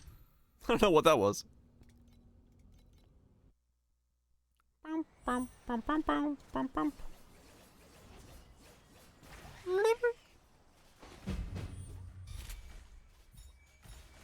That's Super Mario World.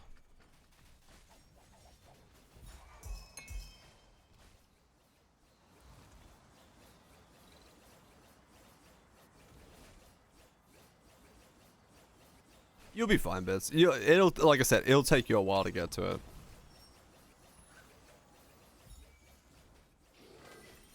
Yeah. Bling, bling.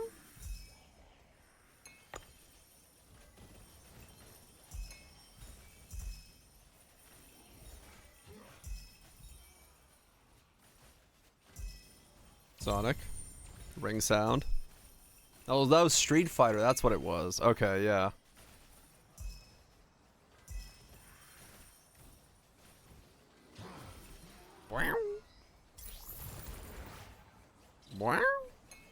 Fucking spring noise. Sonic speed up noise there. Gotta pull for Red Hood. Hell yeah. That's the impact noise.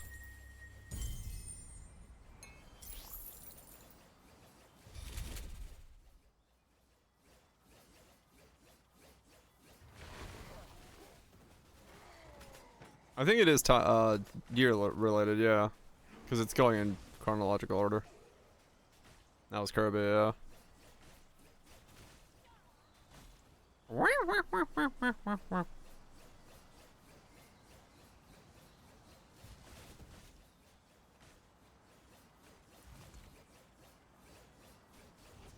I've seen 88s on there.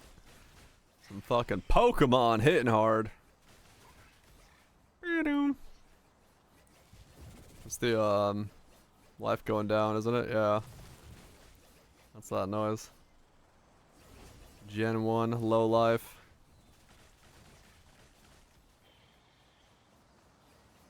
One HP. Being PTSD from being a kid, hell yeah. Is that a Zubat? I think that was a Zubat. Oh, that was missing now.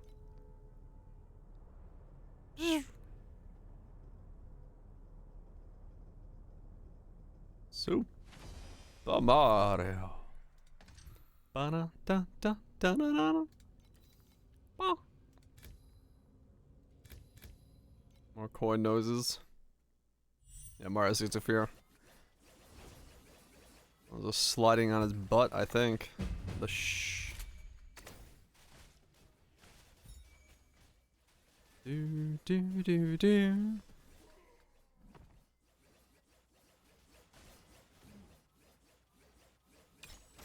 What was that?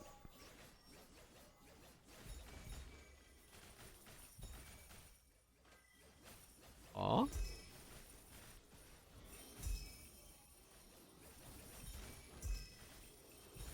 Hold on. That is, I have it off my screen. Oh, it's Crash Bandicoot. That's where those are coming from.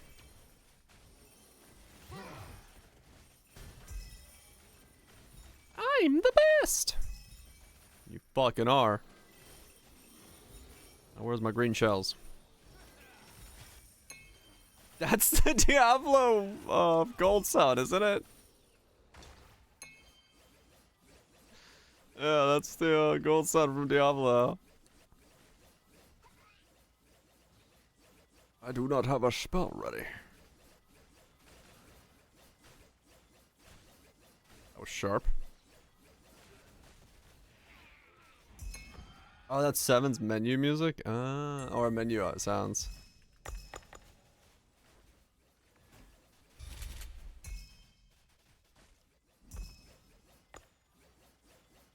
Tornado equipments? Yeah.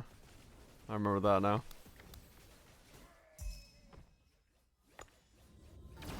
Yeah, we're still in Final Fantasy land.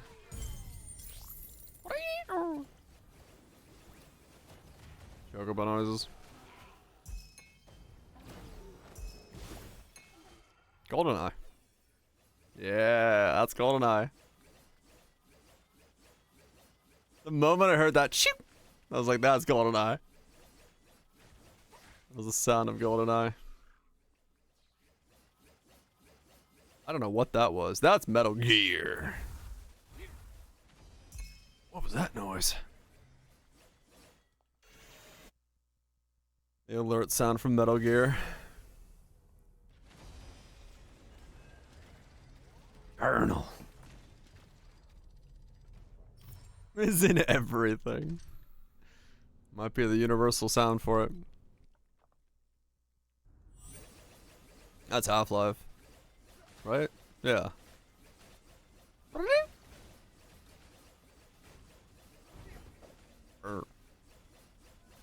Empty dispenser.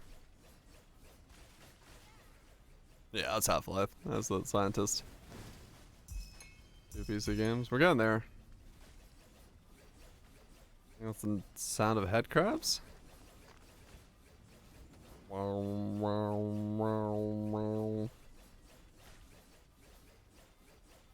That's the health dispenser.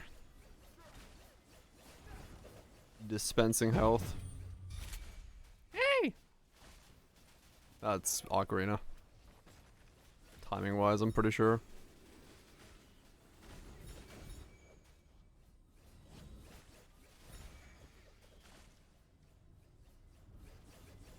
That's the bat from Smash.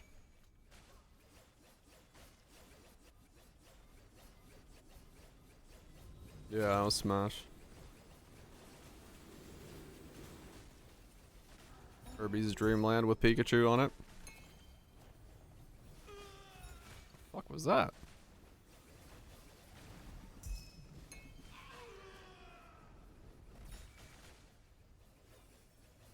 That's Halo. Yeah, you're right. You're right. I was like, what? I was like, it sounds familiar.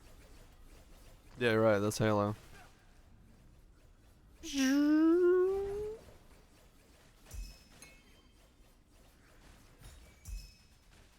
Is this Splinter Cell?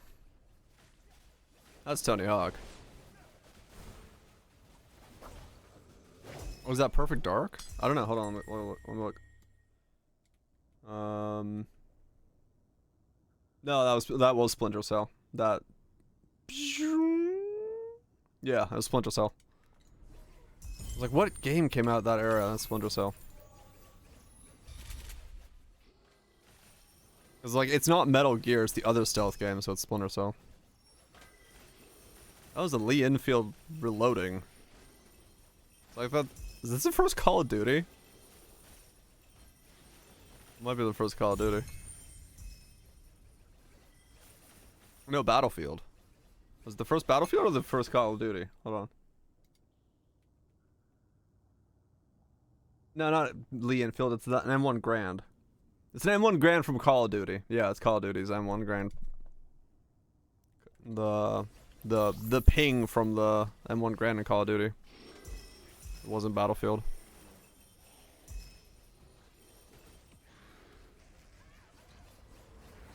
They were still Cerberus back then? Yeah, true.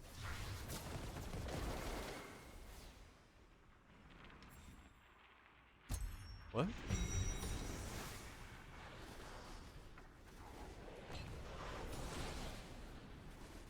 What was that? I have no idea what that was. Oh, that was Warcraft. I don't know what that was either. Beep.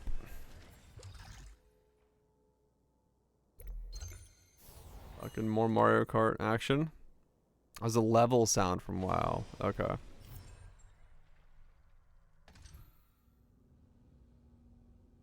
Silent Hill?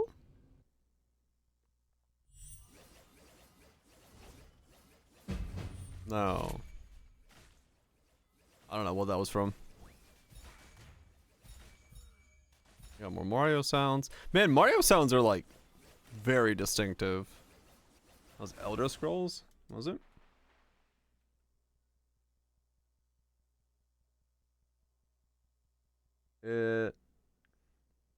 Yeah, it's the Nirn root from Oblivion, is what that sound was.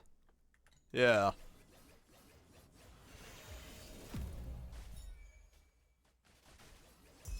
Here we go. Fuck was that?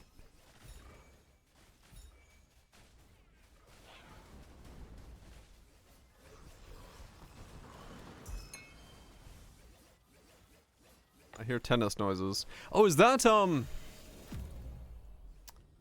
Sports? That was Wii Sports. That's TFT. Or TF2, not TFT. Long TF.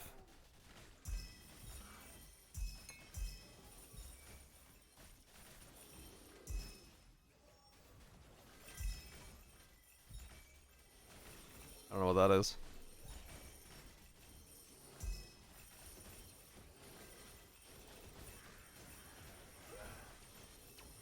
Sounds familiar, but I don't know what that is either. Oh, it's Assassin's Creed. The fucking eagle noise when you fall off a fucking building. That's what that was.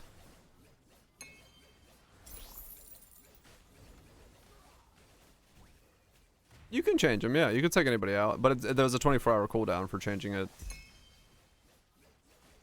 Yeah, I think that was Mario Kart again. That's Fallout.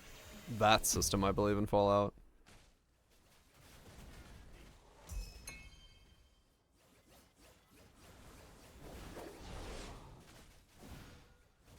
I don't know what that was. Oh, that's Dark Souls. That like shing sound that they have for the menu stuff.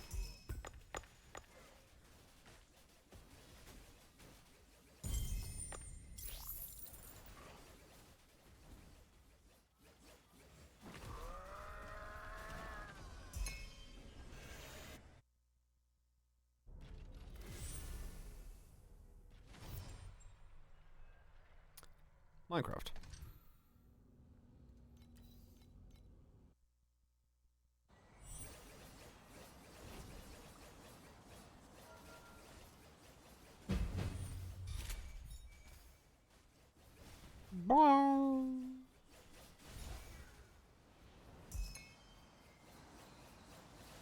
Yeah, it's a bunch of Minecraft noises. We got doors, we got digging, we got walking. Eating. Base Minecraft noises. Creeper. I was waiting for it.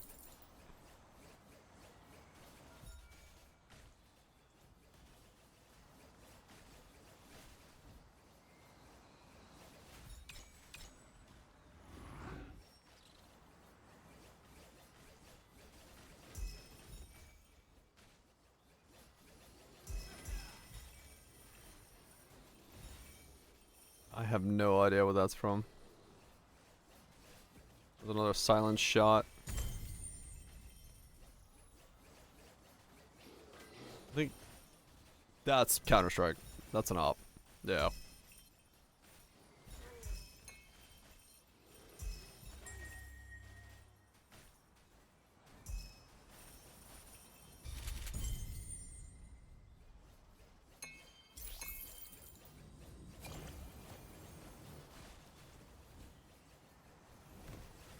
Missiles. For sure that, I don't know. What was from? That sounded really. Wait, what was that? That sounded really.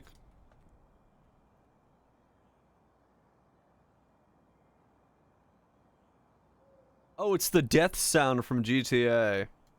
Yeah, I was like, why did that sound so familiar? Yeah. It's the wasted sound, yeah. Wasted.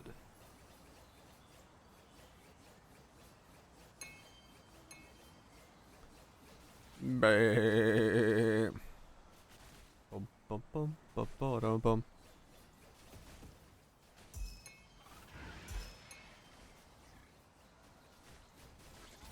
That was Overwatch.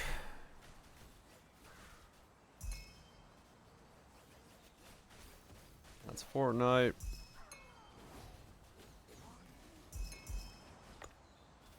What? You should be able to click on the character portrait. Smash. If you go to your synchro, you should be able to click on one of them and say remove. I believe. Opens the level menu. If you click down here, like click one of these, click this portrait like down here, it should say remove. Got the untitled goose game at the end. I mean, yeah, fair enough. Oh, there's another one that's what about the top? Oh, the top, yeah, the top is your highest level. I believe it's the average of your highest level.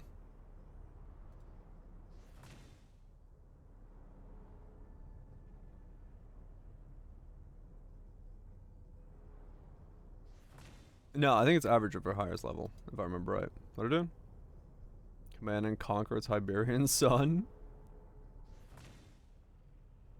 Uh-huh.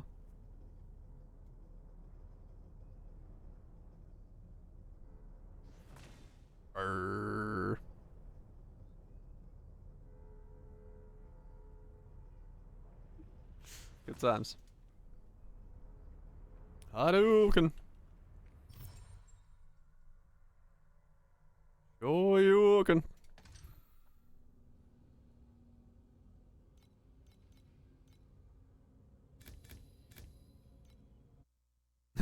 Okay. Let's see how many of these I like recognize. Finish him.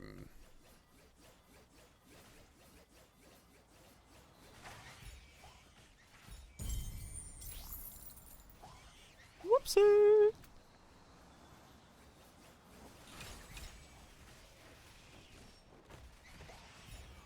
A lot of these are fighting games so far. Zug zug.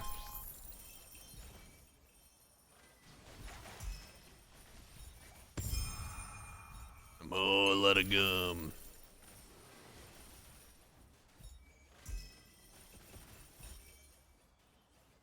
You're right. I don't know where that was from. Okay, that's Mario. Yeah.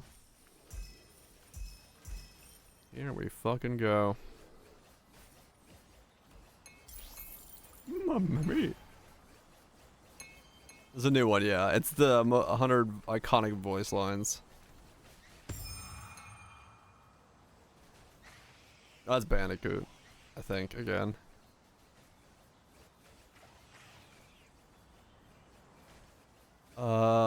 Wait, what was that from? I know that's Star Fox. Oh, that's Symphony of the Night. Yeah. A miserable pile of secrets. Do a barrel roll.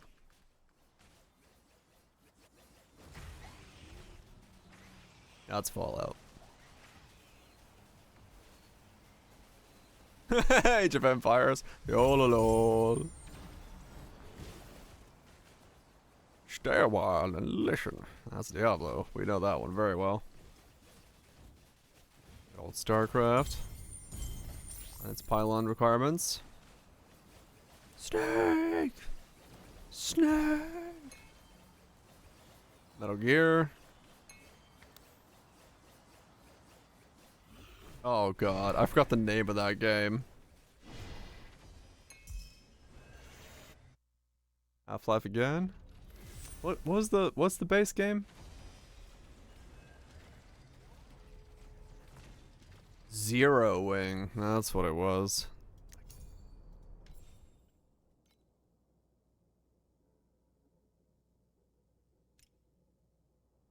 Hey, listen. No, I will not listen to you.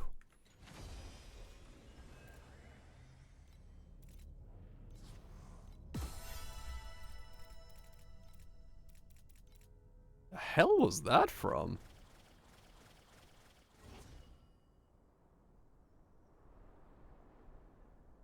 Oh, System Shock. Yeah, you're right. System Shock 2 specifically. That's unreal.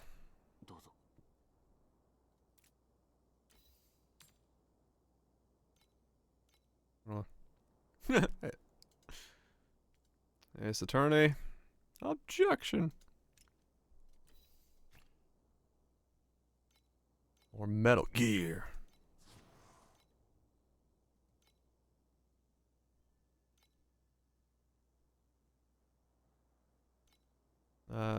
Halo announcer. Show me our moves. That is Smash.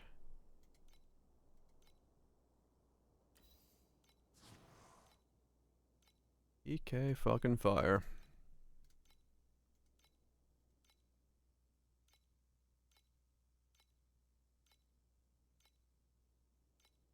More Warcraft stuff. Oh, that's Sonic Adventure. Oh no.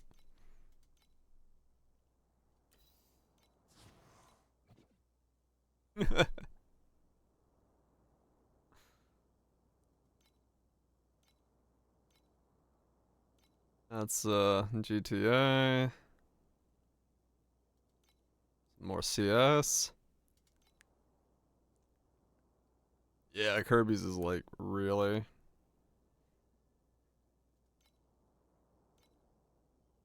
You know instantly it's Kirby. Hi, Mr. Freeman. Rise and shine. Half-Life, of course.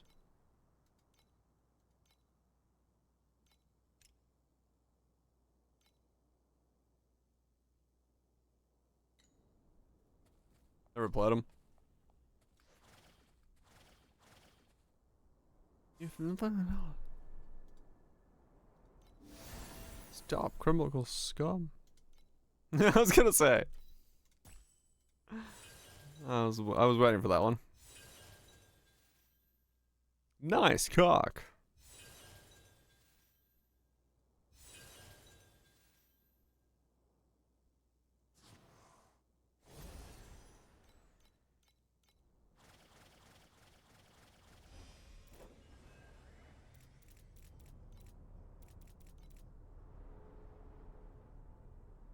That's BioShock, if I'm not mistaken. Bonk. More TF2 stuff. Nope.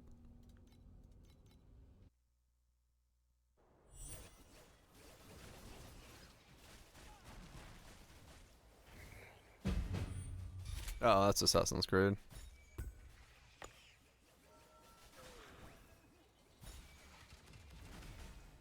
Oh, that's COD, yeah. Nico, it's your cousin. Let's go bowling. That was more Metal Gear, I think. Some fighting game.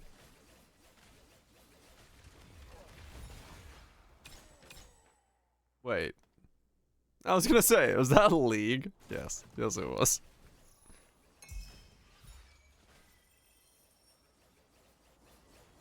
That is... COD again.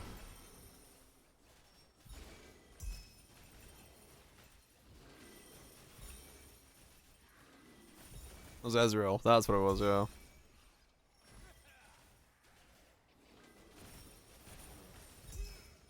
Fucking AC 130.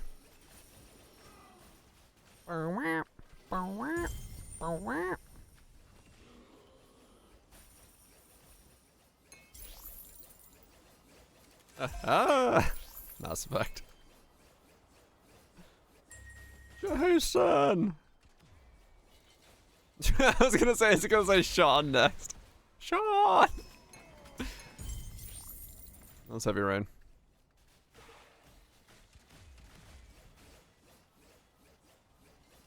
Some of this shit I noticed because of memes. Sean! Sean! What?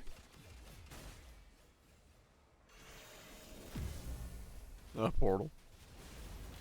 Oh, zombies. What signs?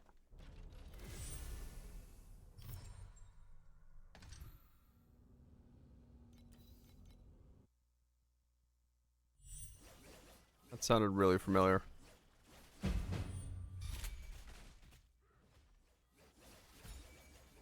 What was that? Whose voice was that? Glider's double died? Oh, it's Deus Ex.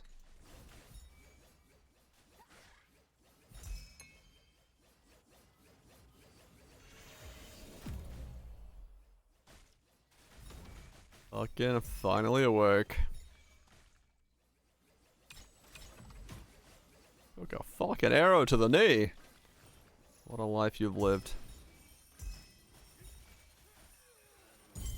Of course you don't. Yeah, dick. Who's fucking Rhoda? Todd Howard doing it again.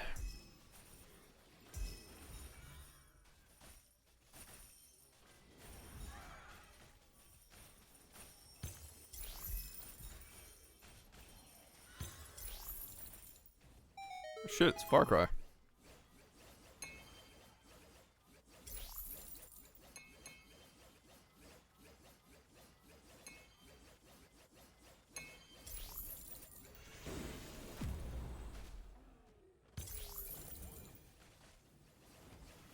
What?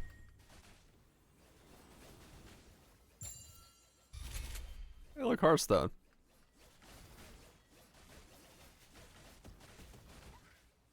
Got some Witcher. Alright.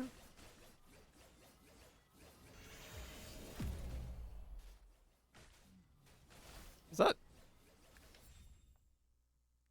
Okay. Yeah, that was Metal Gear.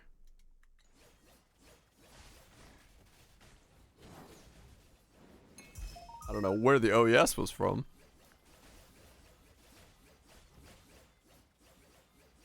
Oh god, settlements. That's Fallout.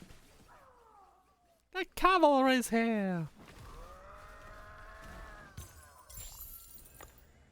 More Overwatch.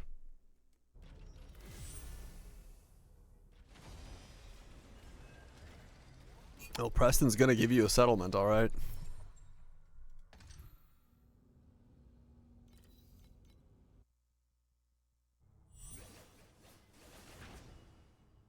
Ow.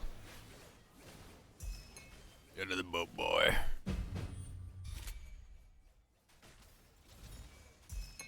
Go duck.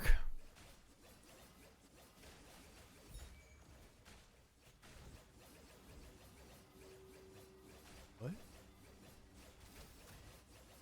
Boy. Alright. Some of those were like super iconic, yeah. But,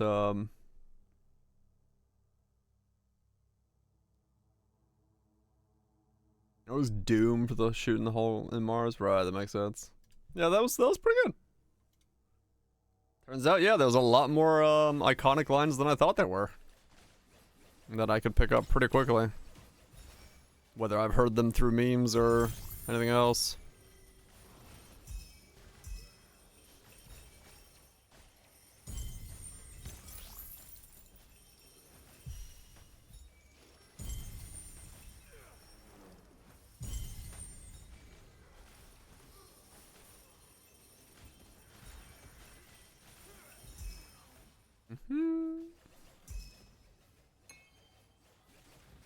I think that one's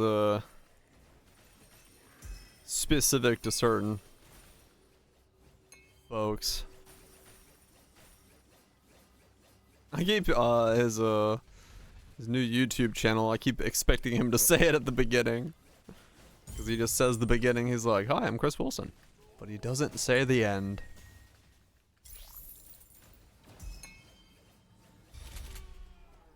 I'm like prepped for the full sentence and it just never comes. Oh, from speedruns? I mean, true, yeah. And that would be one way to hear a lot of them as well. Chris, where are you from? Where?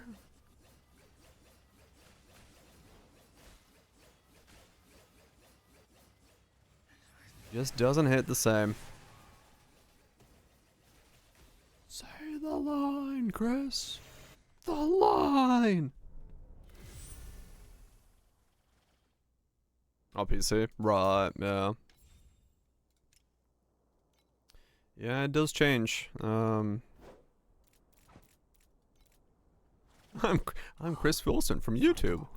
I mean, honestly, it'd be kind of funny if he said that. I'd have a chuckle. I'd be like, yes, yes, you are.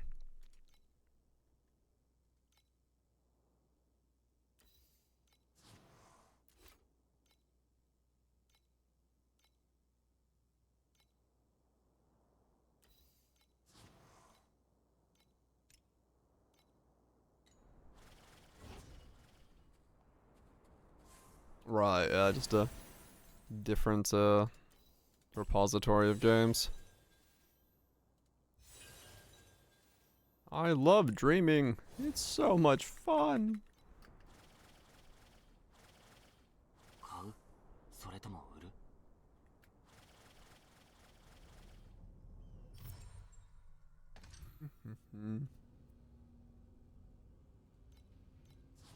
Oops.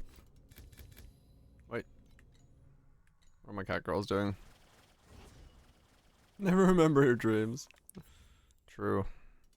My problem is I have to dream this ring into existence. I never get to stop dreaming.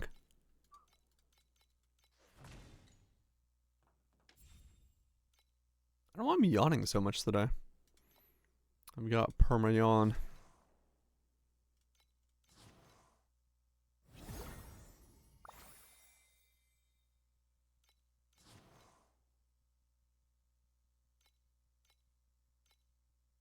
And we go again.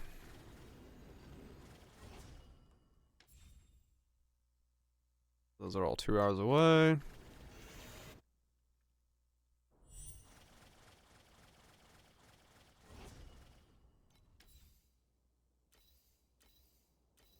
Oh, that's, I was like, why is it? Oh, it's giving me that constantly because I have one of those in my inventory. That's why it's shining nonstop.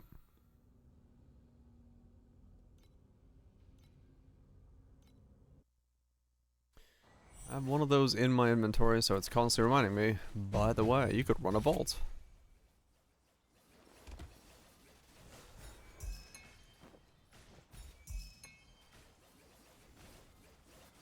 An endless grind. I mean, true, yeah.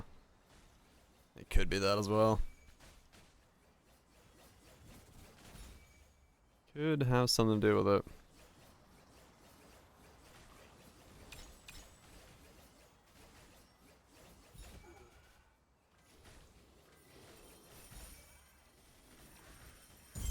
Without a doubt, it's possible.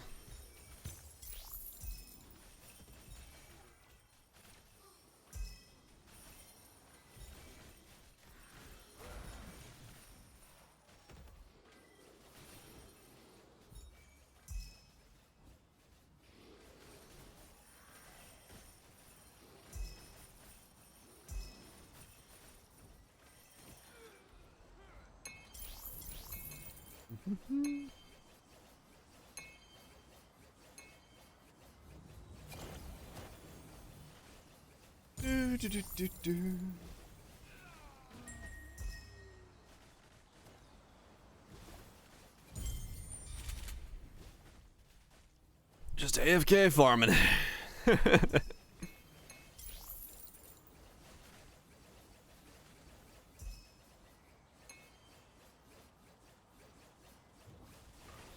Yeah, it is a genre that's like very underserved, to be fair. I played Palworld, yeah. When it originally came out, I made some sweatshops, did some things, broke the game a couple times. You know, the normal. Yep. Well, 2 years ago. It's been time fucking flies. Time fucking flies. For Nintendo. Yeah, true. I mean, look what happened with Palworld. Fucking hell. Definitely one of those fly at least any too close to the sun and you are getting some litigation.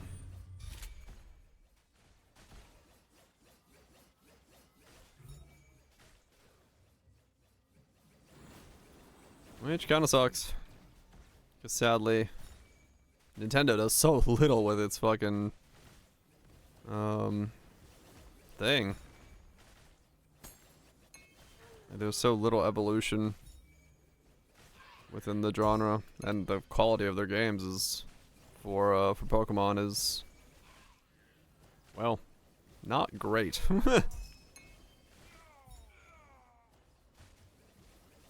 Yeah, I said Nintendo, and then I like realized, yeah, I probably should be talking about Game Freak and the Pokemon side of things, because yeah, they just like, I don't know. It's fucking crazy, man. Like as far as how big of an IP it is and how I guess they just don't need to do that much with it and it's gonna sell, but still wild to me. Yeah, Snap was kind of cool. I remember that. I did like Snap when it came out originally, so there's cool ideas. They've tried to, you know, do some kind of innovations with it here and there, but like the rest of the things that they've done with it just seems so, I don't know, bad. Like their riff on the open world one was like not great at all, which was surprising.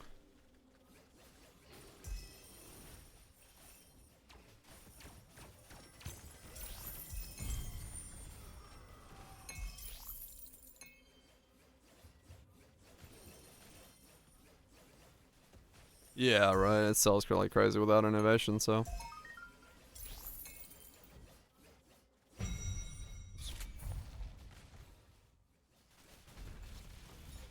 I don't know, the IP, right, yeah. Play Snap 2.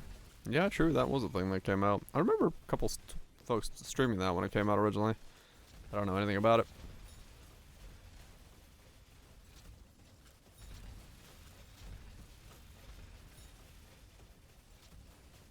Better than half the games.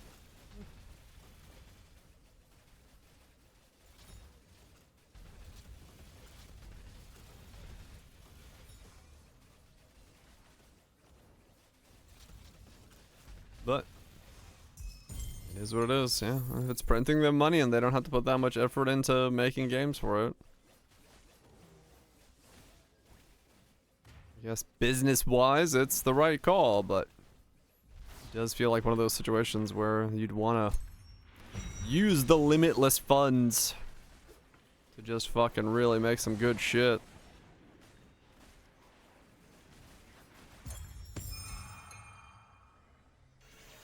Make some good shit. Because, I mean, realistically, yeah. Sans the guns, Palworld came in and fulfilled the role I think a lot of people were hoping from Pokemon for a long time. A lot of people wanted that kind of big open world adventure stuff. And I think Pokemon could have done that long ago in a proper way, a proper scale, proper good stuff, but they just decided not to. Yeah, I mean, true. Whenever they outsource, it's usually pretty good stuff, so.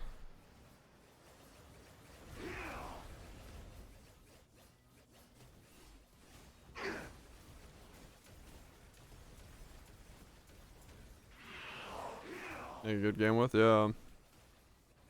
You can't really do it without permission. Yeah, true.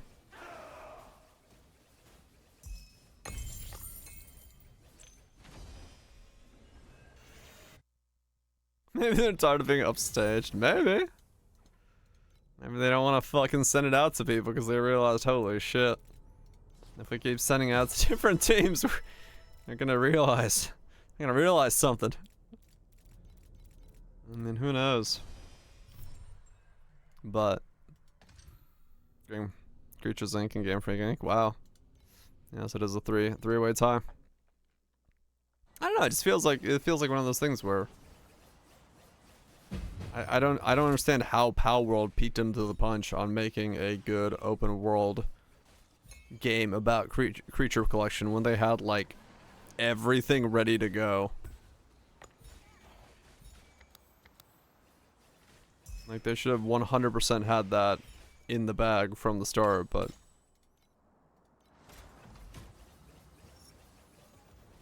no, it's like it's not realistically that insane of a game, right? It's like there just isn't anything in the market.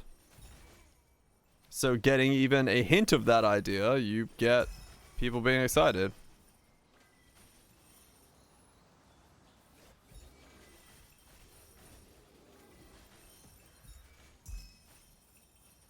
Being Zelda being I mean, yeah. As a fan of the older style of things, I don't know if I see that as an upgrade for me, but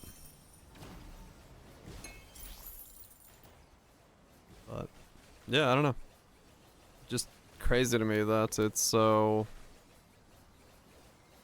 that the market is so underserved that Pal World can come in and just to what everyone thought was a fucking meme of a game when they originally saw the videos to being like, oh shit, it's actually a game with creature collection and guns and a sweatshop, but still it's a game.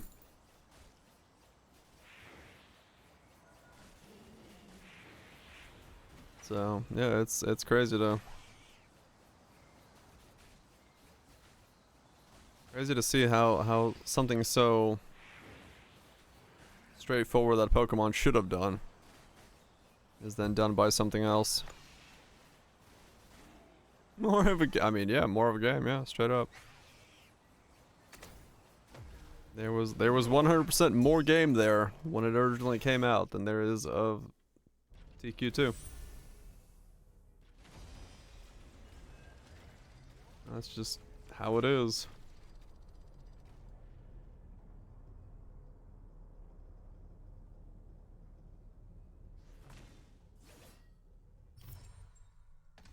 I am curious to see if we get, like, you know, information this week from TQ. Like, now that we're here, do we get a timeline? Do we get something? Or do we get the idea of what it is that they're going for, what their plans are? Hints of what the masteries look like, what an endgame weapon looks like. You know, anything like that. I didn't get Rappy. Like I said, I would not go swiping too hard for that. My unluckiest streak so far was 220. So, would not recommend.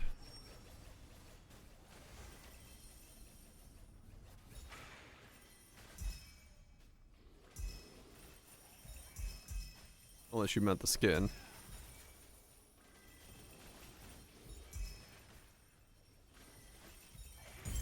So many dupes.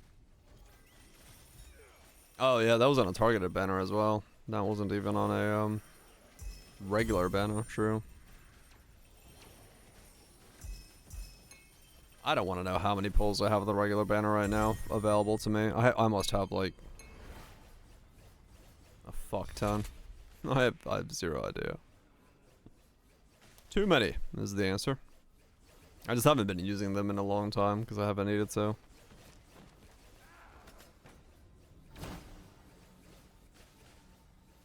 Nora?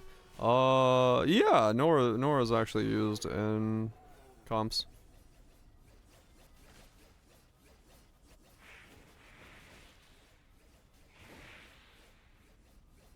Noir and Blank are both used in some comps. She's kind of been somewhat replaced by other ones, but yeah, she still has use.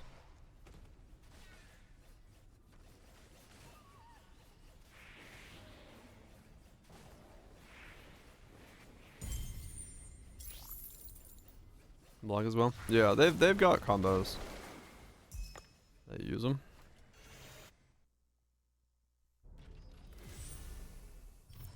How many free pulls do I have left over? Out of sheer fucking curiosity. Because I must have like... Probably have at least like 200. The collection grows. Got Dorothy. Nor. I mean, you have a decent collection of pretty good ones.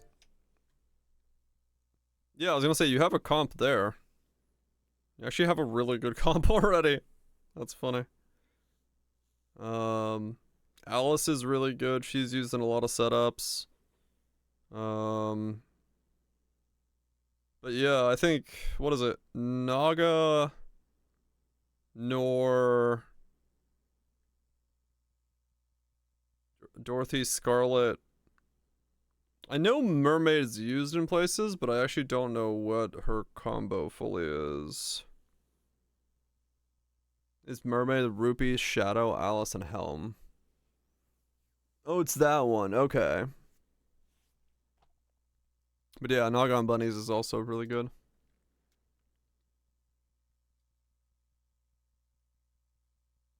You're looking at waifus. Indeed. How many pulls do I have? Recruit. I have 421 regular pulls. You can tell I haven't pulled in that for a while. 421.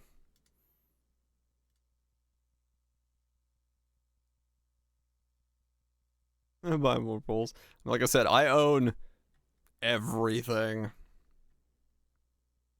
This is desktop client. I think there's like how many Nikes am I short? I am short. You can tell I've never swiped. I've never done the first paid SSR one. I'm missing one. No, okay, I'm missing a couple more.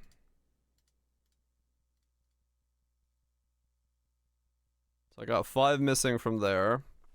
Should do that one. I mean, I've never done it, so I don't know. 2 from there. So who am I still missing?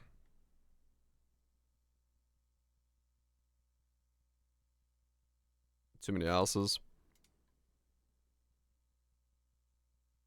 Yeah, it's for the wishlist pull.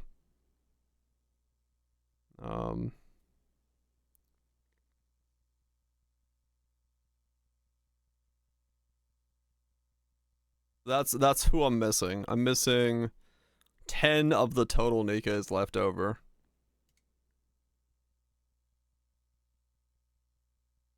Potential multiplier added later. Added to wish list. But yeah.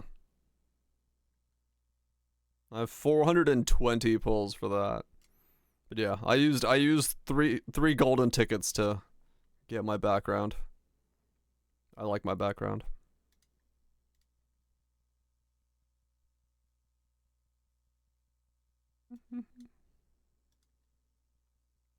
Tamer Town? What?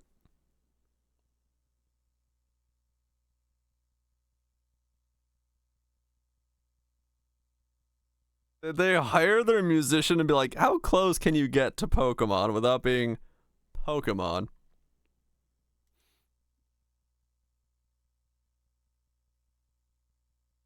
Okay.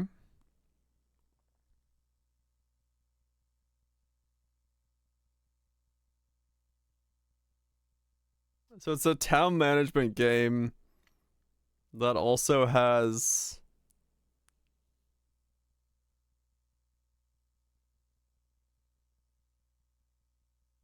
it does definitely have...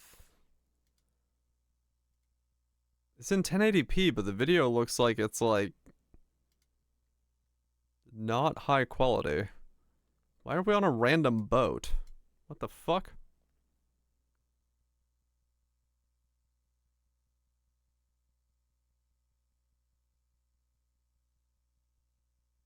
Okay. It's like, yeah, it's like low definition. The text is sharp, but the game is like... the game looks like it's in 480p.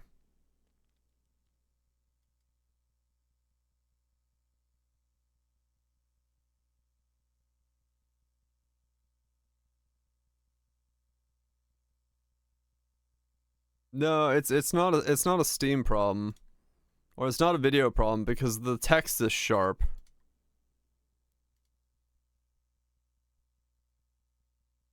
I think this is a mobile game. It looks like a mobile game. Because the textures are low res.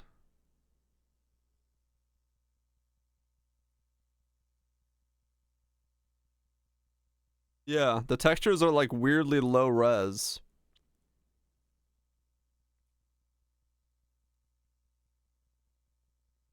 It's on Steam, yeah. But I don't know why, but the textures are like not in 1080p?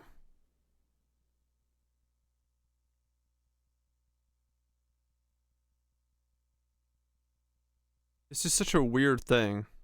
Like randomly it cuts into a boat scene. Odd. Okay.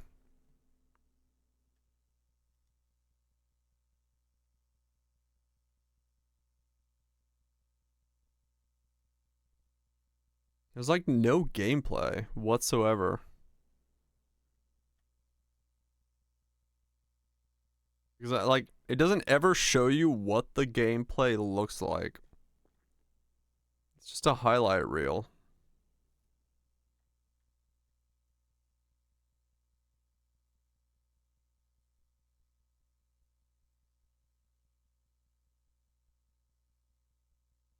Okay. So it's like there's even so there's like resource management. Like you're building 115 pumpkins a minute, 6 corn, and then you have like a zone map and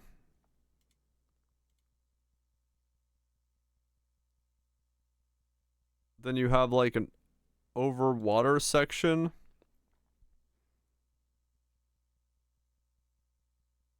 Interesting.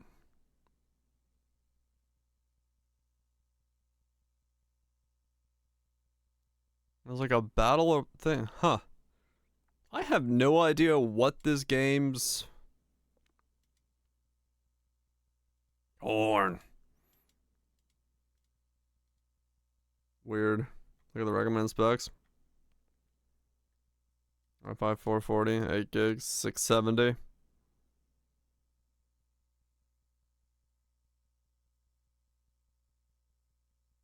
$970 with 4 gigs of RAM. What?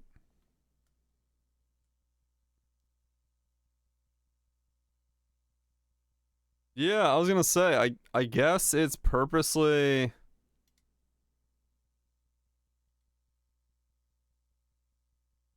designed to run on a toaster? Maybe?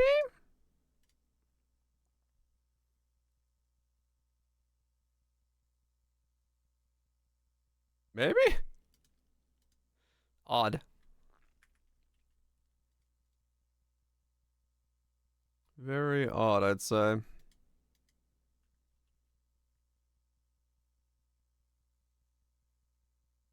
But maybe there's a reason for it. Are there other games though?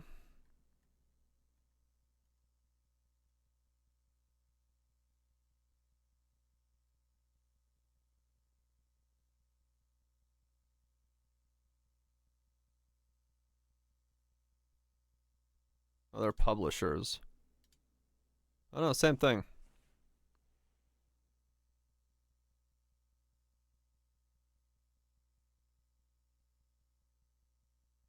Whispers, Republic of Pirates.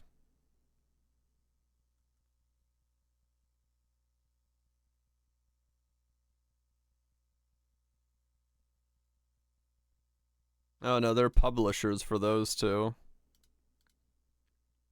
This is their first like in-house game.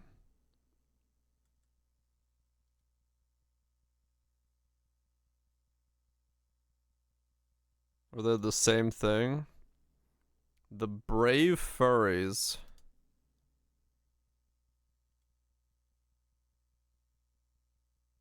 Okay.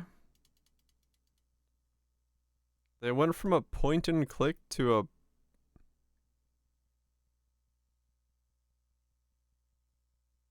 publishing.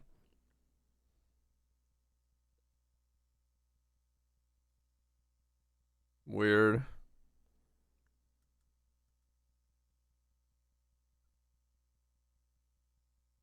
Same requirements as well. Yeah.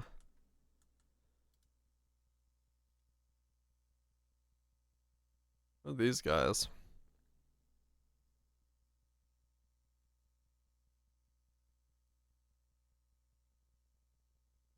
Are they another publisher? That's weird. They have like a publisher within a publisher.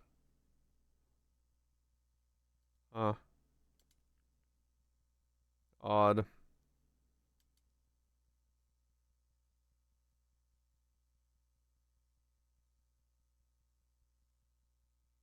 They built a 60 build? Damn. That's quite a jump up. I think it's quite the jump up.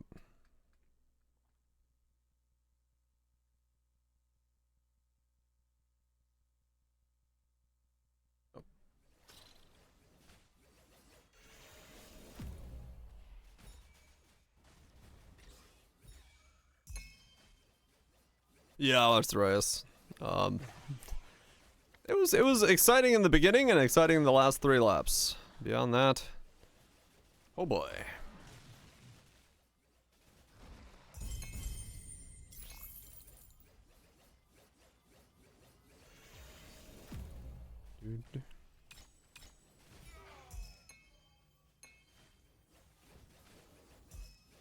He made mistakes.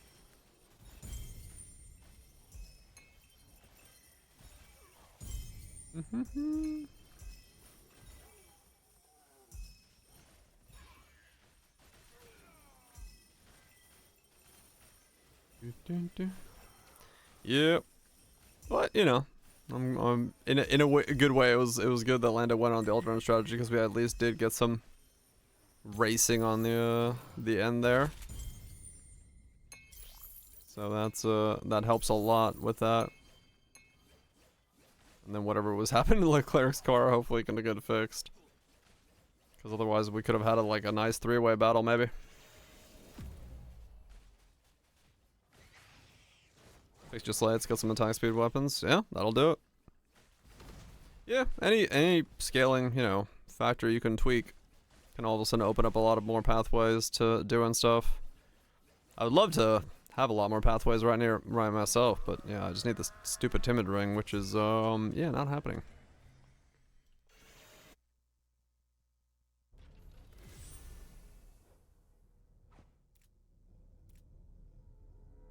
That's kind of over then. He did catch up by the end. He almost had it, but he locked up on the second to last lap. I think if he hadn't locked up, he would have had it, but he went too deep. And it's caused some shit.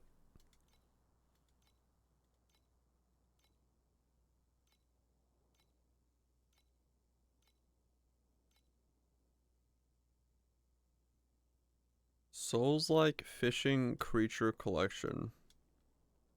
You train the fish you Impressive, catch. Challenger. 55xxd. What the hell?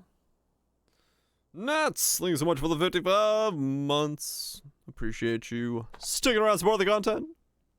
Hopefully it's been Gucci. Okay.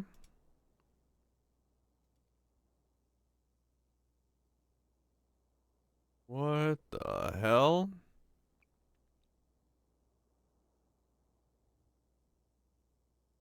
Has been a much? Fuck yeah. Well, that was a weird trailer.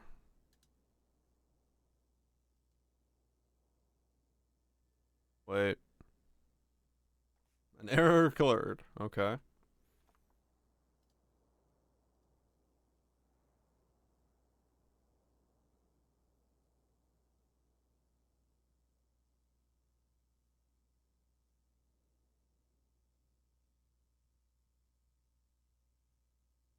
Okay.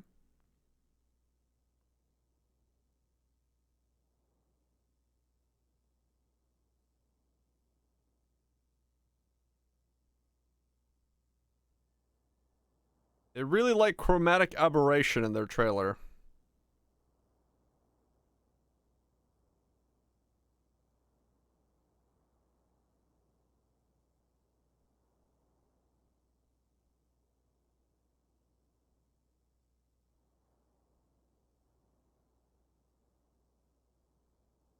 Huh.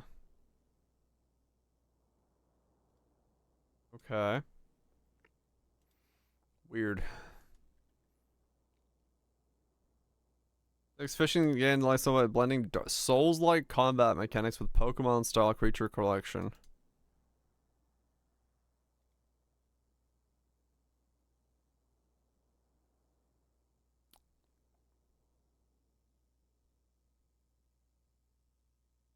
Whether you're into what? Whether you're into monster hunting, anime vibes, or just want to reel in something different, it's for you. What is the game?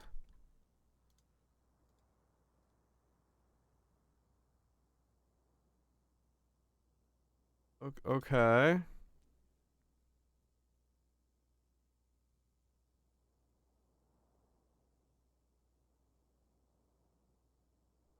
Uh,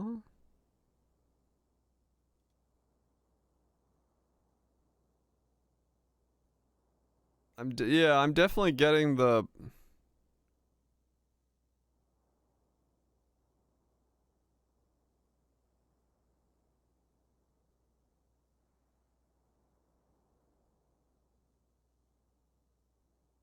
looking at his hand right there. I'm getting the certain feeling that might just be a bunch of AI assets strapped together to because I was looking at the trailer and I was like, wait a second. Because this looks like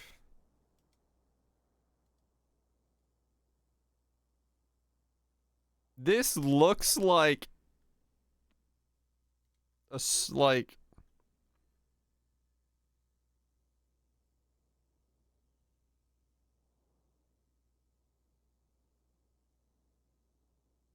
yeah, that's why there would be chromatic aberration on everything.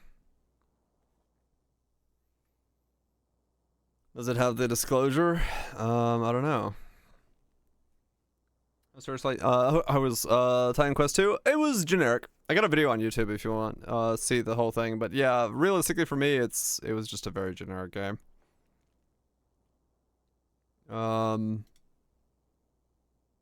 Why is this okay?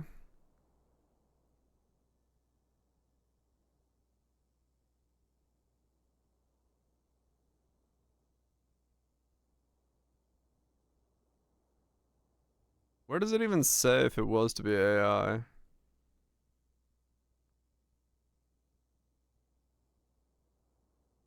Hmm.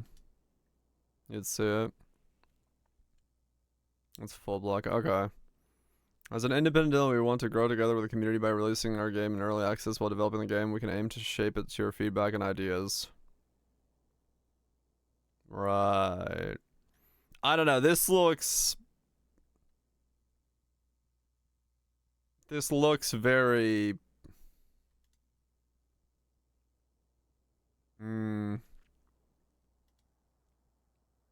Our most recent post in events has a screenshot.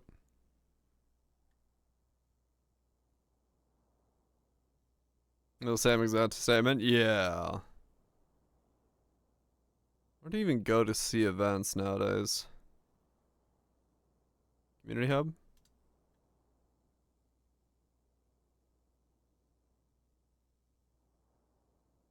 Scroll past it. Did I? Several times. Oh, here.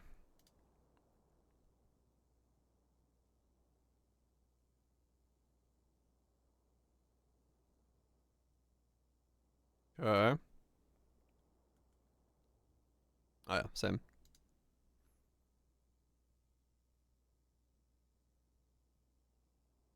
Okay.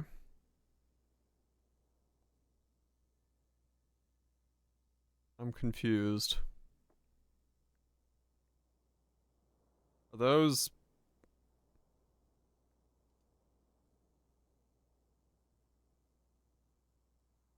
This graphic style looks nothing like the in-game graphic style, which is making me think.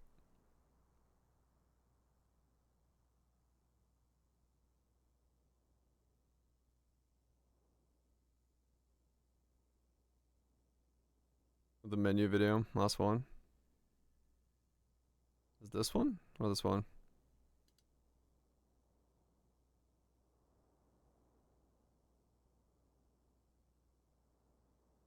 Why is it? Oh my god, that would make me sick. What the hell?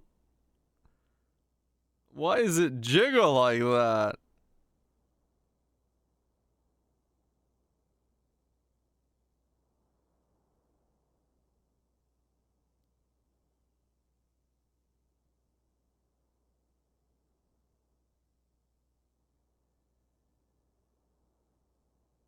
I mean, yeah, well, this is them actually showing off the menu, but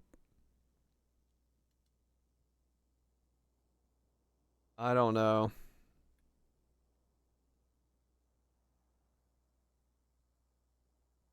I would be hesitant if... Is there any gameplay anywhere?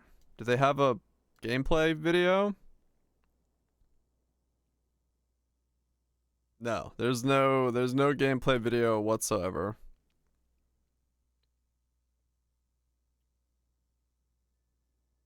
Q420.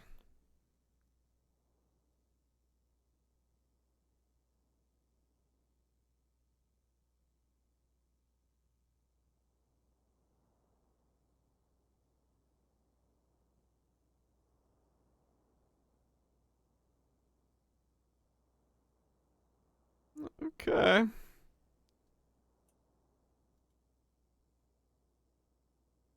I don't know. Maybe there's something to it. It's... yeah. I would be very hesitant on that. But yeah. Not seeing any gameplay footage at all. And if they're thinking they're gonna release in Q4, it does look like a single person, yes. It's possible it's an actual game. But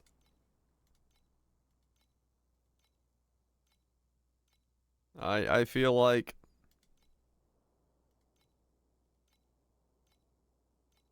yeah, I feel like I don't see how and why you would combine those two elements of gameplay. Creature collection with Dark Souls fishing combat. Seems like a... I mean, maybe. I don't know. Why not? It feels like a big ask. Yeah, I feel like one person would have a hard time putting together a game that fuses those things together in a way that is doable. But maybe.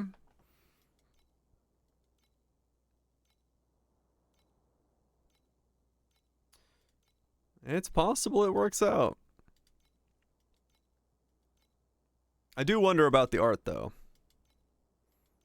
I do wonder about the art. Cause that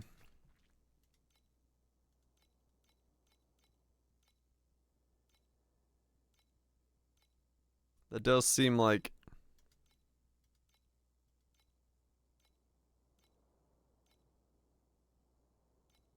a lot.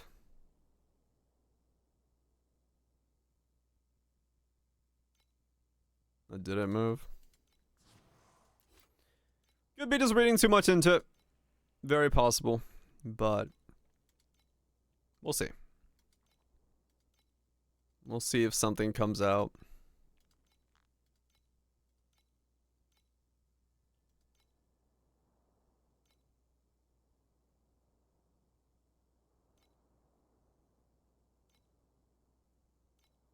Maybe too much of a perfectionist.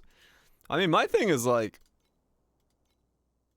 as someone who, believe it or not, plays video games, if you're gonna try to sell me the idea of your game, you sell it to me by showing me gameplay.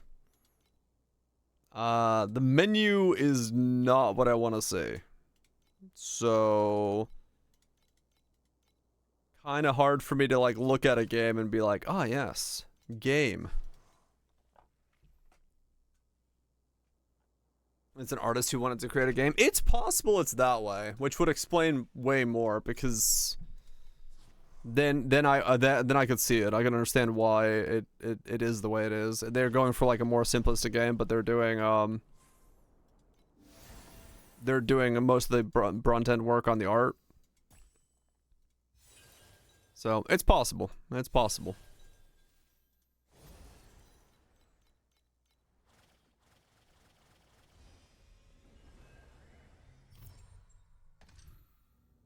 But who knows?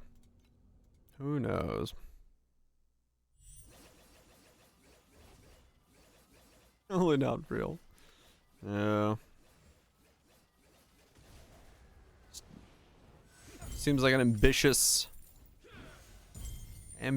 first project to go take on creature collections and Souls-like combat in a fishing game. But it's possible. Maybe that's their motivation. Maybe that's what they're inspired by, and that's what they're missing from the world of gaming, so they're taking it on. Completely doable.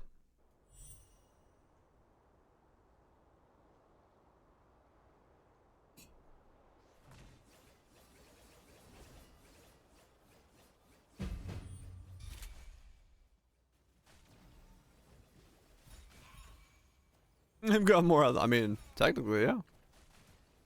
They do. They have more out than I do right now. I'm still trying to do terrain generation. Was it burps? They do have more out than I do. They have a Steam page.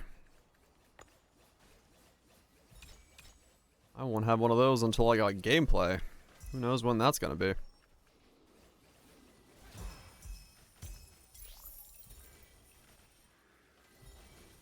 I mean, true, yeah. Does mean that they put money out. So something about it is real. I'll have a demo soonish. Okay.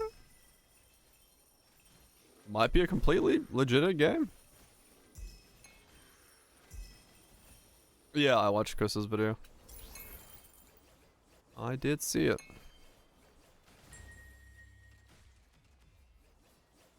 Talking about getting into the industry.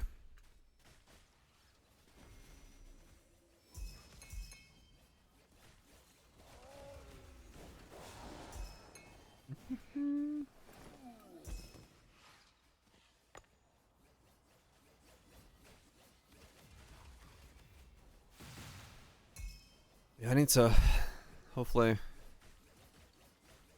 this week, I need my own project. I just need to learn how to stutter step the spawn rate of my tiles and then replace all my tiles with the map grid.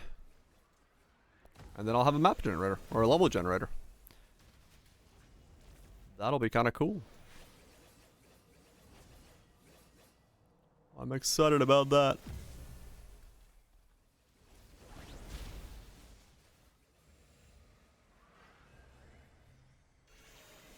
I'll have a world I can walk around in. Making it go long. Yeah, that's fine.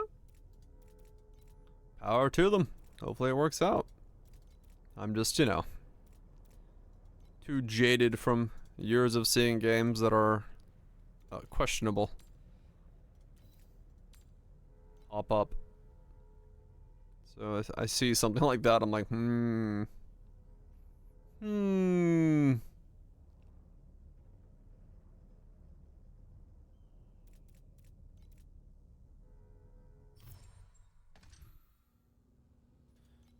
Just gotta always see gameplay first. It's all about gameplay for me. I will be excited about your game once I can see it actually being played. Before then, I know nothing. I think nothing. I see nothing.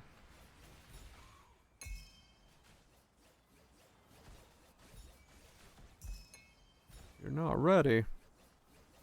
But then what happens?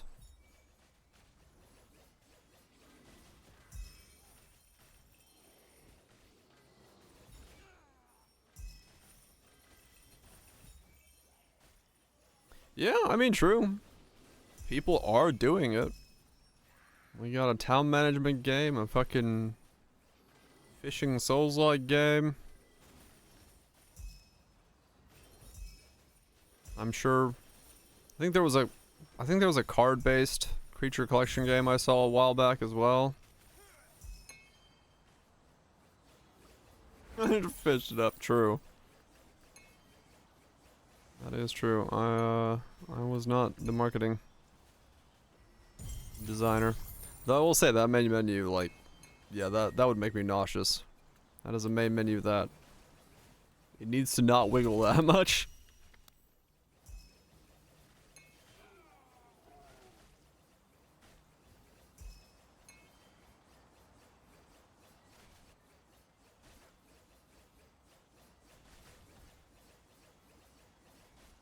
And finding the game, kind of, yeah.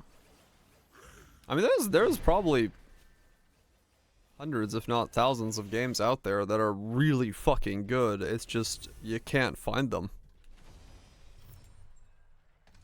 Straight up. It is the reality of the industry right now.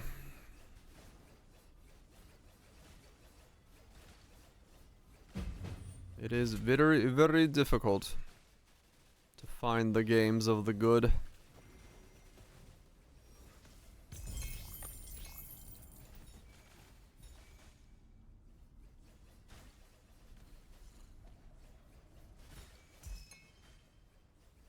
Right, exactly. Yeah, it's hard.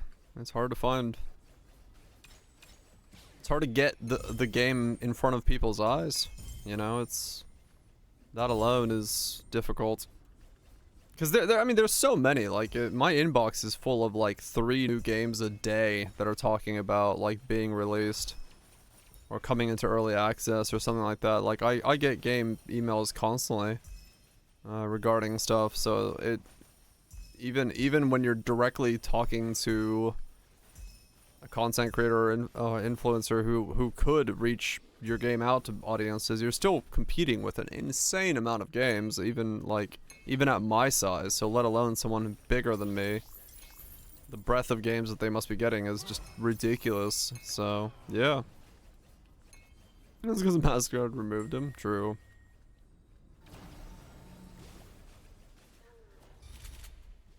Found some great stuff.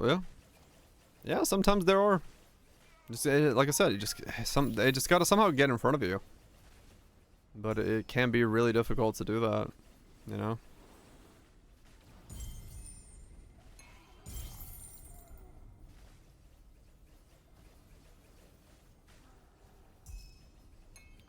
A level 600?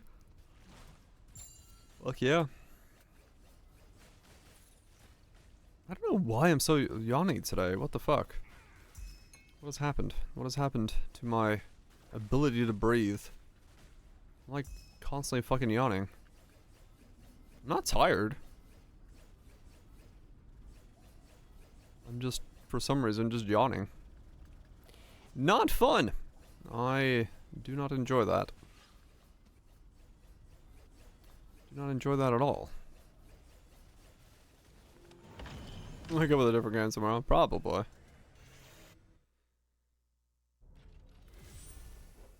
Could be just that.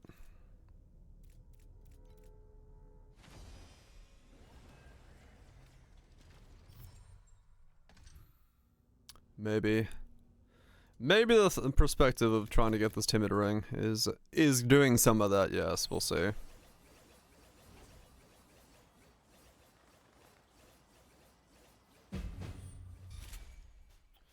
Peace out, Vetch. Get a good sleep. I will definitely be playing it in the next coming days. Don't know if it's tomorrow or if it's gonna be tomorrow's Path of Exile again for a little bit. We'll see. We might see what's going on. They re-release Titan Quest 2? Re-release? No, it is just Titan Quest 2. It's the newest take on Titan Quest. Going up from scratch. New game, newly in early access. Trying to break into the ARPG market.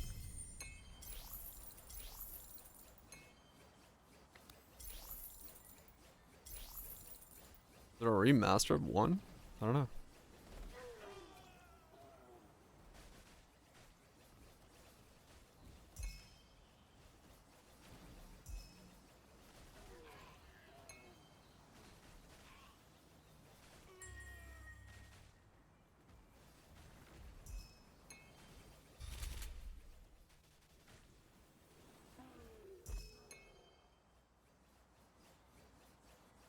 Immoral Throne.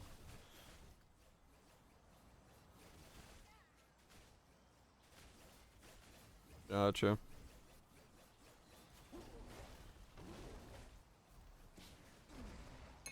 But yeah. Nope, Titan Quest 2 is brand new. It's out in early access. Got the first 6 hours of the game. It's got a long way to go. But it does exist.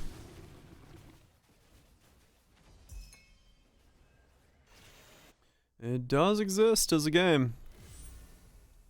It'll be interesting to see what it does in the long run, but currently it does exist.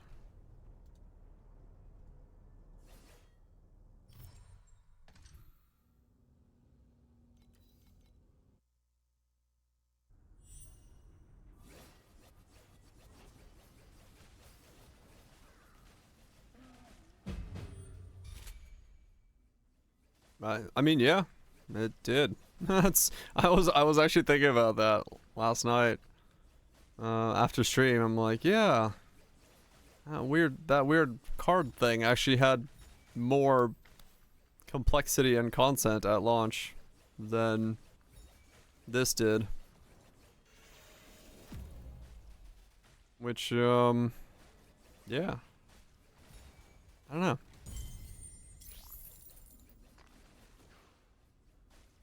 I'm honestly kind of surprised that the game sold as well as it did then. That it became number 2 on Steam. It like... I guess at that price, maybe that's why, but...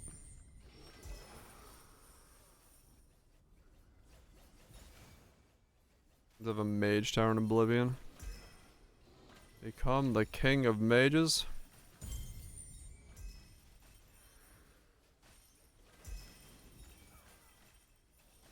Review check. Also, one of the non-programmers. Yeah, it's very yeah, I mean, it's well received.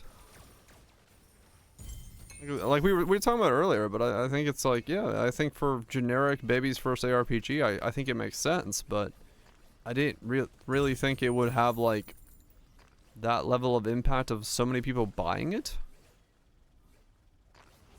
Nostalgia is one hell of a drug. That is true.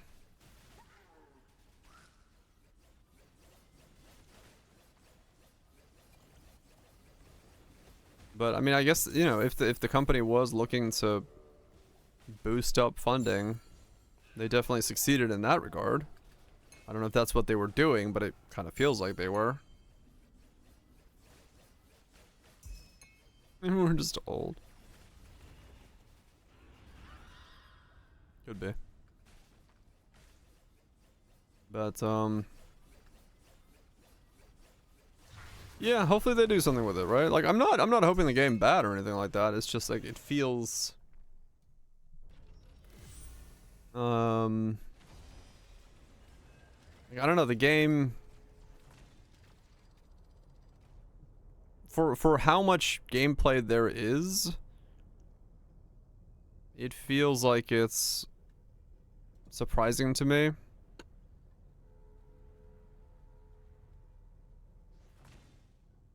Don't let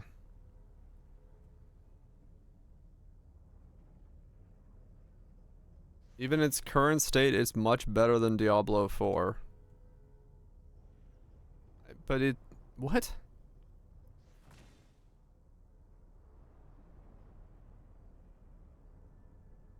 Like it's not a worthy successor to Titan Quest 1. Very true to the original feel. I mean, is it just people like is it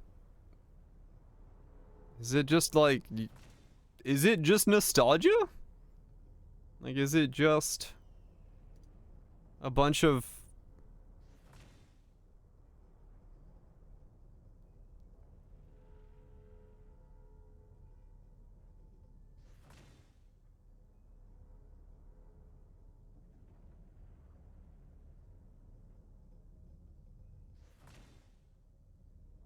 yes. Casual RPGs. No, aren't Pella. Yeah.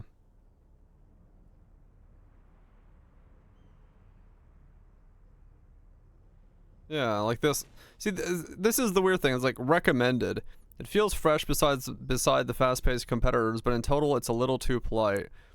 The way you modify abilities has a nice touch, but lacks any synergies between your masteries. If you think about Grim Dawn, the spiritual successor to TQ1, from the original developers, you already have a similar gameplay with significantly more profound mechanics.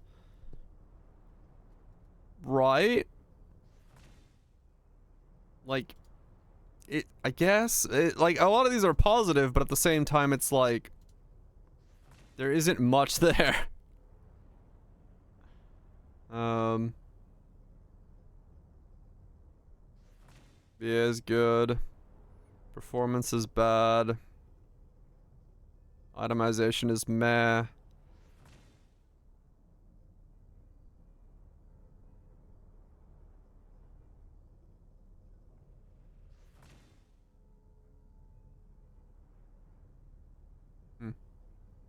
I mean, maybe. I don't know. Good demo, great fun with friend.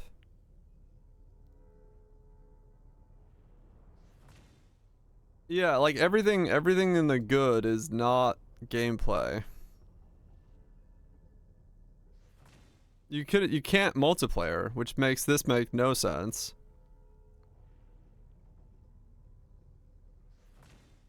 Me likey.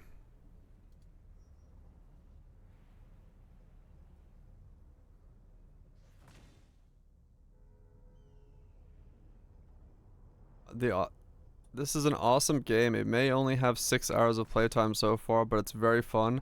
And there are about 8 builds you can play around with, so 6 hours becomes 24 really quick.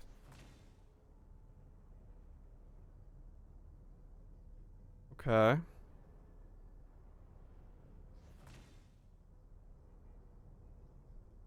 Some of these feel weird.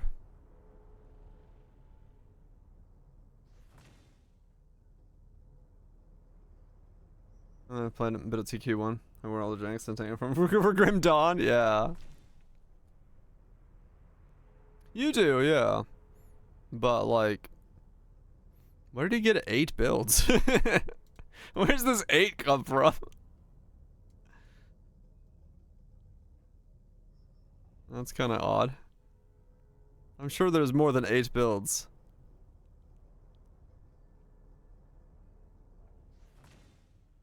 Same, Kaiser. I don't know why. I don't know why. Like, for some reason, something about this just does not...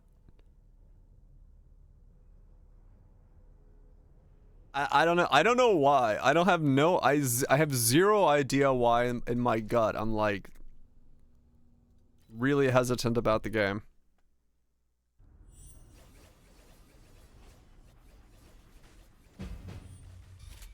Was something? The combat is good. The voice acting work is good. The visuals are good. All the other systems, the itemization, the actual things you spec on the skill tree, your stat distributions, everything like the gameplay of what you're playing is good. But everything else is extremely shallow and generic. Like, the deeper I got into it, I was like, oh, I'm not actually making choices on the skill tree. I'm just selecting the thing that does lightning bolt. My stats were just put in knowledge. And I put in knowledge. The items ended up... I never got an item that did anything interesting. It was just 24% increased lightning damage. 24% lightning resistances. There was no... I was hopeful until I started realizing that everything was really, really generic, and there wasn't really any choices I was making at all. Right, yeah, there's no off-roading. You're just driving down the highway that they've built for you, stopping by at the gas stations to fill up that they've built for you. Like, it was really weird because the deeper I got in, the less I was doing. I mean, sure, yeah. But we're 20 years ahead of where that game was now. So I can expect a little bit more when everybody else in the competition is doing something a bit more. So from my perspective, and that's what I said in my video, from my perspective as someone who plays a lot of action RPGs, it doesn't bring anything to the table to make it stand out. It is extremely generic, even among the most generic of the generics. So I need to really see it do something. Like, it's not bad, but it's not great. Like, it just exists. As a game. In fact, one of the releases game had massive variety. Maybe, yeah. We do. I want to see what the crafting is. I want to see what an endgame legendary looks like. I want to see what the masteries at the top of the tree looks like. I want to see how you synergize two masteries that don't typically synergize if you can do something. Yeah, where's the rest of the owl? We have the outline of the owl. But is it gonna be an anime owl? Is it gonna be a Lord of the Rings owl? Is it gonna be a fucking mythological owl? I have no idea. I just have the outline of an owl. I'm like, well, okay. Cool. What type of owl are we getting here? And so far, nothing that they've released, like, video concept-wise or, like, in-game concept-wise, has showed me what the rest of the owl looks like. No, we have an outline. I think the gameplay, the leveling, all of that is the outline of the owl, but there's just nothing to do with all that stuff. You know, I went Lightning Bolt because Lightning Bolt synergizes with Lightning Bolt, and that gives me Lightning Strikes, and then I picked all the things that do Lightning Strikes. Like, I wasn't making any choices there, I was just clicking the things that were outlined for me. think Poe 2. I mean, Poe 2 has more of the owl. It's got a crafting system in it. It's got things you're doing. Like there is more of the owl. Like, you know, you can see the systems that will be in play and how those are gonna evolve. If like right now, Titan Quest to me feels like if you had to describe what is the most bare basics of an action RPG to make it an action RPG, I think that's what they've built. They've built the very foundation of where to start making an action RPG from, and it can stay there, and it can become a very basic, very decent, for what it is, action RPG. But it won't stand out in any way. It will just be baby's first action RPG. So I am someone who plays a lot of different action RPGs. So I'm expecting to see more. That's all. Act 1. Let me put in Act 1. Well, you can put the final mastery in without letting me spec it.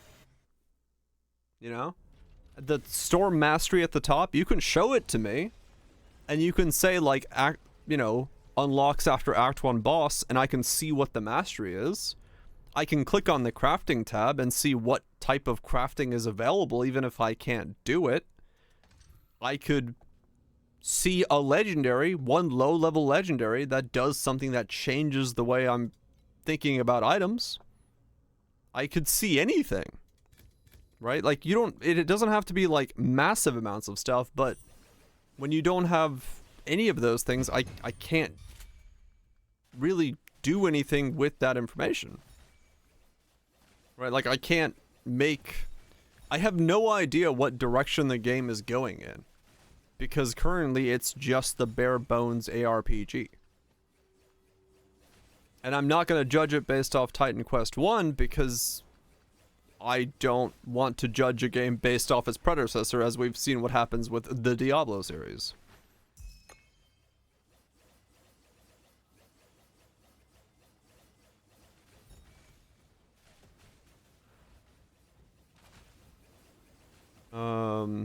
Or Poe. Yeah, true. Poe 1, Poe 2. Two very different games. You found a collection tab for legendaries, and there's like 3 open slots, so you think there's 3 already in game. Oh, really? I've no idea. I don't think I've seen anybody show a legendary from within the game. So if one exists, I don't know.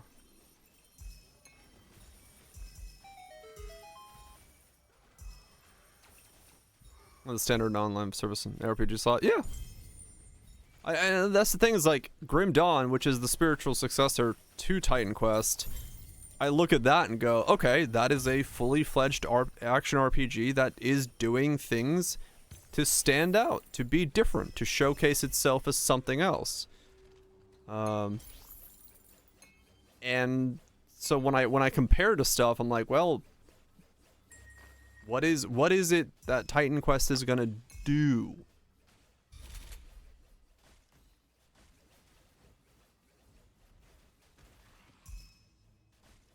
Existence of the crafting tabs, spend money on it, right? Well, that's the thing, is like we don't even know what the crafting is. Who knows? Maybe the crafting is making better quality potions. Maybe that's all it is. Maybe there's no gear crafting at all. But I have no idea. We just don't know shit. So in terms of like, if someone asked me, should I pick up the game? Probably not yet. Because we don't know.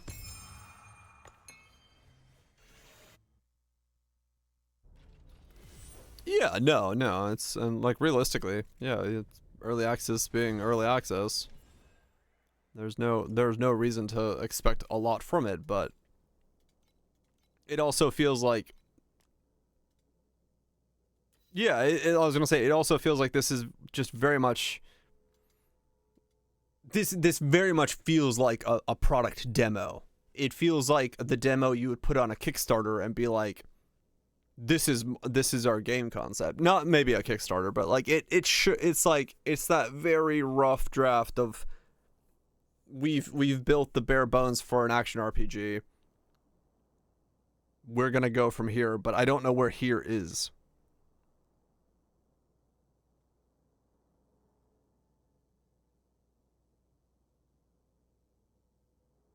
Yeah, this is the vertical slice. This is like, hey, this is the starting point. Give us money and we'll go from here. Which is, I think, what's making me hesitant. Because it doesn't have the roadmap. It doesn't have the previews of things to come. It doesn't have anything showing me like where the vision of the game as a whole is, other than the fact that it has Titan Quest as a name.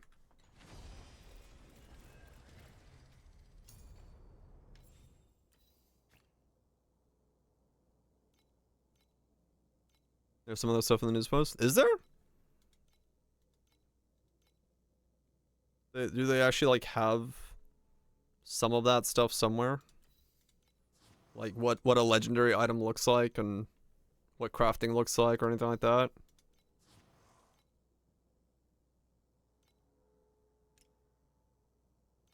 No clue for that? Oh, okay. Because that's what I'm curious about. I'm like, what?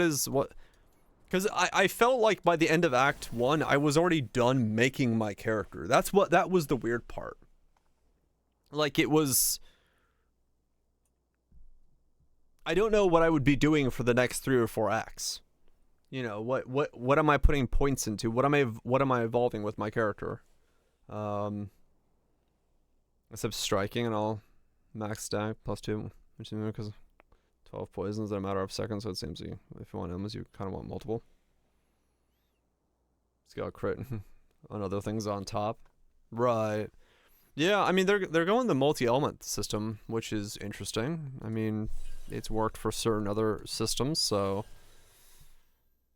I mean, I was also very confused with the fact that my ignite damage wasn't an ailment damage unless I took my ignite damage down and then made it an element, and then that could be scaled with ailment damage.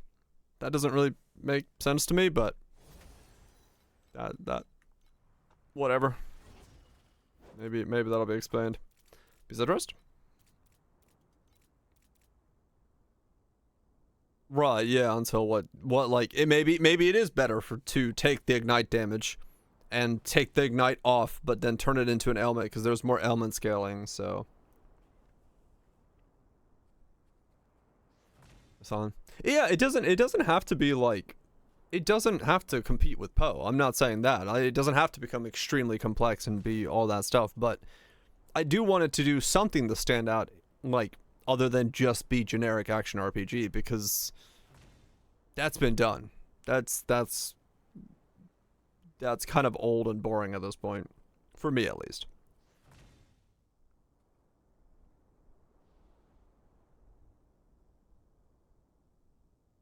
More fun than Act 1 and D4? Oh yeah, sure. Without a doubt. Like, D4's pacing, especially in the beginning, was something.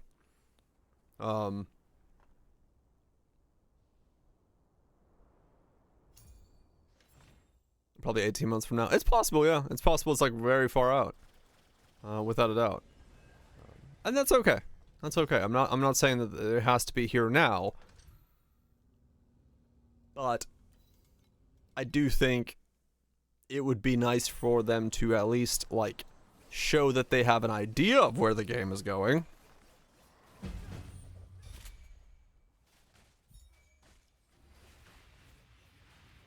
Let's see about Tribe. Yeah, we'll see.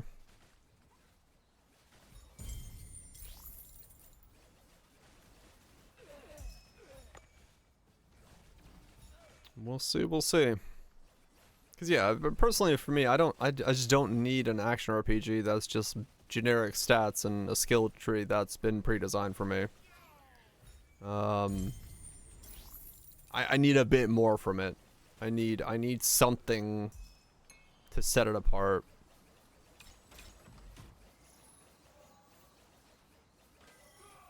I mean, true, yeah. Hopefully that doesn't happen. Agreed. Like, just something as basic as like being able to gain rage on hit with all things, like being able to somehow make that happen would be very cool. Just so I can do different skills, so I don't have to use the 2 skills that generate rage. I could instead make Blizzard generate rage, and then put blizzards down and do damage with that or something. But yeah, that's, you know, probably po feedback at that point.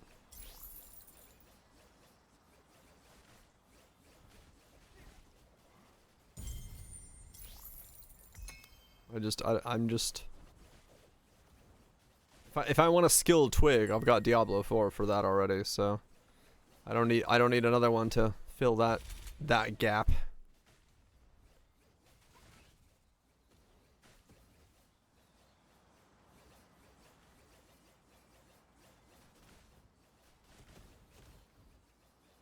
Yeah, I mean, true, yeah. Why not have auras that can make spells generate rage instead of...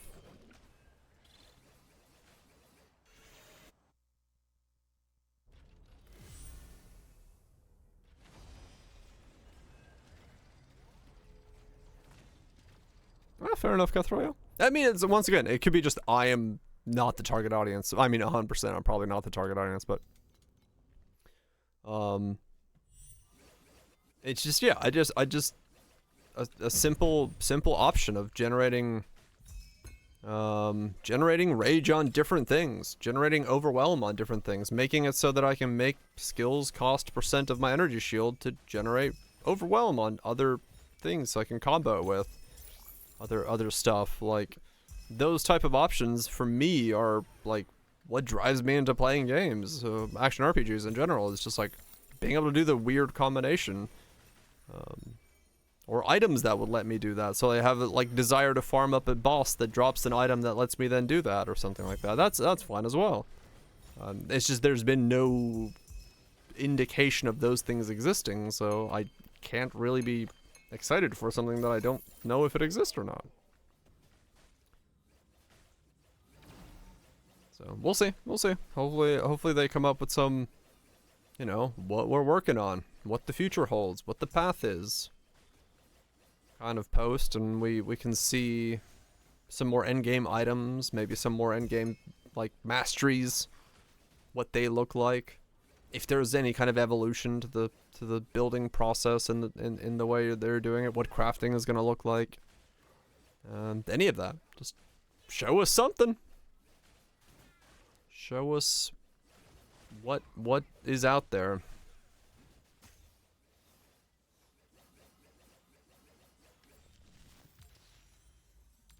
I'm playing nothing with new builds. Yeah. I'm just, yeah. I just want something. Give me something. I mean, realistically, the funny thing is, like, I'm asking them to essentially hype me up about the game. What is what it really boils down to. I'm being like, come on, give me something. You got my foot in the door. Yeah, give me something to attach to, so that I can be like, oh, okay, that looks cool. Hook with a stick, yeah. Not as much hype, true. Like, yeah, it's just I want them to show me something that excites me. And without that, I just don't know what the game is bringing to the table. And I think, like, realistically, if that didn't have the title Titan Quest on it, once again, the name is carrying a lot there. Welcome back, Willitich. So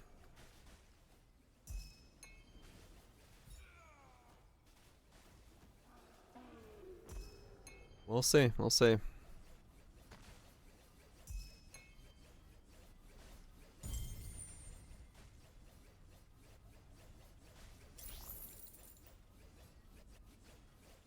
We'll see what it brings, how it evolves, what their plans are.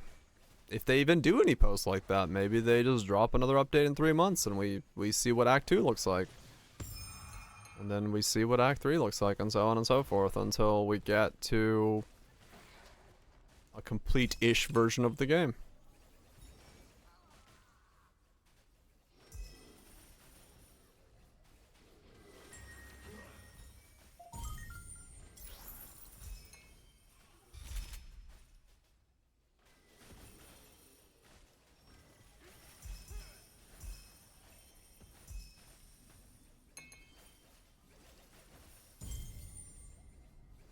Was Battle Island? Yeah.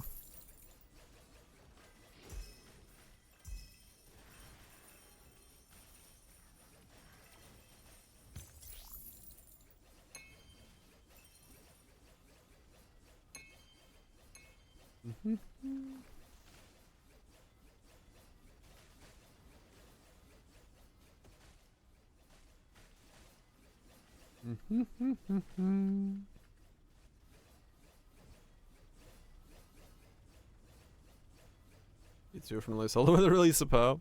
Hell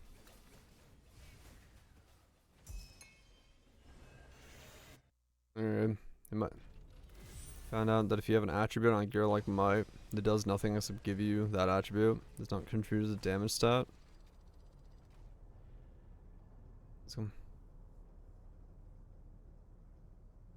Oh, really? So, like, if you have 11 Might on a piece of gear, it doesn't actually give you anything to the stats that are next to it, like the damage scaling. It's just like a flat to Might.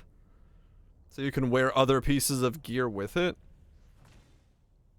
Oh, weird, huh?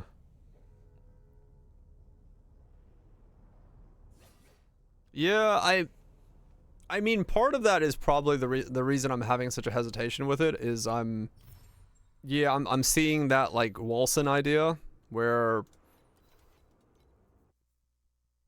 just things aren't actually doing anything. Like element power not boosting the damage of an ignite. Stats not actually contributing to what the stats are supposed to contribute to. Things of that nature. I'm like, how much of the actual numbers back end here is working? And like some of my spells just weren't scaling with more damage even though I was putting on things that were definitely supposed to be giving them more. But somehow they were gaining more damage from my weapon damage.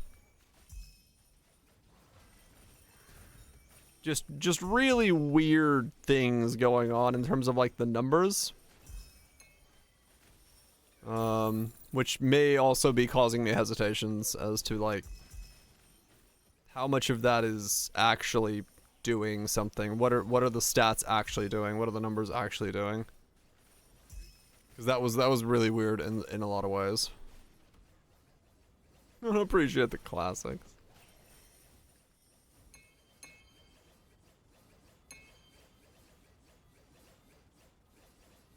So yeah, it might be I'm just having hesitations from flashbacks to playing Wilson and how that launch went, which was very similar. What? Oh, I just disconnected. Wait, what? Something disconnected. I don't know what did though. Talking about Wilson. Hell yeah.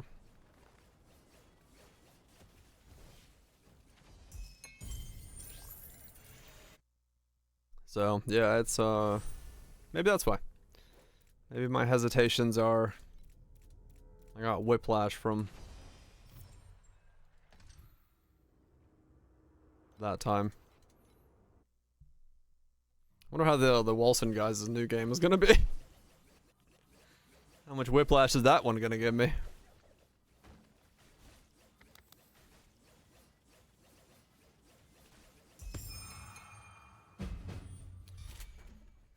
I'll show you.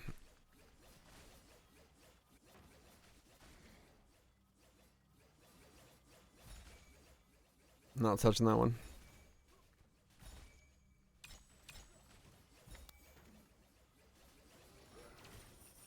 Yeah, that one's I don't know what that's gonna be. It just sounds so terrifying.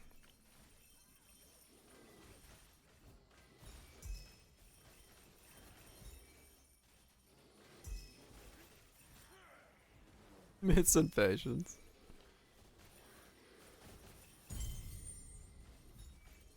Like I said, yeah, like I said, Bits. You'll eventually, you will, even as a free-to-play player, own everything eventually. That's just how it is.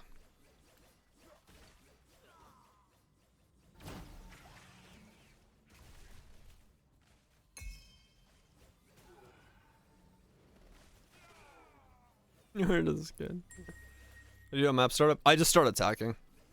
Once my Mercury fills up, which is the white globe next to me, once that fills up like it's doing there, and I keep attacking, my mana goes upwards instead of downwards.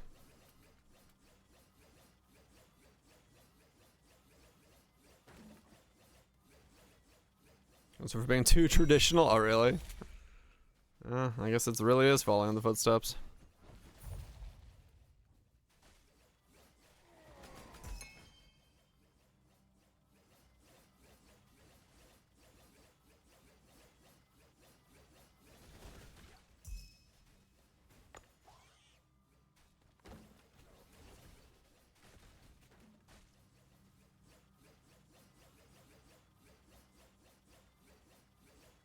It doesn't do anything super new. Right. Yeah. I mean, maybe that's what they're aiming for. Maybe that's the market they're going for. It's possible. It's definitely not aimed at me then, but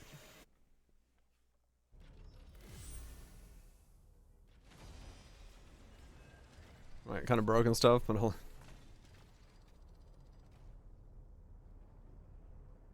half that was broken. Yeah, it was. Wilson was an interesting case. The first 3 builds I tried to pivot into all were broken and didn't functionally work.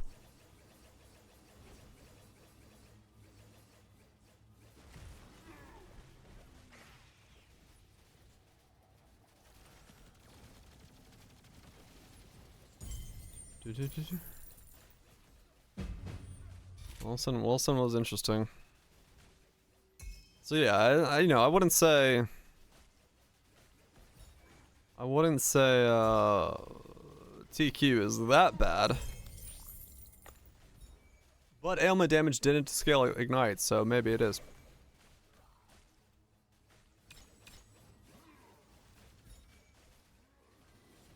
Now they're gonna do a fucking extraction game.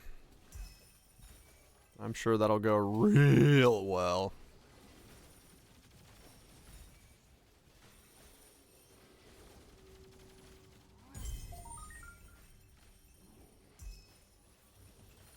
Yeah. The dudes behind Walser are making a fucking extraction thing.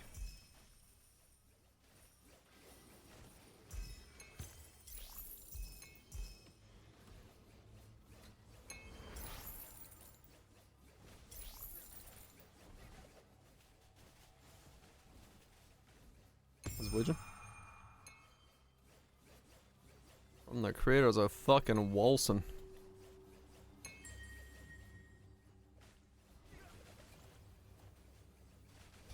It's a Monday patch. It depends. I mean, I just really just need, like, yeah, a post. Be like, hey, appreciate everyone picking up the game. Here's what we're working on.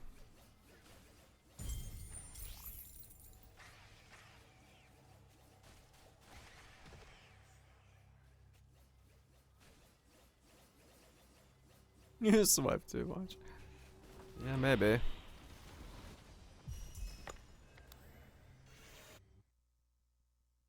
But we'll see. We'll see what the future holds.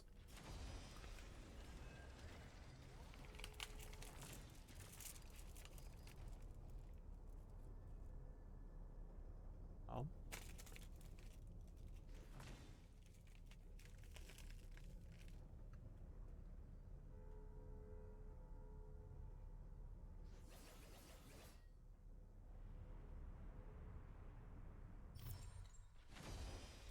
So you're named after the game. It can be a warning sign.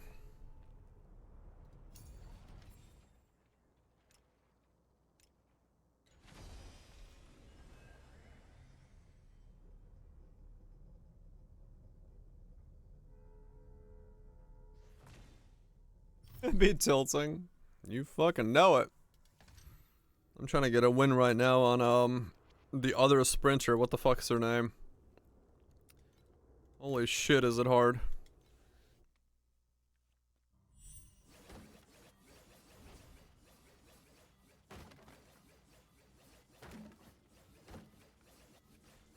That seems like a Haru?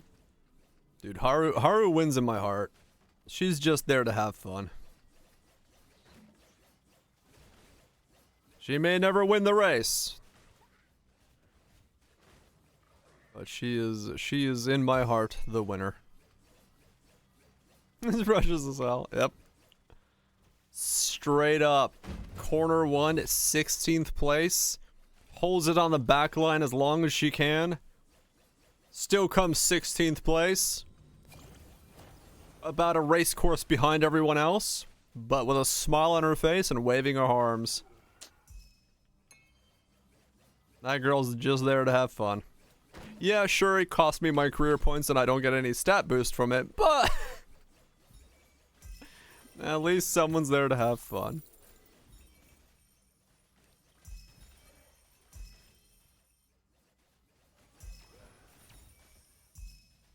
That's what matters.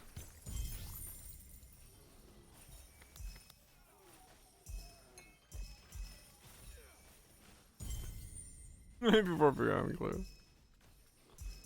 Hell yeah.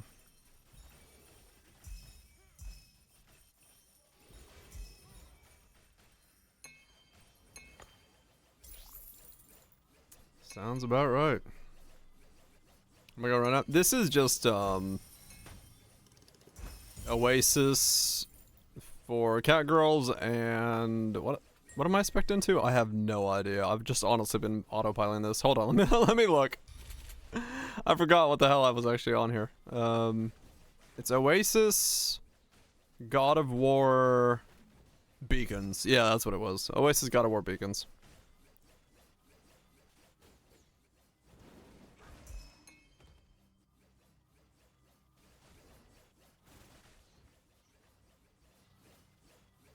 Under the right set. Sometimes you just can't.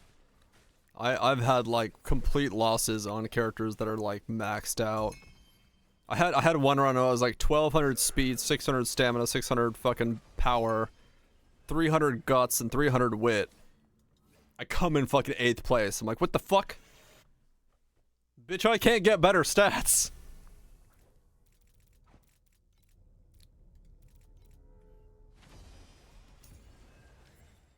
So, yeah, sometimes it's just like that. But yeah, it's just a bit of Beacons.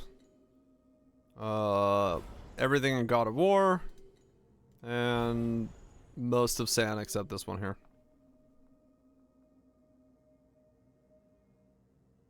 Piece of nukes. No, that's not just you. It's pretty normal, to be honest. You play God of War, as in the game's God of War here. That's what it's spec'd into. That's what they call the buff in this game. I did play God of War on stream, though. I haven't played the new one, because not on PC, but did play the old one.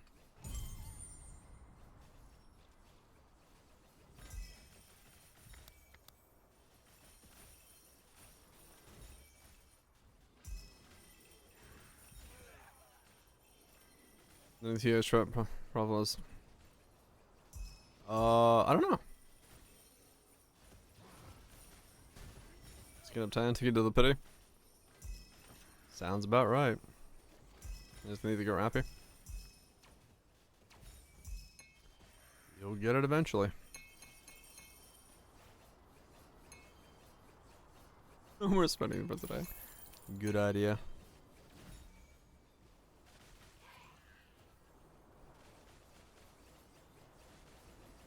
Oh, I got the normal ending. Right.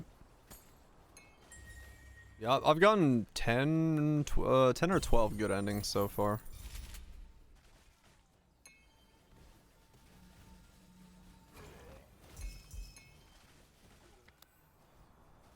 And Uma is semi grind. Uma, like, straight up, Uma is a massive grind. Because once you get over the initial, like, getting into the game,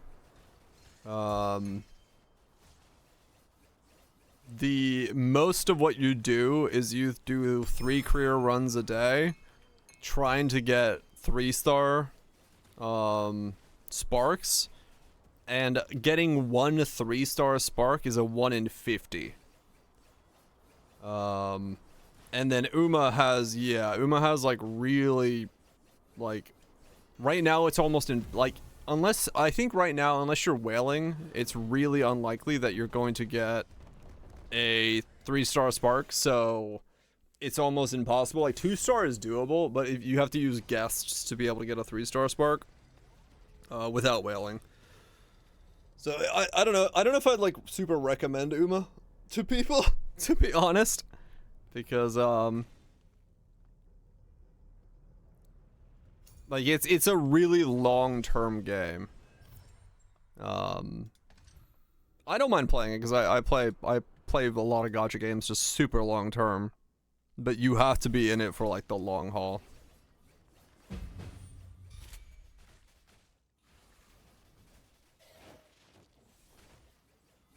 One kill.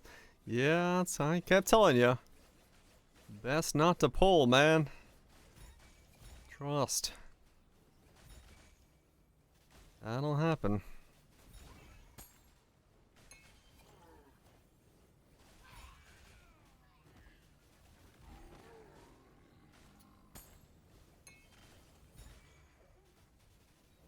It's 20 USD once you convert.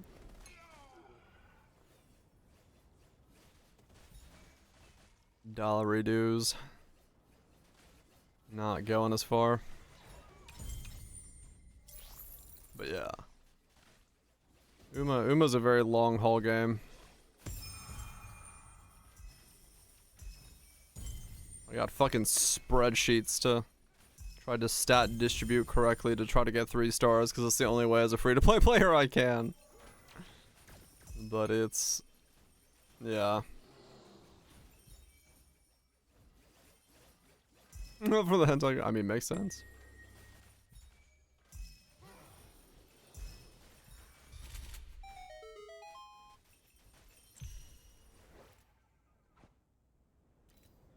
Minion erosion, worth nothing.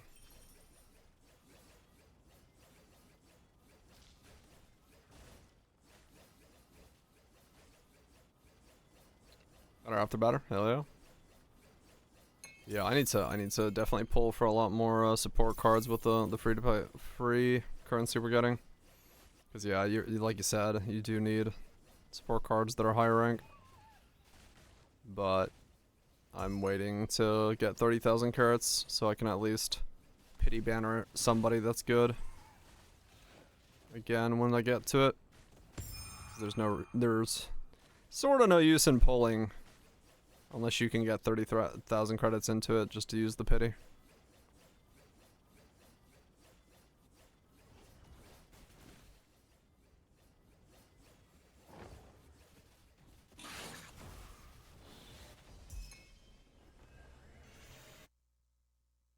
Do do do.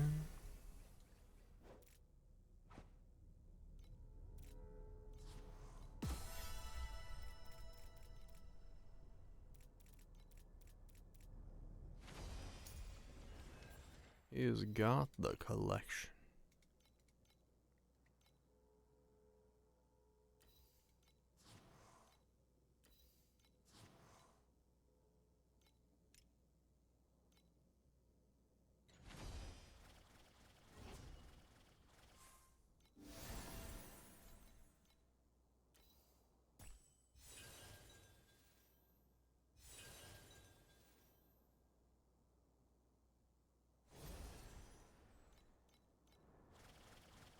Okay.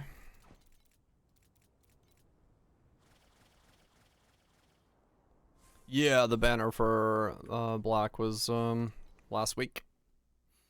But unless you had 30,000 carats, good luck.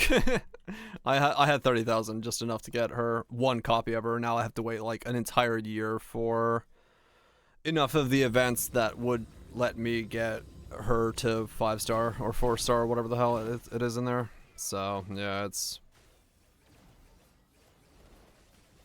massive grind. I had to essentially use every carrot I free to play earned and then go get trophies to be able to fucking get a copy of her.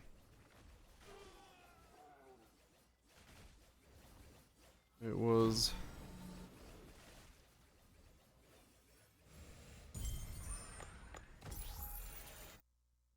a fun to play. It's you know, a management sim basically, or whatever you want to call it. Choose actions, hope to get good RNG. See what you get. It's not overly detailed, but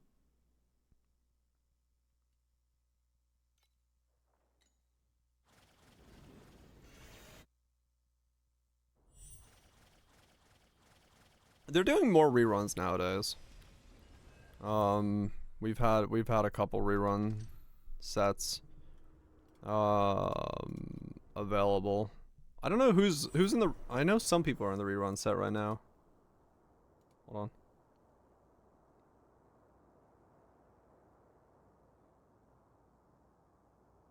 Some do, yeah. Let me see.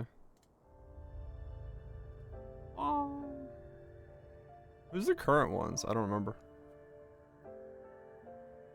I know they're in the shop right now.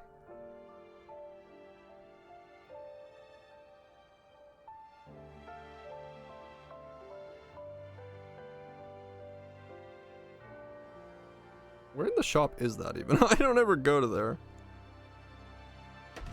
Which page is? Goddess of Victory, Nikke. Which page is that on? What do you say we cool off?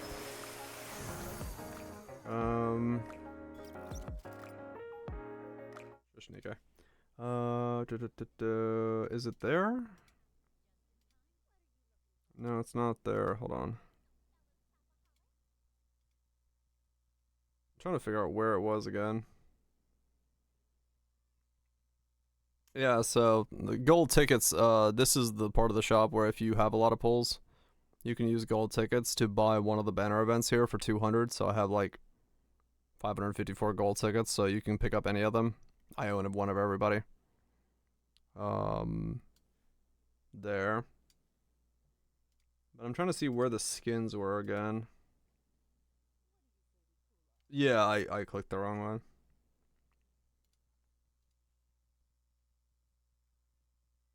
Yeah, okay. So, yeah, some of them are rerunning. So these are the rerun ones. The closed shop ones, yeah. Sometimes they do gacha skins, but not always. These are all the normal ones, and then, yeah, these are the rerun summer ones.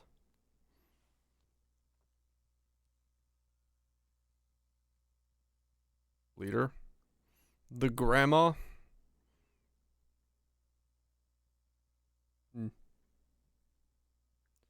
The grandma of the crew.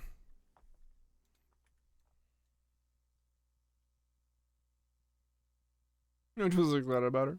Leader is a very versatile support unit.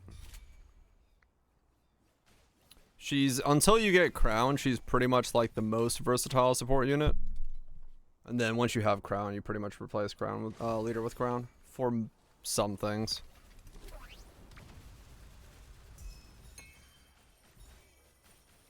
I don't know what you're about. She is. She's like 650 years old. She was one of the original founding, like, first generation Nikkes from that completed the arc way back in the day. The reason she chose that body is because she is a mechanical engineer and she needs to be able to get into like ducts and stuff. So she didn't want like a big body to be able to get in the way of like actually working on mechanical engineering.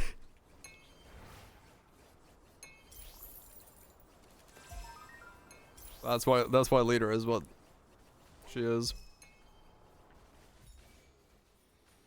Are you gonna see?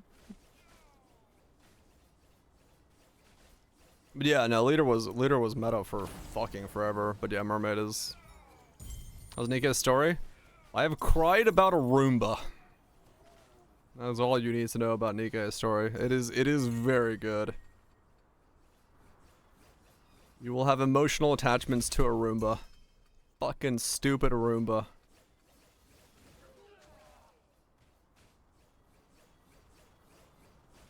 How dare they make me feel feelings for a Roomba?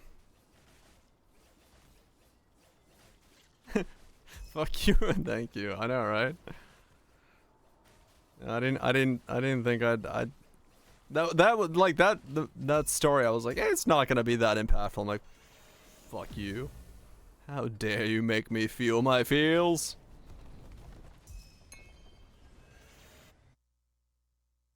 That's 2 a.m. Yeah, same. I finished stream. I was eating dinner. And I was like, oh, I'm just gonna do the story for this, and like halfway through eating a sandwich, I gotta put the sandwich down to go take a walk just to be like, I need to see the screen. Damn you, Roomba! What a way to spend the early morning. Yep. Alright.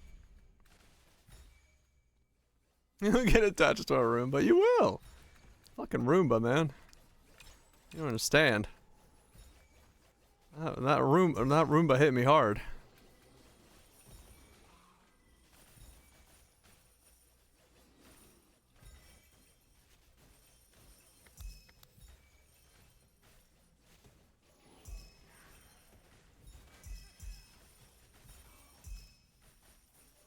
You get judged. I don't give a shit what somebody thinks about me.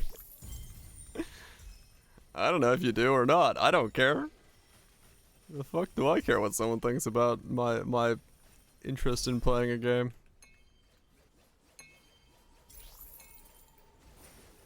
You're on the bus, Joe. Yeah, true. Just don't play it in public if you want to be judged. But whatever. I don't give a shit. The fuck do I care?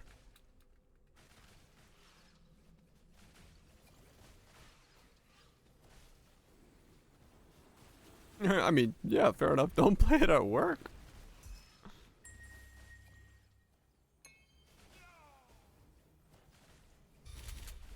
Exactly, Kaiser, yeah. I don't give a shit.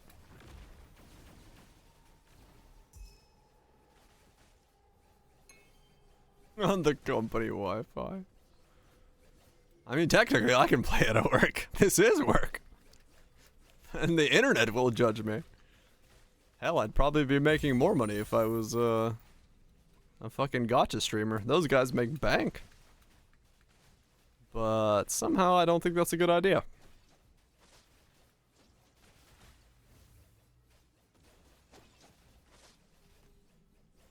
It was installed on the company phone. Fuck yeah.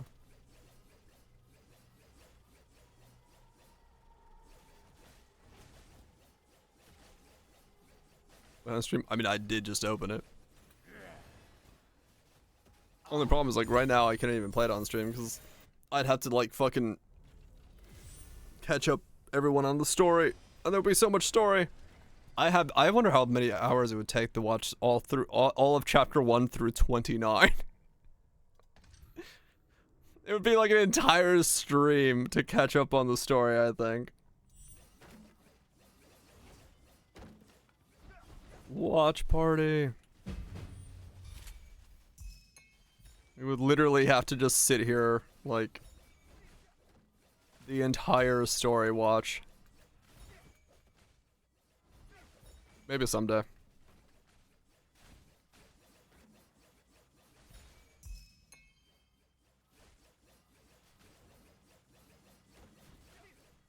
The entire story of Nikkei.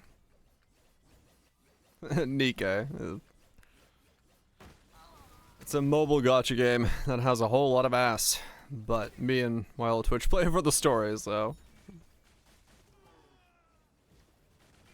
Only way to care about the story.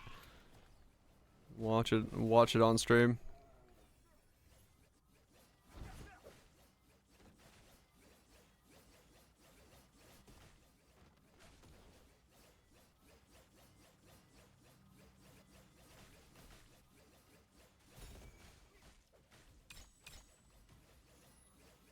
But it really, like, honestly, I think it would actually probably take, like, an entire stream to watch the entire story from Act 1 to 29.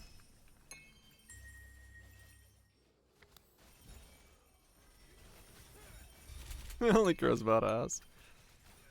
Well, if they ever rerun or give away the free skin for Red Hood again, where she's in a dress, that's peak corner ass. Staying for the cheeks? Hell yeah. Yeah, early parts, ass will clear the story for you, no problem. It's when you get to Mother Whale where things start going meta on you.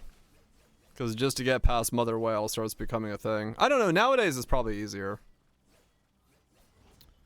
What chapter was that? Mother Whale is chapter 19? Or is it 21? Or is it earlier? Is it 18? 18, 19, and 21. Somewhere in there, I think. I don't remember where Mother Whale is.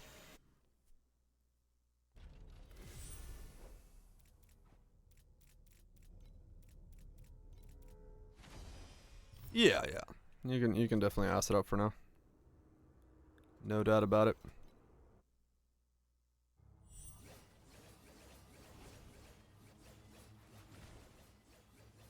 Assing it up.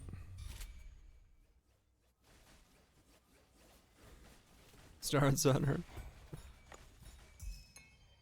I always put to the right side.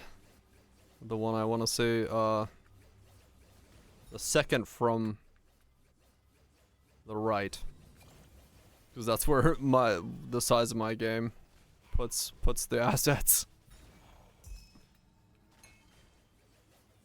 Main person I like never see. Side characters I always see.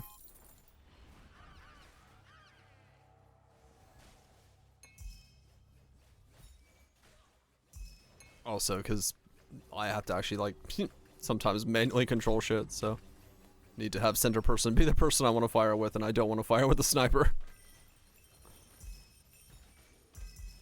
Gatling gun is necessary for that. Yeah, Alice is huge if you want to manual somebody. She can be strong as fuck. Cause there's a couple of comps that are like insane for deficit farming or clearing if you need to.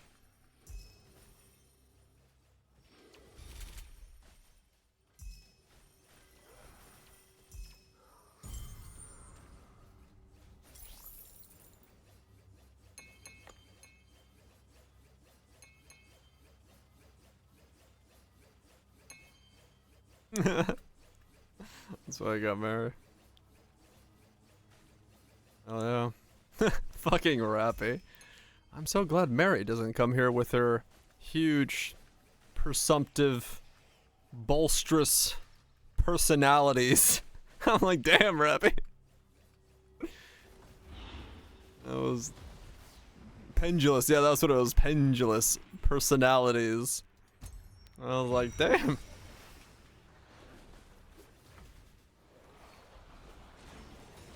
That was good shit. Oh, she admitted it. Hell yeah.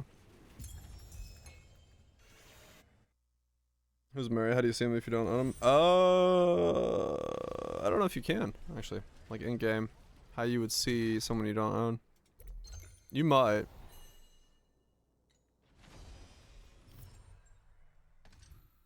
I actually don't know.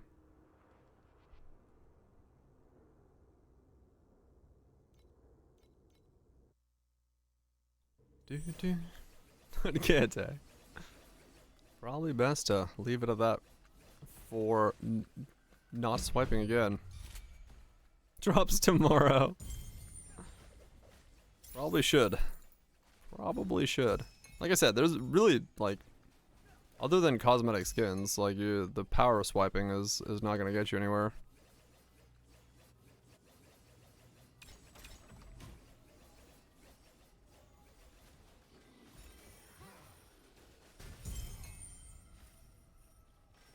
Skins are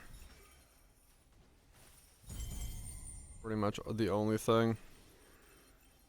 Because like I showed you, like I have 451 fucking base spins, rolls, pulls, so you'll have plenty of them by the end of it.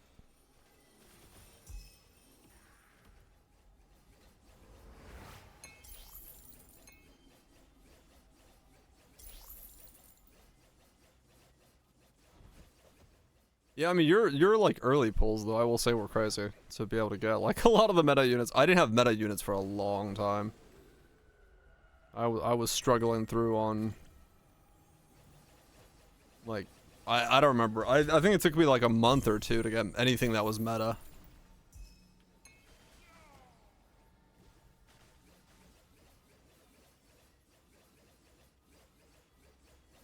Like Dara and OG Scarlet. I think for the first month I might have for the first 2 months I think I had Leader and Rapunzel were the two I had at the time. I think that was like the only two things I had that were like okay. It was brutal to fucking progress as a result.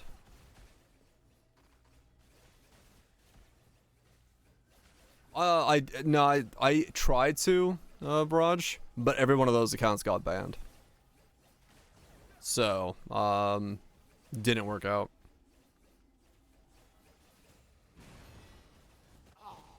So I had to start playing the normal way.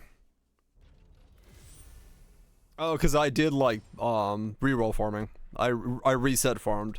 I did like 300 accounts, trying to get like a good start, but I wasn't able to get anybody.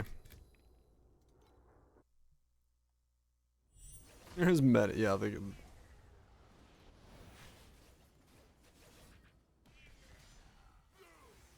You used to be able to reroll. What the fuck? Oh, I died. You used to be able to reroll. You can't anymore. Right around the time I started, they put in oh shit, my ring sold. They put in reroll protection. All right, we got 2,187 FE for clicking on my ring. This will probably be the make or break deal of whether or not we continue tomorrow.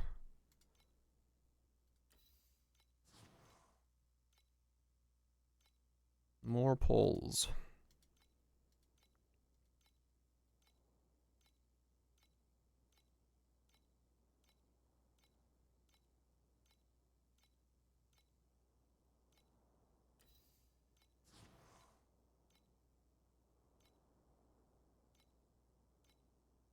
Evo's swimsuit costumes. Nice.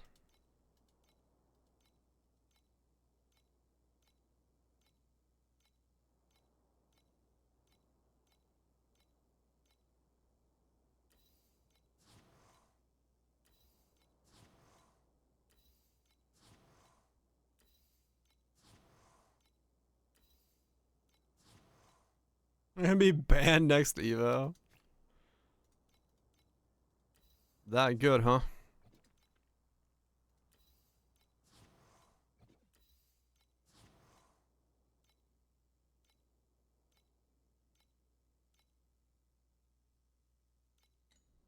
Gooder mode. They're seeing that money flow, man. They're seeing that money flow.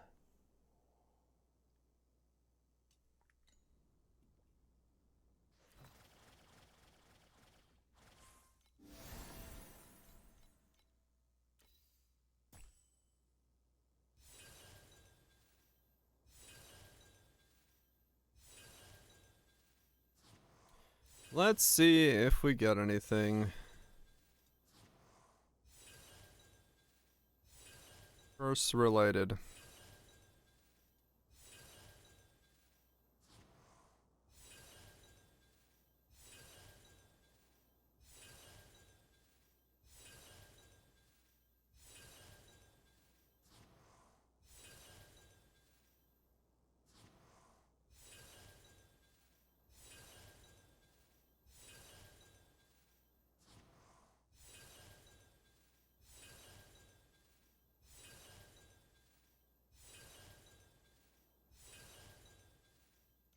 Not in the first round.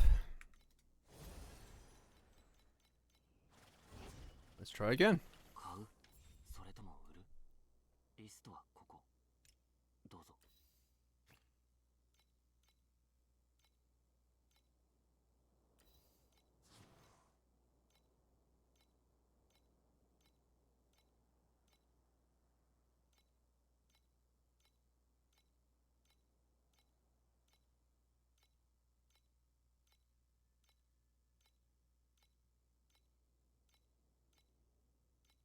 Really?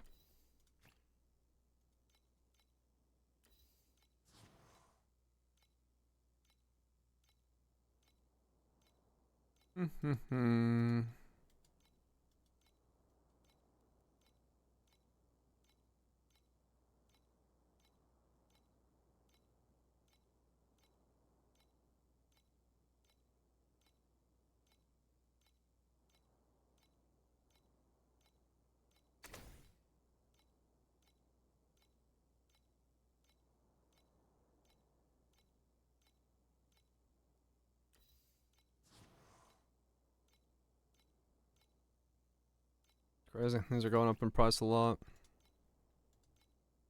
But I guess it's... yeah. That time of night. Which would make sense. Okay, another 10 clicks. Let's see what happens.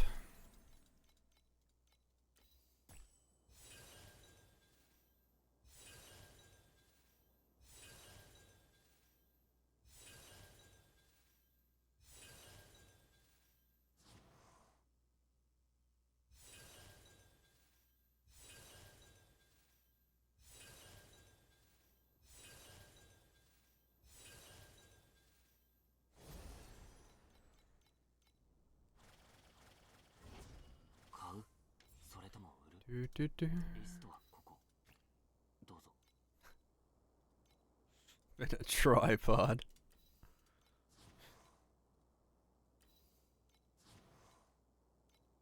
Don't last more than 4 hours. Consult your doctor.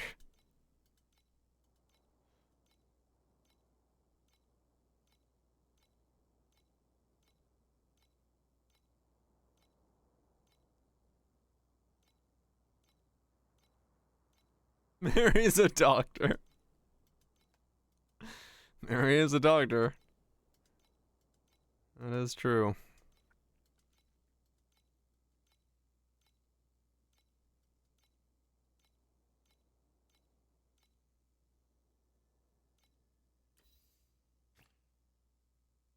Oh shit, yeah. You know, some of them have very fucked up backstories.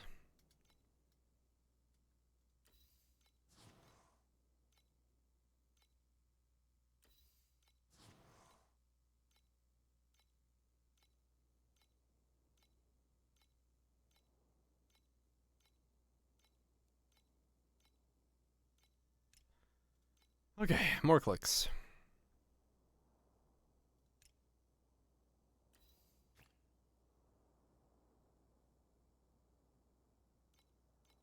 Train ones.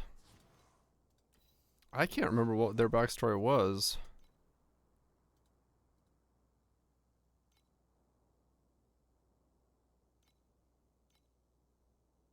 I don't know. Yeah, I've listened to it before, but I don't remember what it was off the top of my head.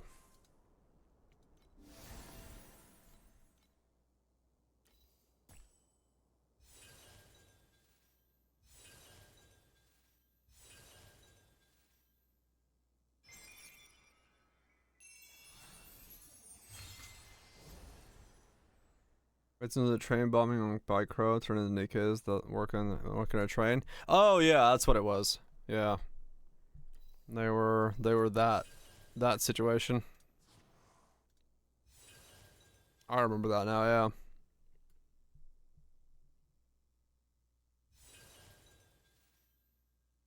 Yeah, those dolls. The dolls only really matter once they get to purple rank, which you'll start getting later on. In the beginning, yeah, you could just level them up because the XP carries over. But the big thing is getting them to purple.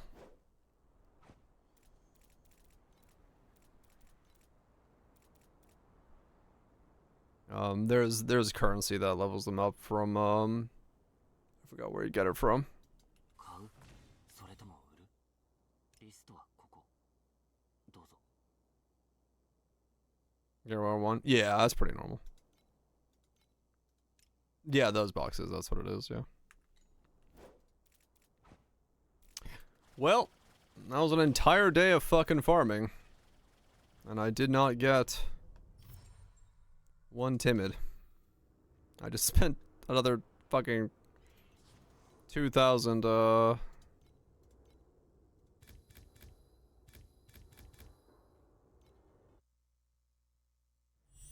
2,000 FE. And still didn't get timid. Yeah, that's probably gonna call it for me on playing this, at least on stream.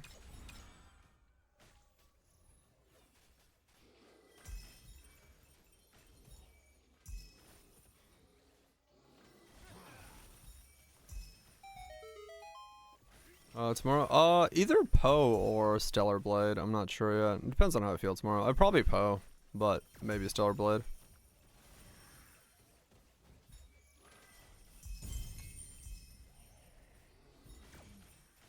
Yeah, no, I got you, Viraj. I get it. I totally do. It's just I was already invested. I was like, fuck it, let's just try it.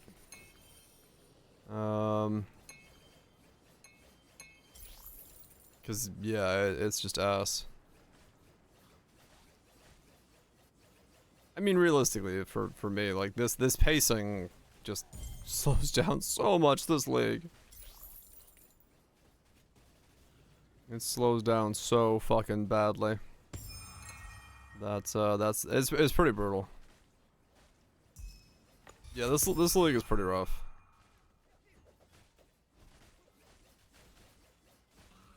This league is pretty rough. Yeah, I think overall, like, I enjoy the league mechanics. I enjoy my build, but just the amount they're asking us to grind is kinda not there. It just takes too fucking much.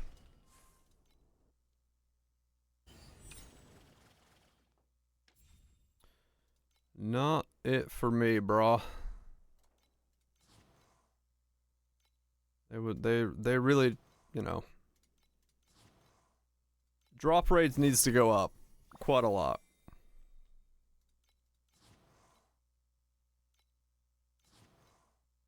Unless they nerf it, right? Yeah. Yeah, it's brutal. It's well and truly way more brutal than I would have expected. Just as a grind, it's asking quite a lot.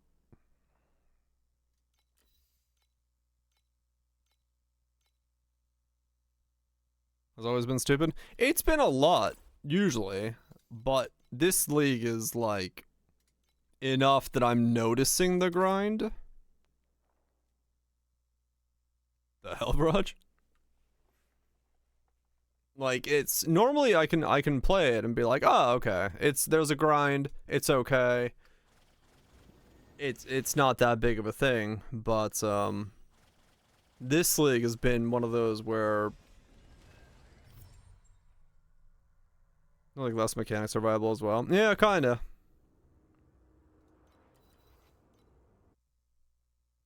Yeah, I did. I almost gave up before the kill. But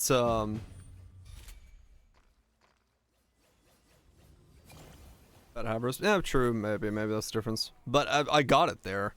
Like right now, I'm not even close to where I could even attempt 20 to 1 or doing 20. I've got so much farther to go. And it's such a long grind that I'll probably keep grinding off stream, but yeah, it just feels 1K plus all, right? Yeah. I just can't do anything about that, so I gotta play with what I got. And so here I am. And like I said, if this was faster, I'd be fine with this. If the rate that I was doing stuff would be quicker, then it'd be fine, but seeing as I'm not making any progress, yeah.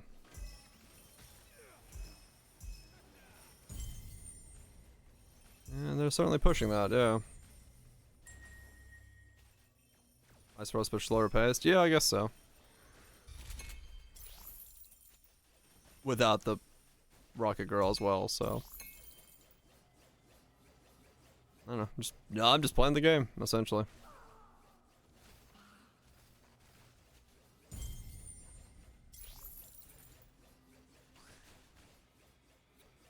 It is what it is. If no proc, right, yeah.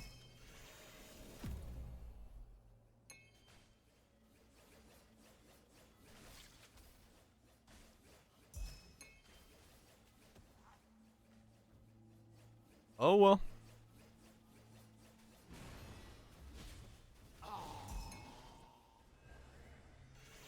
What's the price of fucking weapon amp phantasm anyway? How far would I be from ever being able to even achieve it? It's probably stupid nowadays, isn't it? Like the chances of me actually having to ever get here. Oh, it's come down a little. It's only 10,000 now. Well, look at that.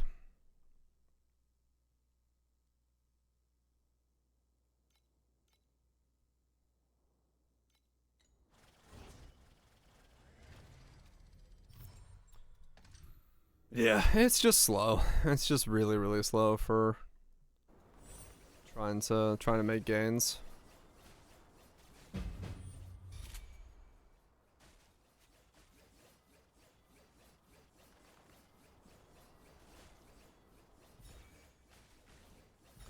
Just too low of a percent chance on the gamble crafting to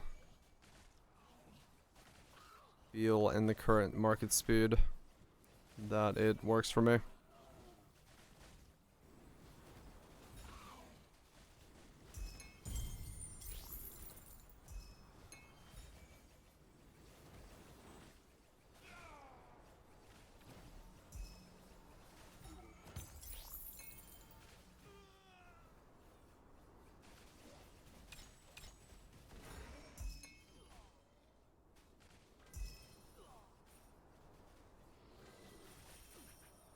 Whoops.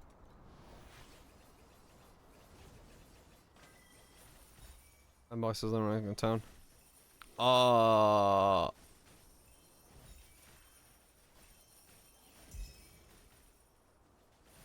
Yeah, basically, yeah.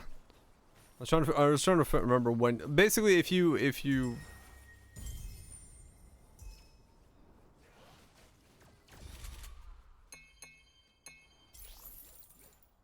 need them, use them.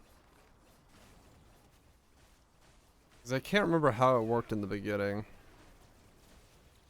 Because I was saving them in the beginning for a while, and now I just use them daily, but... Campaign progress based on town? Okay. Yeah, if you get... So basically, yeah, if you get stuck in the campaign, save them all until you get stuck, and then pop them. And then make progress again. Essentially. Because when you get to, you know, where we are, you basically just, you can use them every single day. Instead of ASCOMP. You probably won't get stuck until like chapter... I mean, yeah, probably like, I don't know, 15 or so. I don't know how the power scaling works now. 10, 15, yeah. Because ever since the crunch happened, power scaling is really different. So you probably will coast along pretty easily for a while. And as long as you keep doing stuff, you'll get free pulls and stuff like that, so... chapter completions and dailies will give you a lot of free pulls to use, so...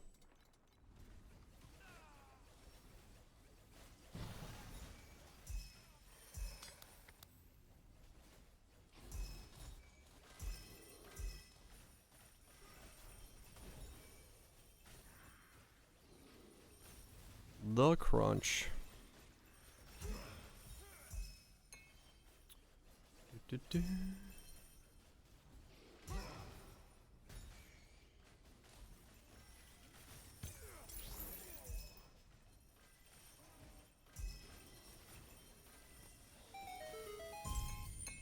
Nice one. Oh yeah.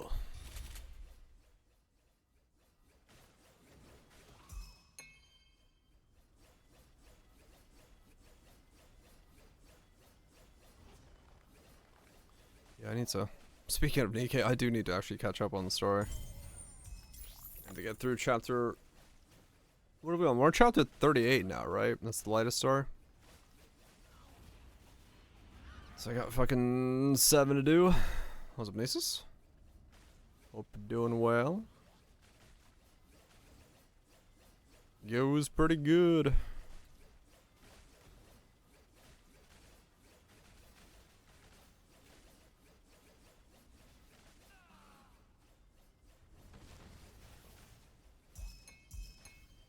Oh, you'll get a good laugh at this, Nisus.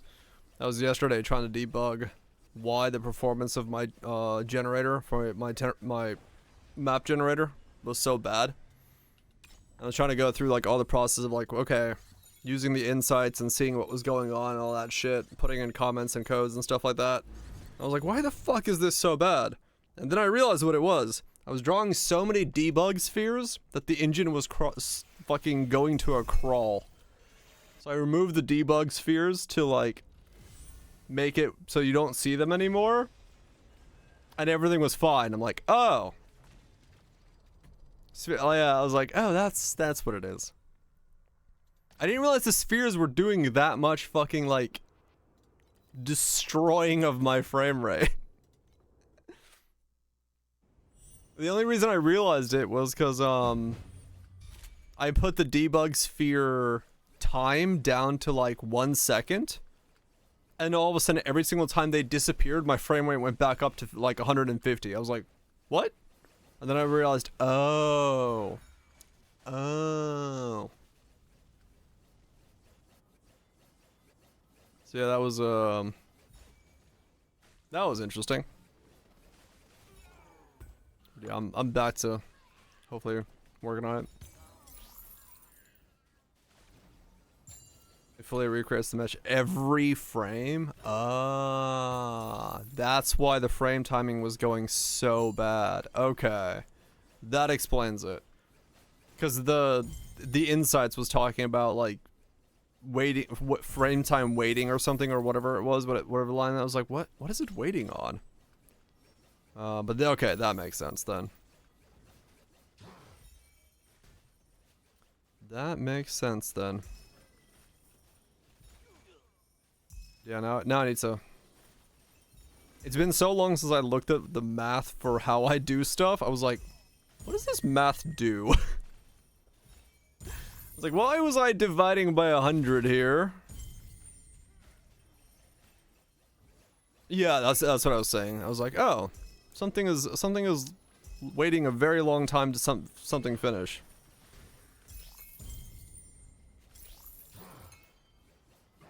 Yeah, I know, right? Now I'm commenting on stuff, so I actually know what the fuck I'm doing and why it's there. But I definitely was one of those moments like, why do I divide by 100 here?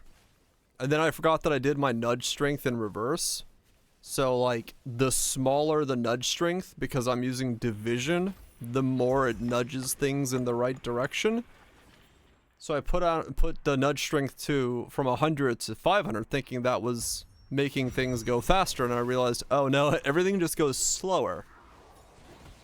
I was like, what? Why is that happening? And then once again, I realized, oh, that's because I did that as division, not multiplication. So a bigger number means things go slower. But oh well. I'm getting close to being able to put walls up everywhere. And that's what matters. Once I can get the walls, I'll be fine. Which shouldn't be that difficult, but we'll see how that goes. Yep, it's gonna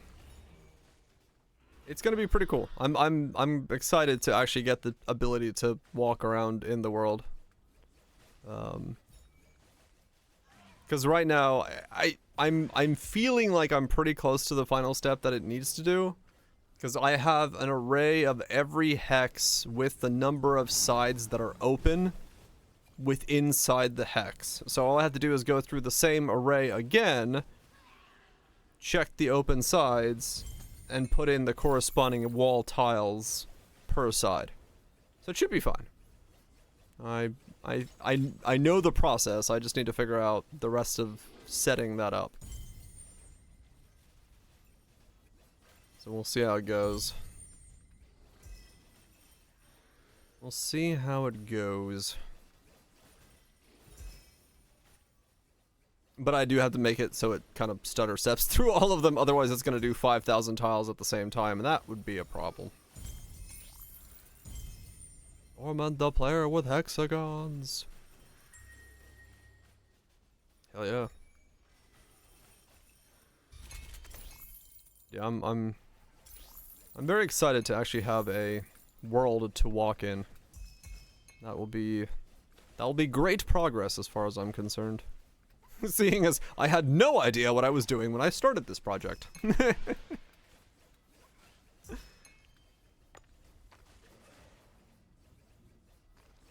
Hitting max loops. Hell yeah. It's gonna be great. But yeah, just need to figure out the last steps.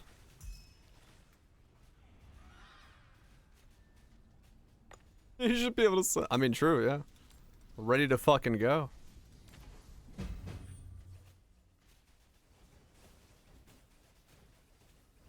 You need to recreate it.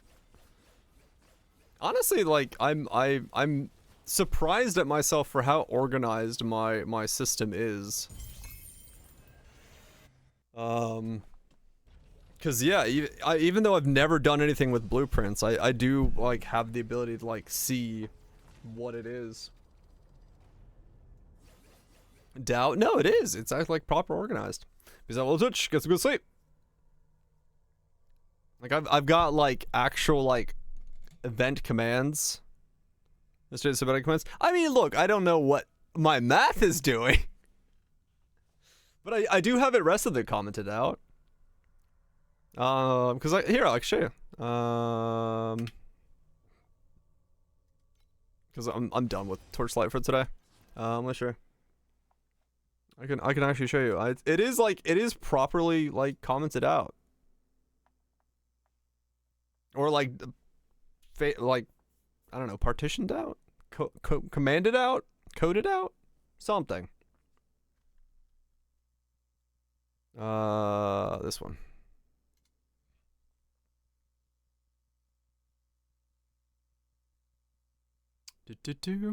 I actually like know how this stuff is like structured. Fleshed out? Yeah, fleshed out. This is the math I'm not entirely... I know now what it does, but this was the math I'm like, why am I doing stuff? This one and then the other one were the math. I was like, what was I doing? But... So basically, like, all of this, like, right? This is the spawn hex tile grid. And this is the command for spawning hex tile grids. And then we have spawn hex tile movers. So these are all their own events now. So they're not like random fucking things floating in space. For like the math of the things happening, what they're doing. We got, this is generate hex neighbors. So this actually generates in its own event the neighbors of the hexagons, what they're doing, tells me when things are ending and stopping. That way I know that things are happening in the flow they are. Remove hex overlaps, another command specifically within its own thing, doing exactly what it's doing. Organized nice and tidy so I can read it. Good flow to things. Then, you know, calling them here as, you know, what they're actually supposed to be, instead of like just having the command there as on the event ticks and stuff like that. Like it's all pretty organized in terms of like what it's doing, what it's calling, what its function is. It's not bad. Bunch of math there, and then this I need to clean up. This event hit thing is a fucking monster, but it's because so much happens in this thing, which I don't know how to clean this up yet. This I haven't fully cleaned up, but it's because there's so much shit that happens when I do this command. But like, it's all working. It's all working, and it's actually like pretty well organized for like doing what it's supposed to be doing.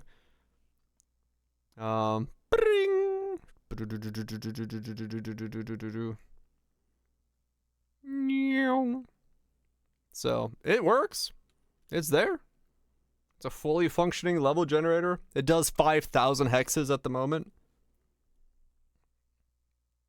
Yeah, it's really fucking cool looking. And then, you know, you'll be here.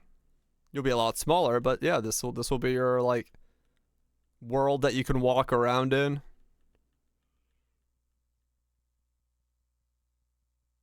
Yeah, it's a numbers thing. It's a numbers thing as to how it works. But yeah, each one of these will be like a room tile, and then you'll get, you know, a world that you can walk around in, different sections you can walk in from the center. This is really for EA on Steam. But yeah, that's the further out you go, you know, different things will happen and stuff like that. But yeah, I like the way it's generating, because I think the center having more connection points is pretty good. Like these are more connected, and then the further out you go, you can see that it's kind of like it spreads out a bit more. Sometimes there's connections that come back in, like this one over here.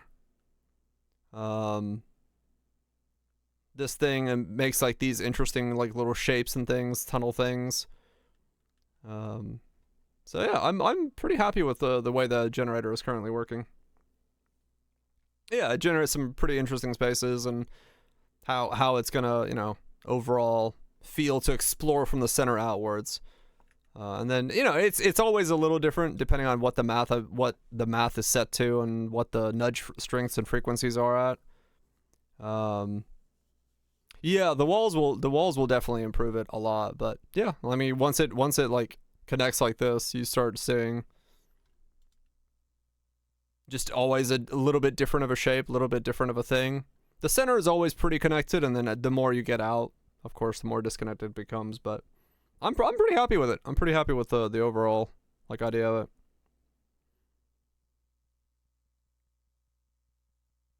I like it's throwing a small elevation that fits the side of a hexagon or whatever. Yeah.